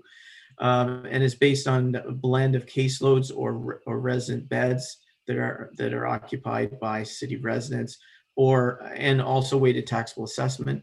Ontario Works and the specific services noted under children's services are caseload driven. And like I said, the other ones are weighted taxable assessment. So I provided this last year to really give you an idea of how the allocation, where the net allocations come in and where the impacts are occurring. So for each service, it outlines the 2020 net allocation in the first column. Then there's provincial funding changes or reductions. Those were substantial last year in terms of reductions. We did get some actual increases in some funding for services, which you can see in children's services here, and the operational changes related to those, and then some share changes. So if it's weighted taxable assessment, it would be based upon changes in that or changes in caseload as an example. And then it arrives at the full budget for 2021, as you can see outlined there. So you can see those allocations.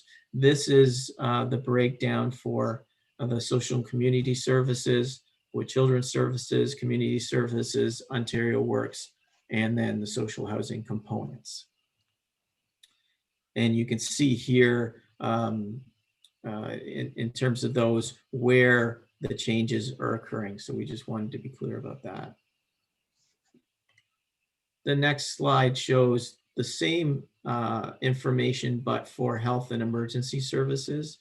Again, the allocation between ourselves, this is fully allocated, including administration costs, and then the changes that we saw in terms of operational. The large impact here, operational changes related to COVID expenses, you can see coming through in this line and how they're allocated to ourselves and the service partner, yourself as a service partner. And then paramedic services, thankfully the reduction, and again, how it's allocated based upon a weighted taxable assessment in that area. So overall, the 2021 budget impacts, we've got significant funding changes in terms of children's and community services, Ontario Works, and long-term care. Most of those were absorbed with costs that we've got. So they were good as far as providing extra services. And there were some moderate impacts to paramedic services and housing. Significant costs related to COVID for staffing, for PPE and cleaning needs as well. I would note that, I didn't note it on here, but we did reduce costs. Where we looked at reducing costs was in the administrative side. So we reduced costs related to travel, training, those kind of expenses. We realized a $2 million reduction across the county, which you would have been allocated a portion of that, or would have helped in terms of your allocation in 2020, and a $1.5 million reduction in 2021.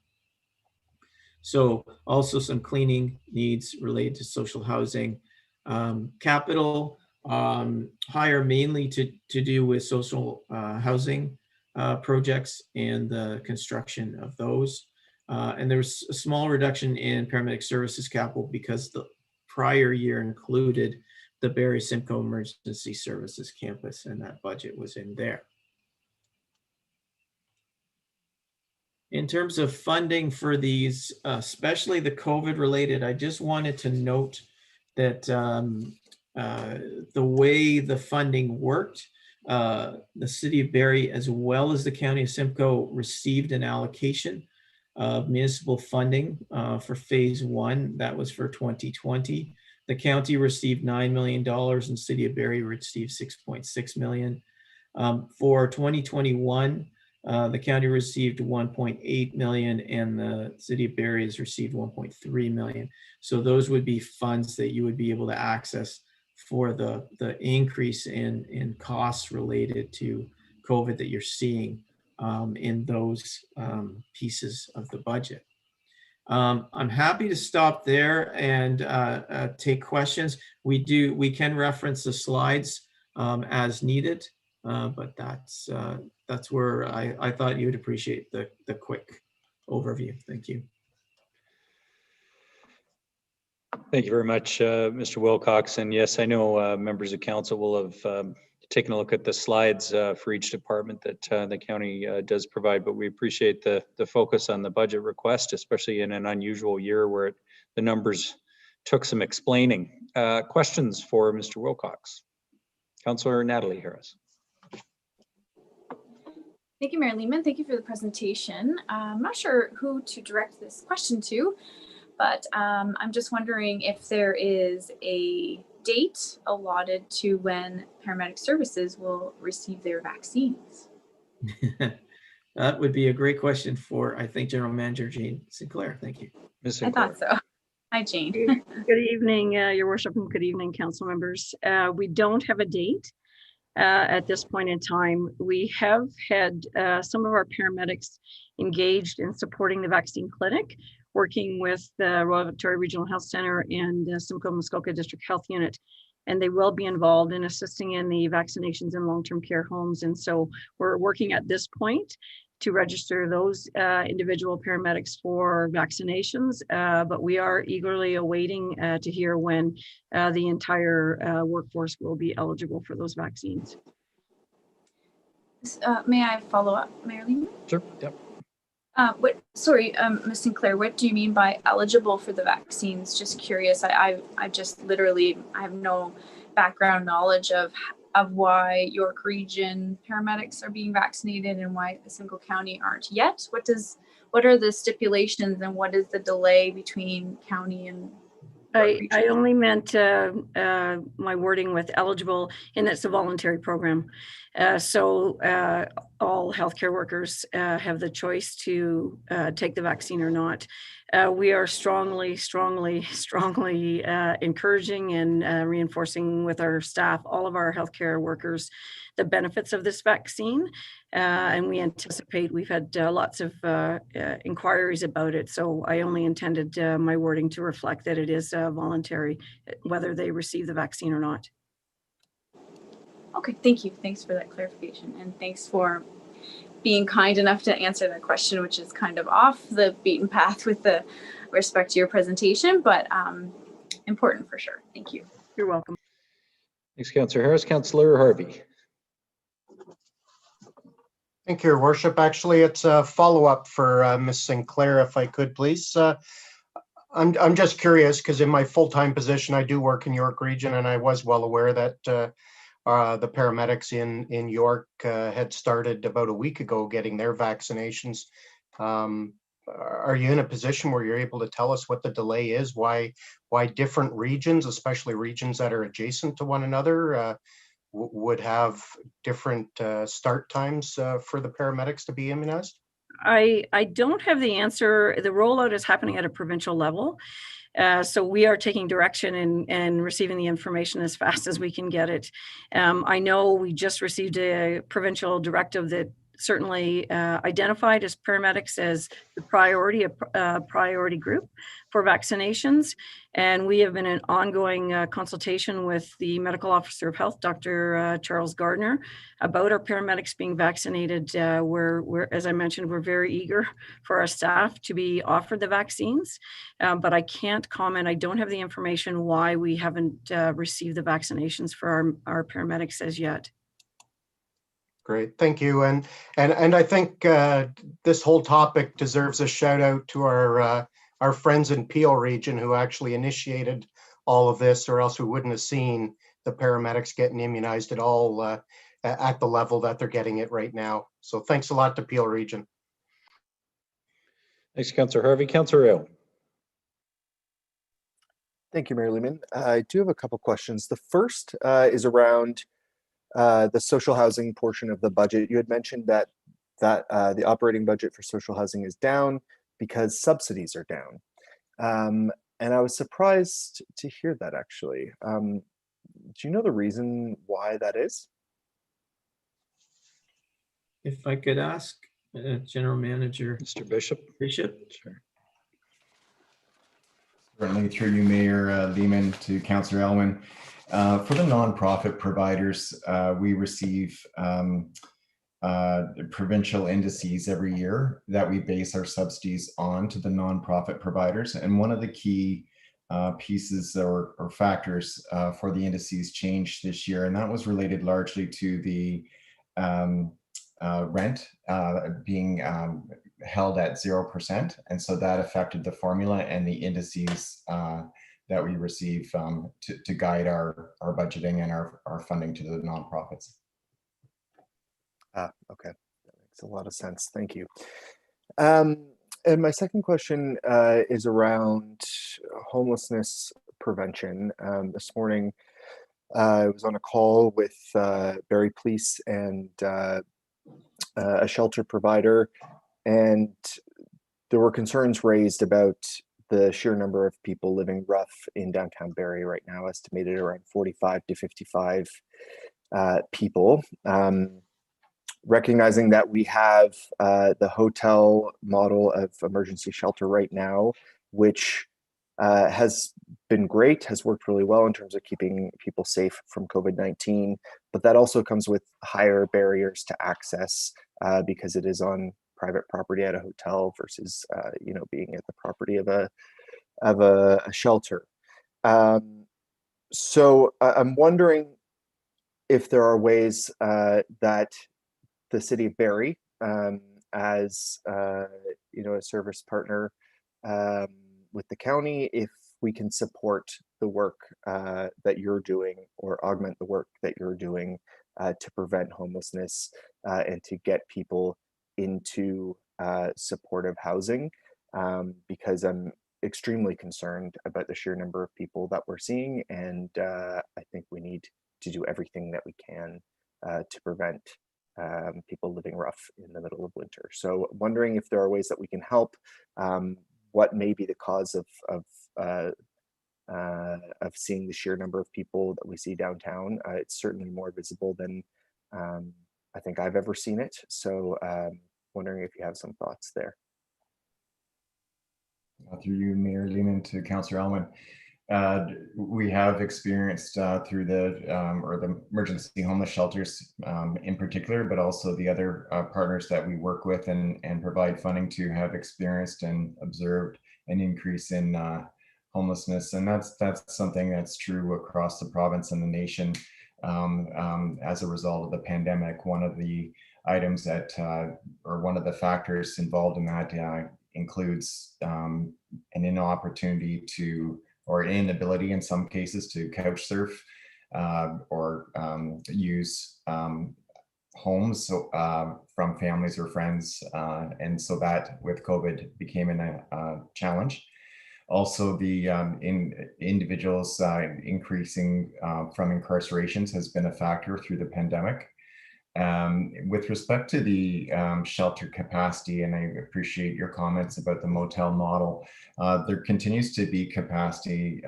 We have seen an increase and certainly are concerned about the number of folks living rough. And The outreach team that is funded by the county through provincial and federal funding through the Busby Street Center has been encouraging people to come into shelter. And we continue to have opportunities through the motel system where the Busby Center is engaging in another hotel rooms or suite of rooms to address this particular matter. There are some cases where individuals aren't always in a position where they would welcome coming in, and there are a number of complex reasons for that. There are also some additional standards that have been put in place because of the pandemic with respect to the motel model. They're not high barrier. They're very similar to what it would be if the emergency shelters were continuing to operate. One example is due to public health, the shelter providers are asking individuals not to be traveling, not to travel to Toronto, not to travel out and visit people, just as we all are trying to remain isolated, especially during the lockdown. So that's one example of a challenge that some individuals are facing if they're not in a position where they're able to abide by those standards. We are concerned about the increasing numbers. We have increased the outreach support to the service agency, and we also have authorized any additional motel funding available for those folks as well. Okay, thank you. Thank you for that response. And then looking forward, we know that to end chronic homelessness, one of the main things that we need is supportive housing and transitional housing. And there was a project that was announced by the county at George and Green, but it's my understanding that that project has now fallen through. What is the plan going forward, and is there anything that the City of Barrie can do to support getting more supportive housing units online, because we so desperately need them? Thank you, and through you, Mayor Lehman. The transitional housing that was being planned that I had shared previously was with respect to a time-limited initiative. It was an opportunity made available with an empty residence, and efforts were made to create a wraparound model for transitional housing for about 80 individuals for about a 7 to 8 month period. Unfortunately, through all the best efforts made, in the end, there was an insurance challenge with the owner in terms of their change in use piece. We worked closely with our insurance at the county, as well as the owner and his broker, and he was unable to secure the insurance required. The county was in a position certainly to help by providing the insurance for the program, but not for the specific actual building, which is the responsibility of the owner. Having said that, that was temporary in nature. To ease some of the pressure, we are reallocating some of those federal and provincial funding towards sustaining the motel model. It has been applauded by public health and championed as the best practice for ensuring safety for staff, safety for the residents, as well as any other service providers who are providing support. With respect to any other opportunities, there is has been some interest, which we're really pleased about, across the region, including the City of Barrie, for the Federal Rapid Housing Initiative, which is funding that may be available for successful applicants for capital funds to create new affordable housing, and in some cases, affordable housing with supports, which is really earmarked for the most vulnerable residents to avoid homelessness. And so there were 3 different applications that went forward in the Barrie area alone by the due date of December 31st, pretty tight timeline. And we're really anxious and hopeful that there'll be some success with those models. County staff work closely with the proponents.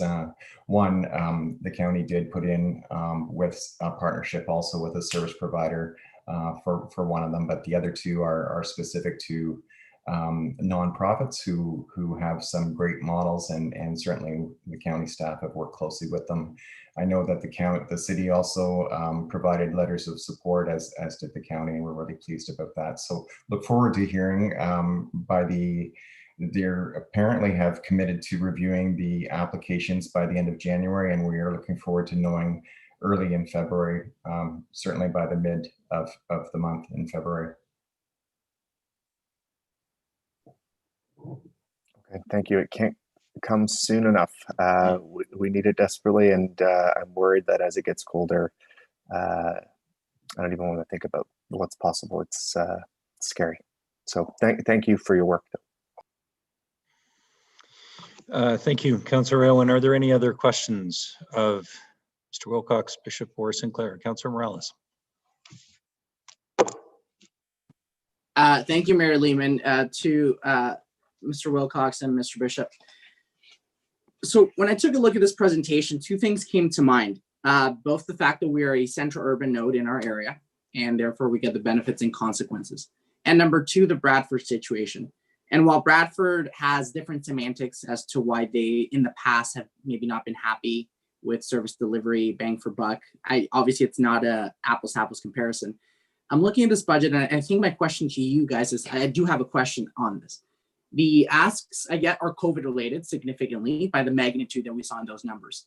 But I think this is one of those things that every year, I think, and I've only been around for 6, obviously there's been many years before this, but councilors kind of looked at this budget and went, I'm not happy with the numbers in Barrie at least, but we'll make do. And it's almost dissatisfaction by 1,000, but by 1,000 cuts, to the point where I'm looking at these numbers, and in our strategic session in December, looking at the needs and gaps we have to fill with housing in the city of Barrie. Well, you want to do a project? Maybe we buy land. Maybe we give another donation to the Busby Center. Maybe we do these different little projects that's coming from municipal tax dollars. And then I look at the county budget and I go, a lot of these services the county should be doing, but the county is doing these capital projects in Aurelia, in Collingwood, in other ends of the city.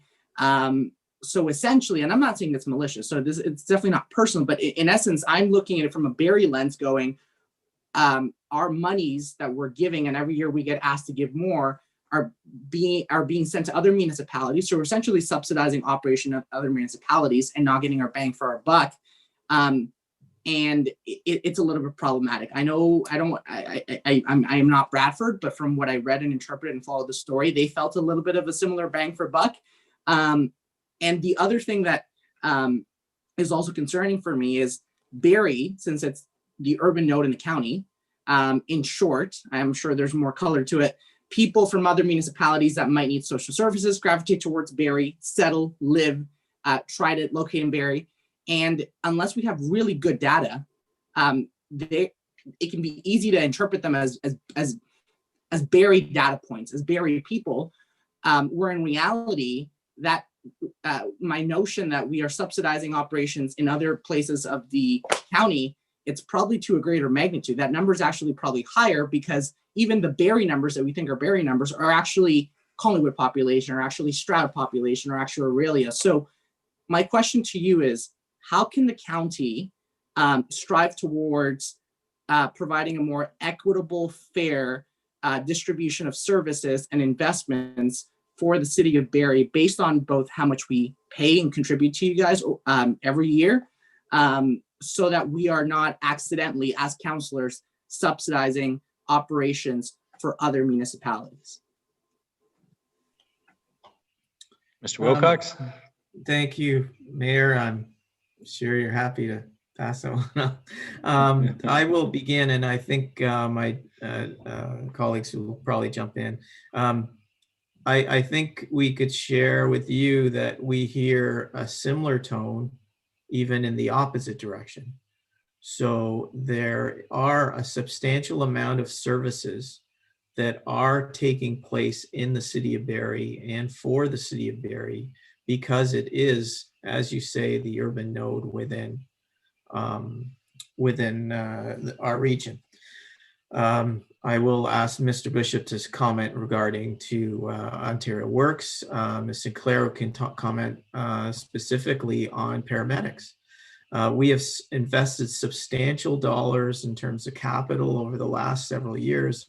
And we looked just last year to the Barrie Emergency Services Campus as a significant investment that is sitting in the city of Barrie and benefiting in terms of the response times within the city of Barrie compared to the rest of the county. The shared services that we provide regarding Ontario Works, we have a significant investment in staff that work and provide service in the city of Barrie. So I believe that there is a point to be made to that, and that the way that that is worked out is with the municipal services agreement, which is worked out in 5-year chunks. So the one that we're working on right now goes until the end of 2022. That really is the opportunity, if you feel that there is a need to change that we could change the way that that is structured in terms of the allocation methodology, in terms of what service costs are included, et cetera. But the way it's laid right out now, that was an agreement that was put in place between the parties, which is the city of Orillia, the city of Barrie, and the county Simcoe, and does specifically go to the points that you're talking about in terms of how the costs are allocated in the most equitable way. I would argue that this is different than the Bradford, West Gwillimbury type issue. Their complaint largely has been around the tax system and how the tax system is based upon municipal weighted taxable assessment. And their taxable assessment is growing faster than the rest of the county because they're in the southern part of the county, and therefore their weighting is growing in terms of that. But that is our tax system, and that's not something that the county can easily shift or change. I'd like to invite Greg or Jane to comment if I've misspoken or if there's anything to add. Thank you. Thanks, Mr. Wilcox. I can maybe comment very quickly on paramedic services because I think there's a couple of really good examples that can illustrate just what Mr. Wilcox has outlined. So if we look at call volume, so you look at the number of calls, emergency 911 calls that we receive across the region. The forecast for 2020 was total of about 76,000, receiving about 25,000 of those calls in the city of Barrie.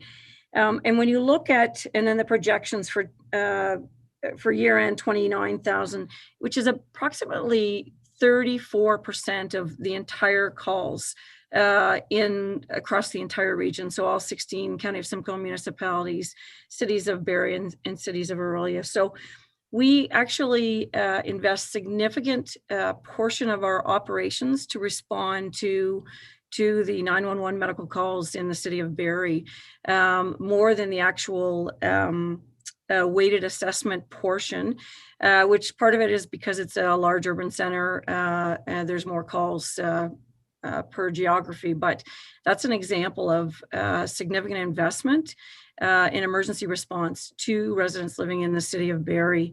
And in terms of our actual response times, city of Barrie is amongst the shortest or the best response times. Again, a lot of it has to do with the call volume and the urban nature of your community, but there's significant investment in response time to your area.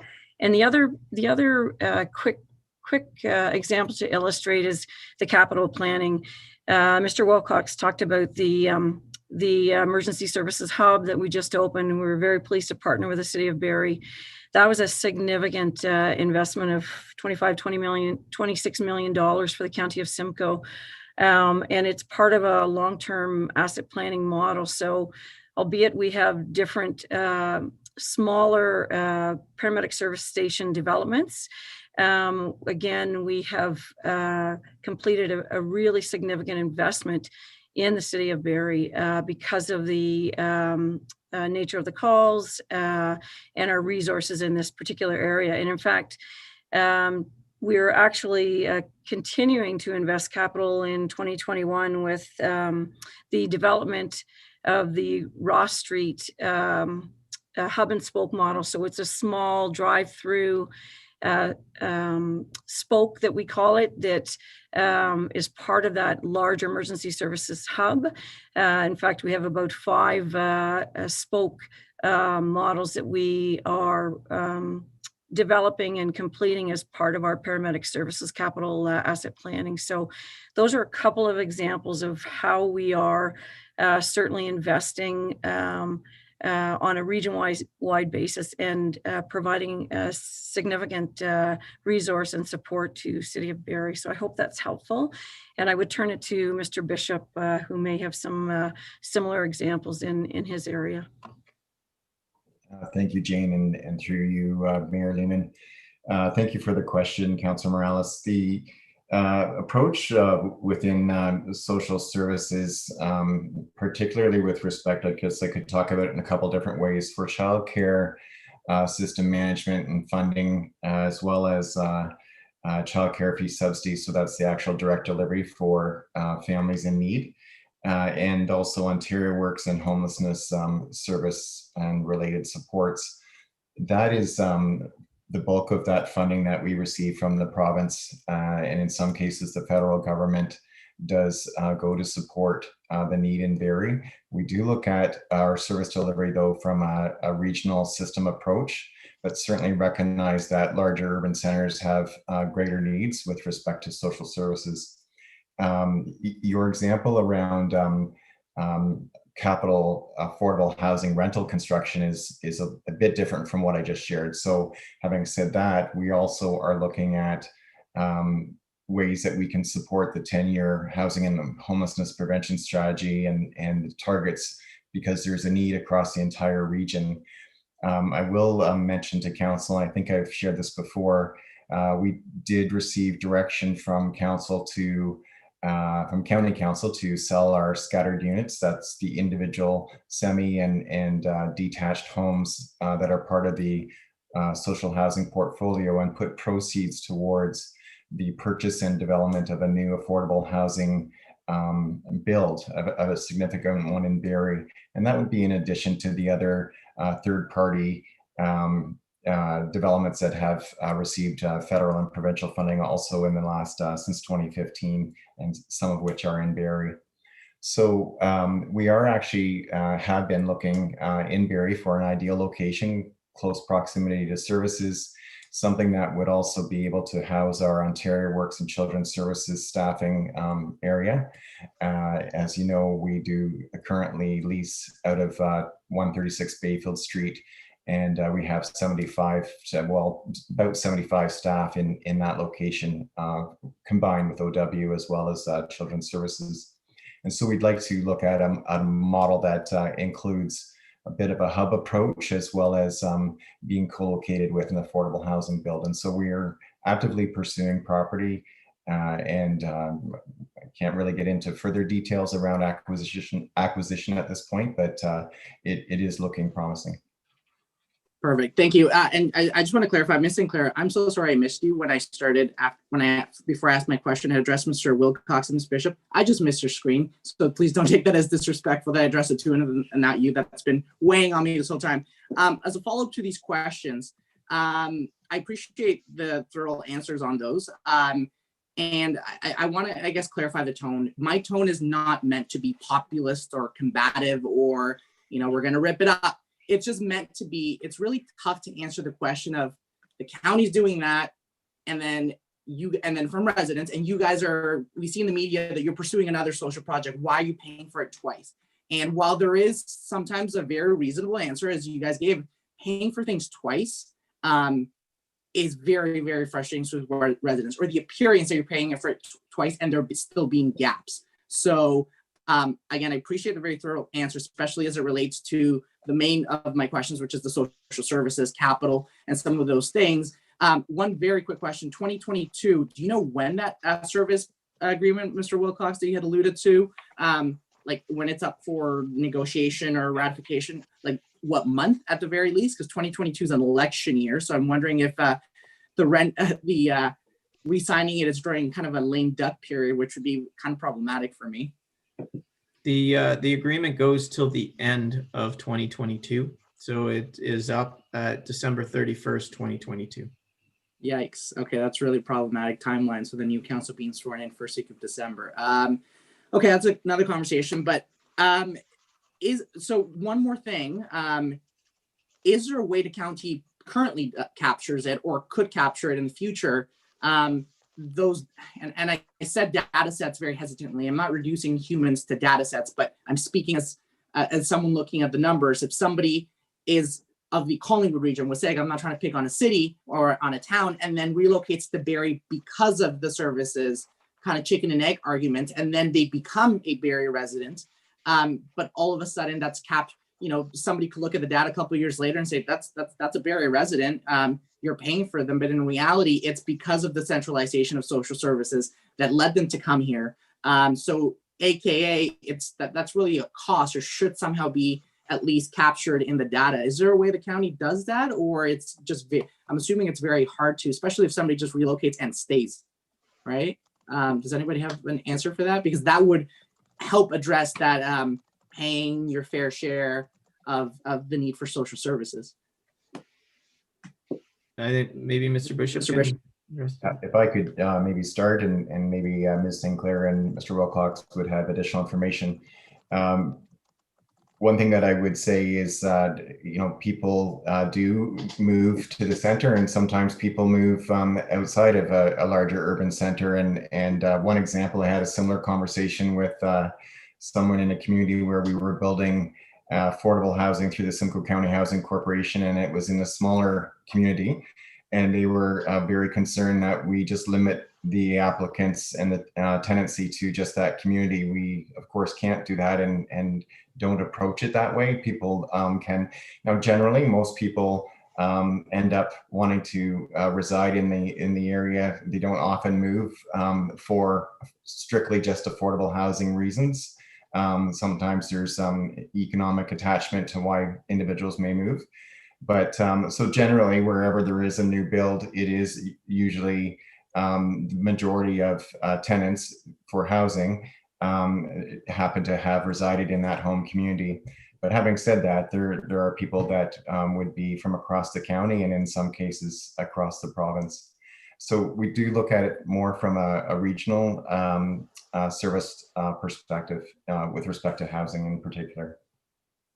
So there's no way to track movement and that way essentially represent that population of person who decides to move somewhere for being paid by their home or by being shown on some sort of data set as another area. I'm having a hard time phrasing it, but there seems to be a difficulty in tracking that because people move, right? Somebody lived in Toronto 10 years ago.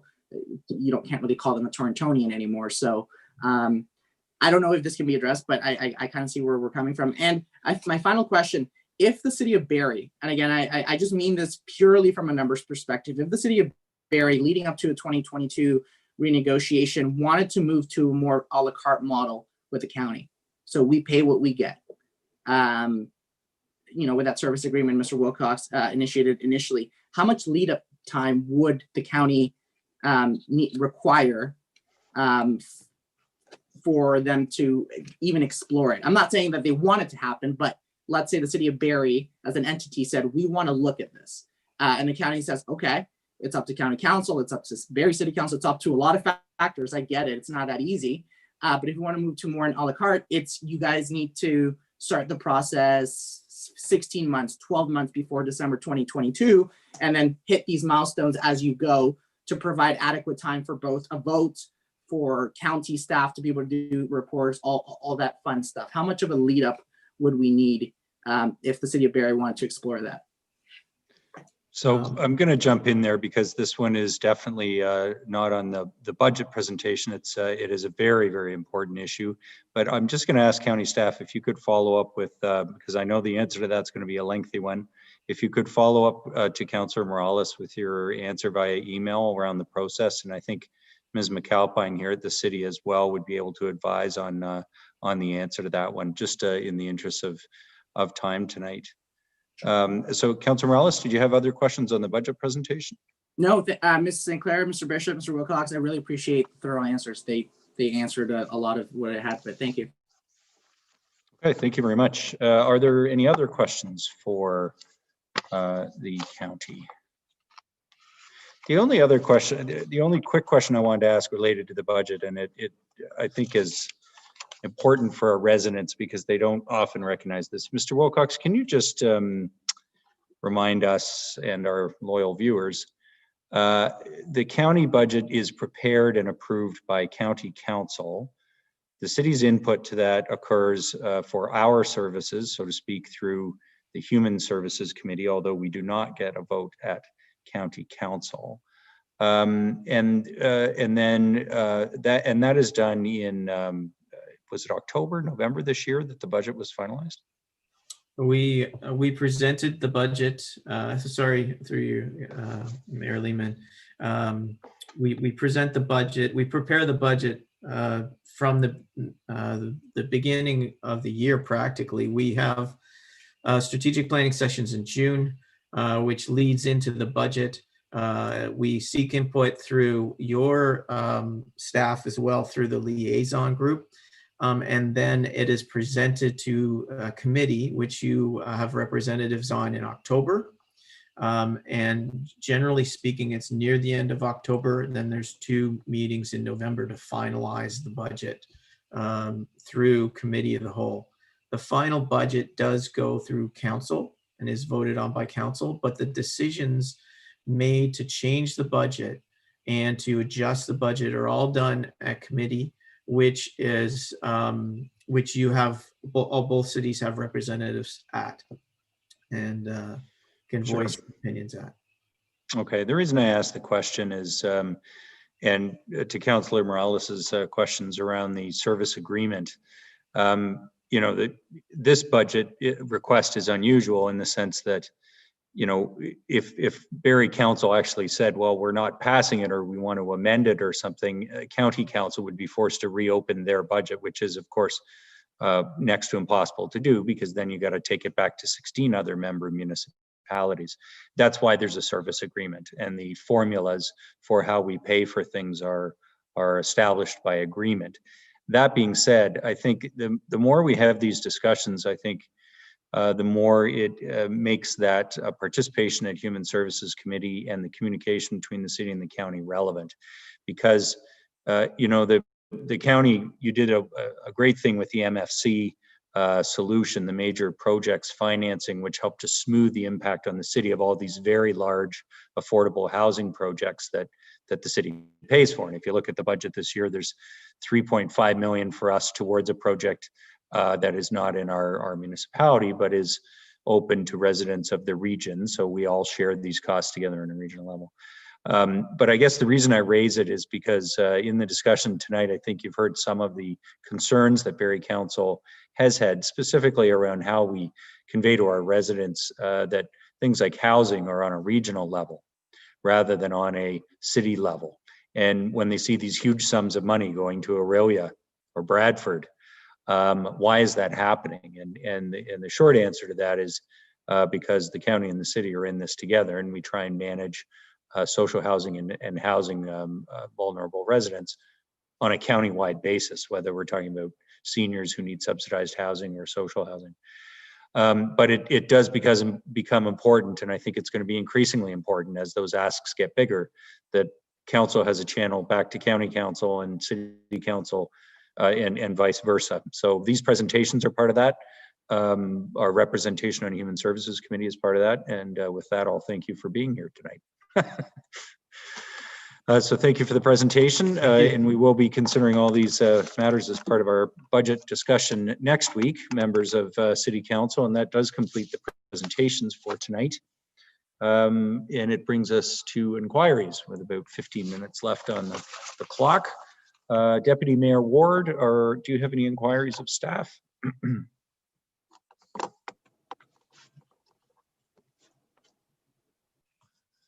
No, I have none. You have none. Okay. Members of council, do you have any inquiries of staff? Councilor Morales. Very quick question, Ms. Cook. The item for discussion that was passed at general committee that hasn't been ratified yet, right? That needs to go to another meeting later? It was passed. Okay, so it was ratified, confirmed, okay. Yes. Okay, perfect. So just the only thing is in timely wise, hopefully Miss James Reed, we can implement it like tomorrow morning. What I mean by that is I wouldn't want any residents who had NSFs who maybe want to pay it tomorrow and then they go pay it and then this comes into practice 2 days from now and then it's oops, you paid it and it's not worth the hassle, et cetera, et cetera. So could we essentially roll it out now that it's been read once, second, and a third time and ratified into municipal law? Well, we haven't done the bylaw yet, but okay. Go ahead, Ms. James Reed. Through you, Mayor Lehman, to Councilor Morales. Our normal process through Serviceberry is that we would work closely with the lead department. So we'll be working with Craig Miller and his team on the details of that process. We won't just, as Serviceberry, we don't just roll out a change. We count on our supporting departments for those kind of decisions. Okay, Mr. Miller, when it's passed, Mayor Lehman is right. Is that something we can do as quickly as possible, just to avoid that awkward? Somebody's like, "Hey, I paid it a day ago, and now you're implementing this." Through you, Mayor Lehman, to Councilor Morales. I will have to double check that. I know there was a total of 14 accounts that were charged, NSF charged. I don't believe they have been billed, but we will certainly put a message out there. And if they have not been billed, they will not be charged. And if they have been billed, we will do a credit on their bill. Perfect. 14. I don't think it was worth my question. Thank you though. That's good. That's a good number. That's not bad sarcasm. That's like happy sarcasm. Thanks, Councilor Morales. Any other inquiries of staff, members of council? Okay, seeing none. Announcements. Deputy Mayor Ward, have you any announcements? I have none. Members of council, anything you wish to announce? Okay, I'm going to run through it like an auctioneer. City of Barrie is collaborating with the Regional Tourism Organization, RTO 7, Grey County, Simcoe County, and the City of Aurelia to administer a new fund to support small businesses in the tourist sector affected by COVID. This is a non-repayable contribution, also known as a grant, ranging from $2,500 to $20,000. It is for tourism operators and tourism-related businesses, and that includes the food and accommodation sector and some of the small businesses that have been in the news lately and very affected. So please spread the word about this program, and I know our staff are doing that as well. You can get more information at rto7.ca, and the applications will be accepted only until the end of the month.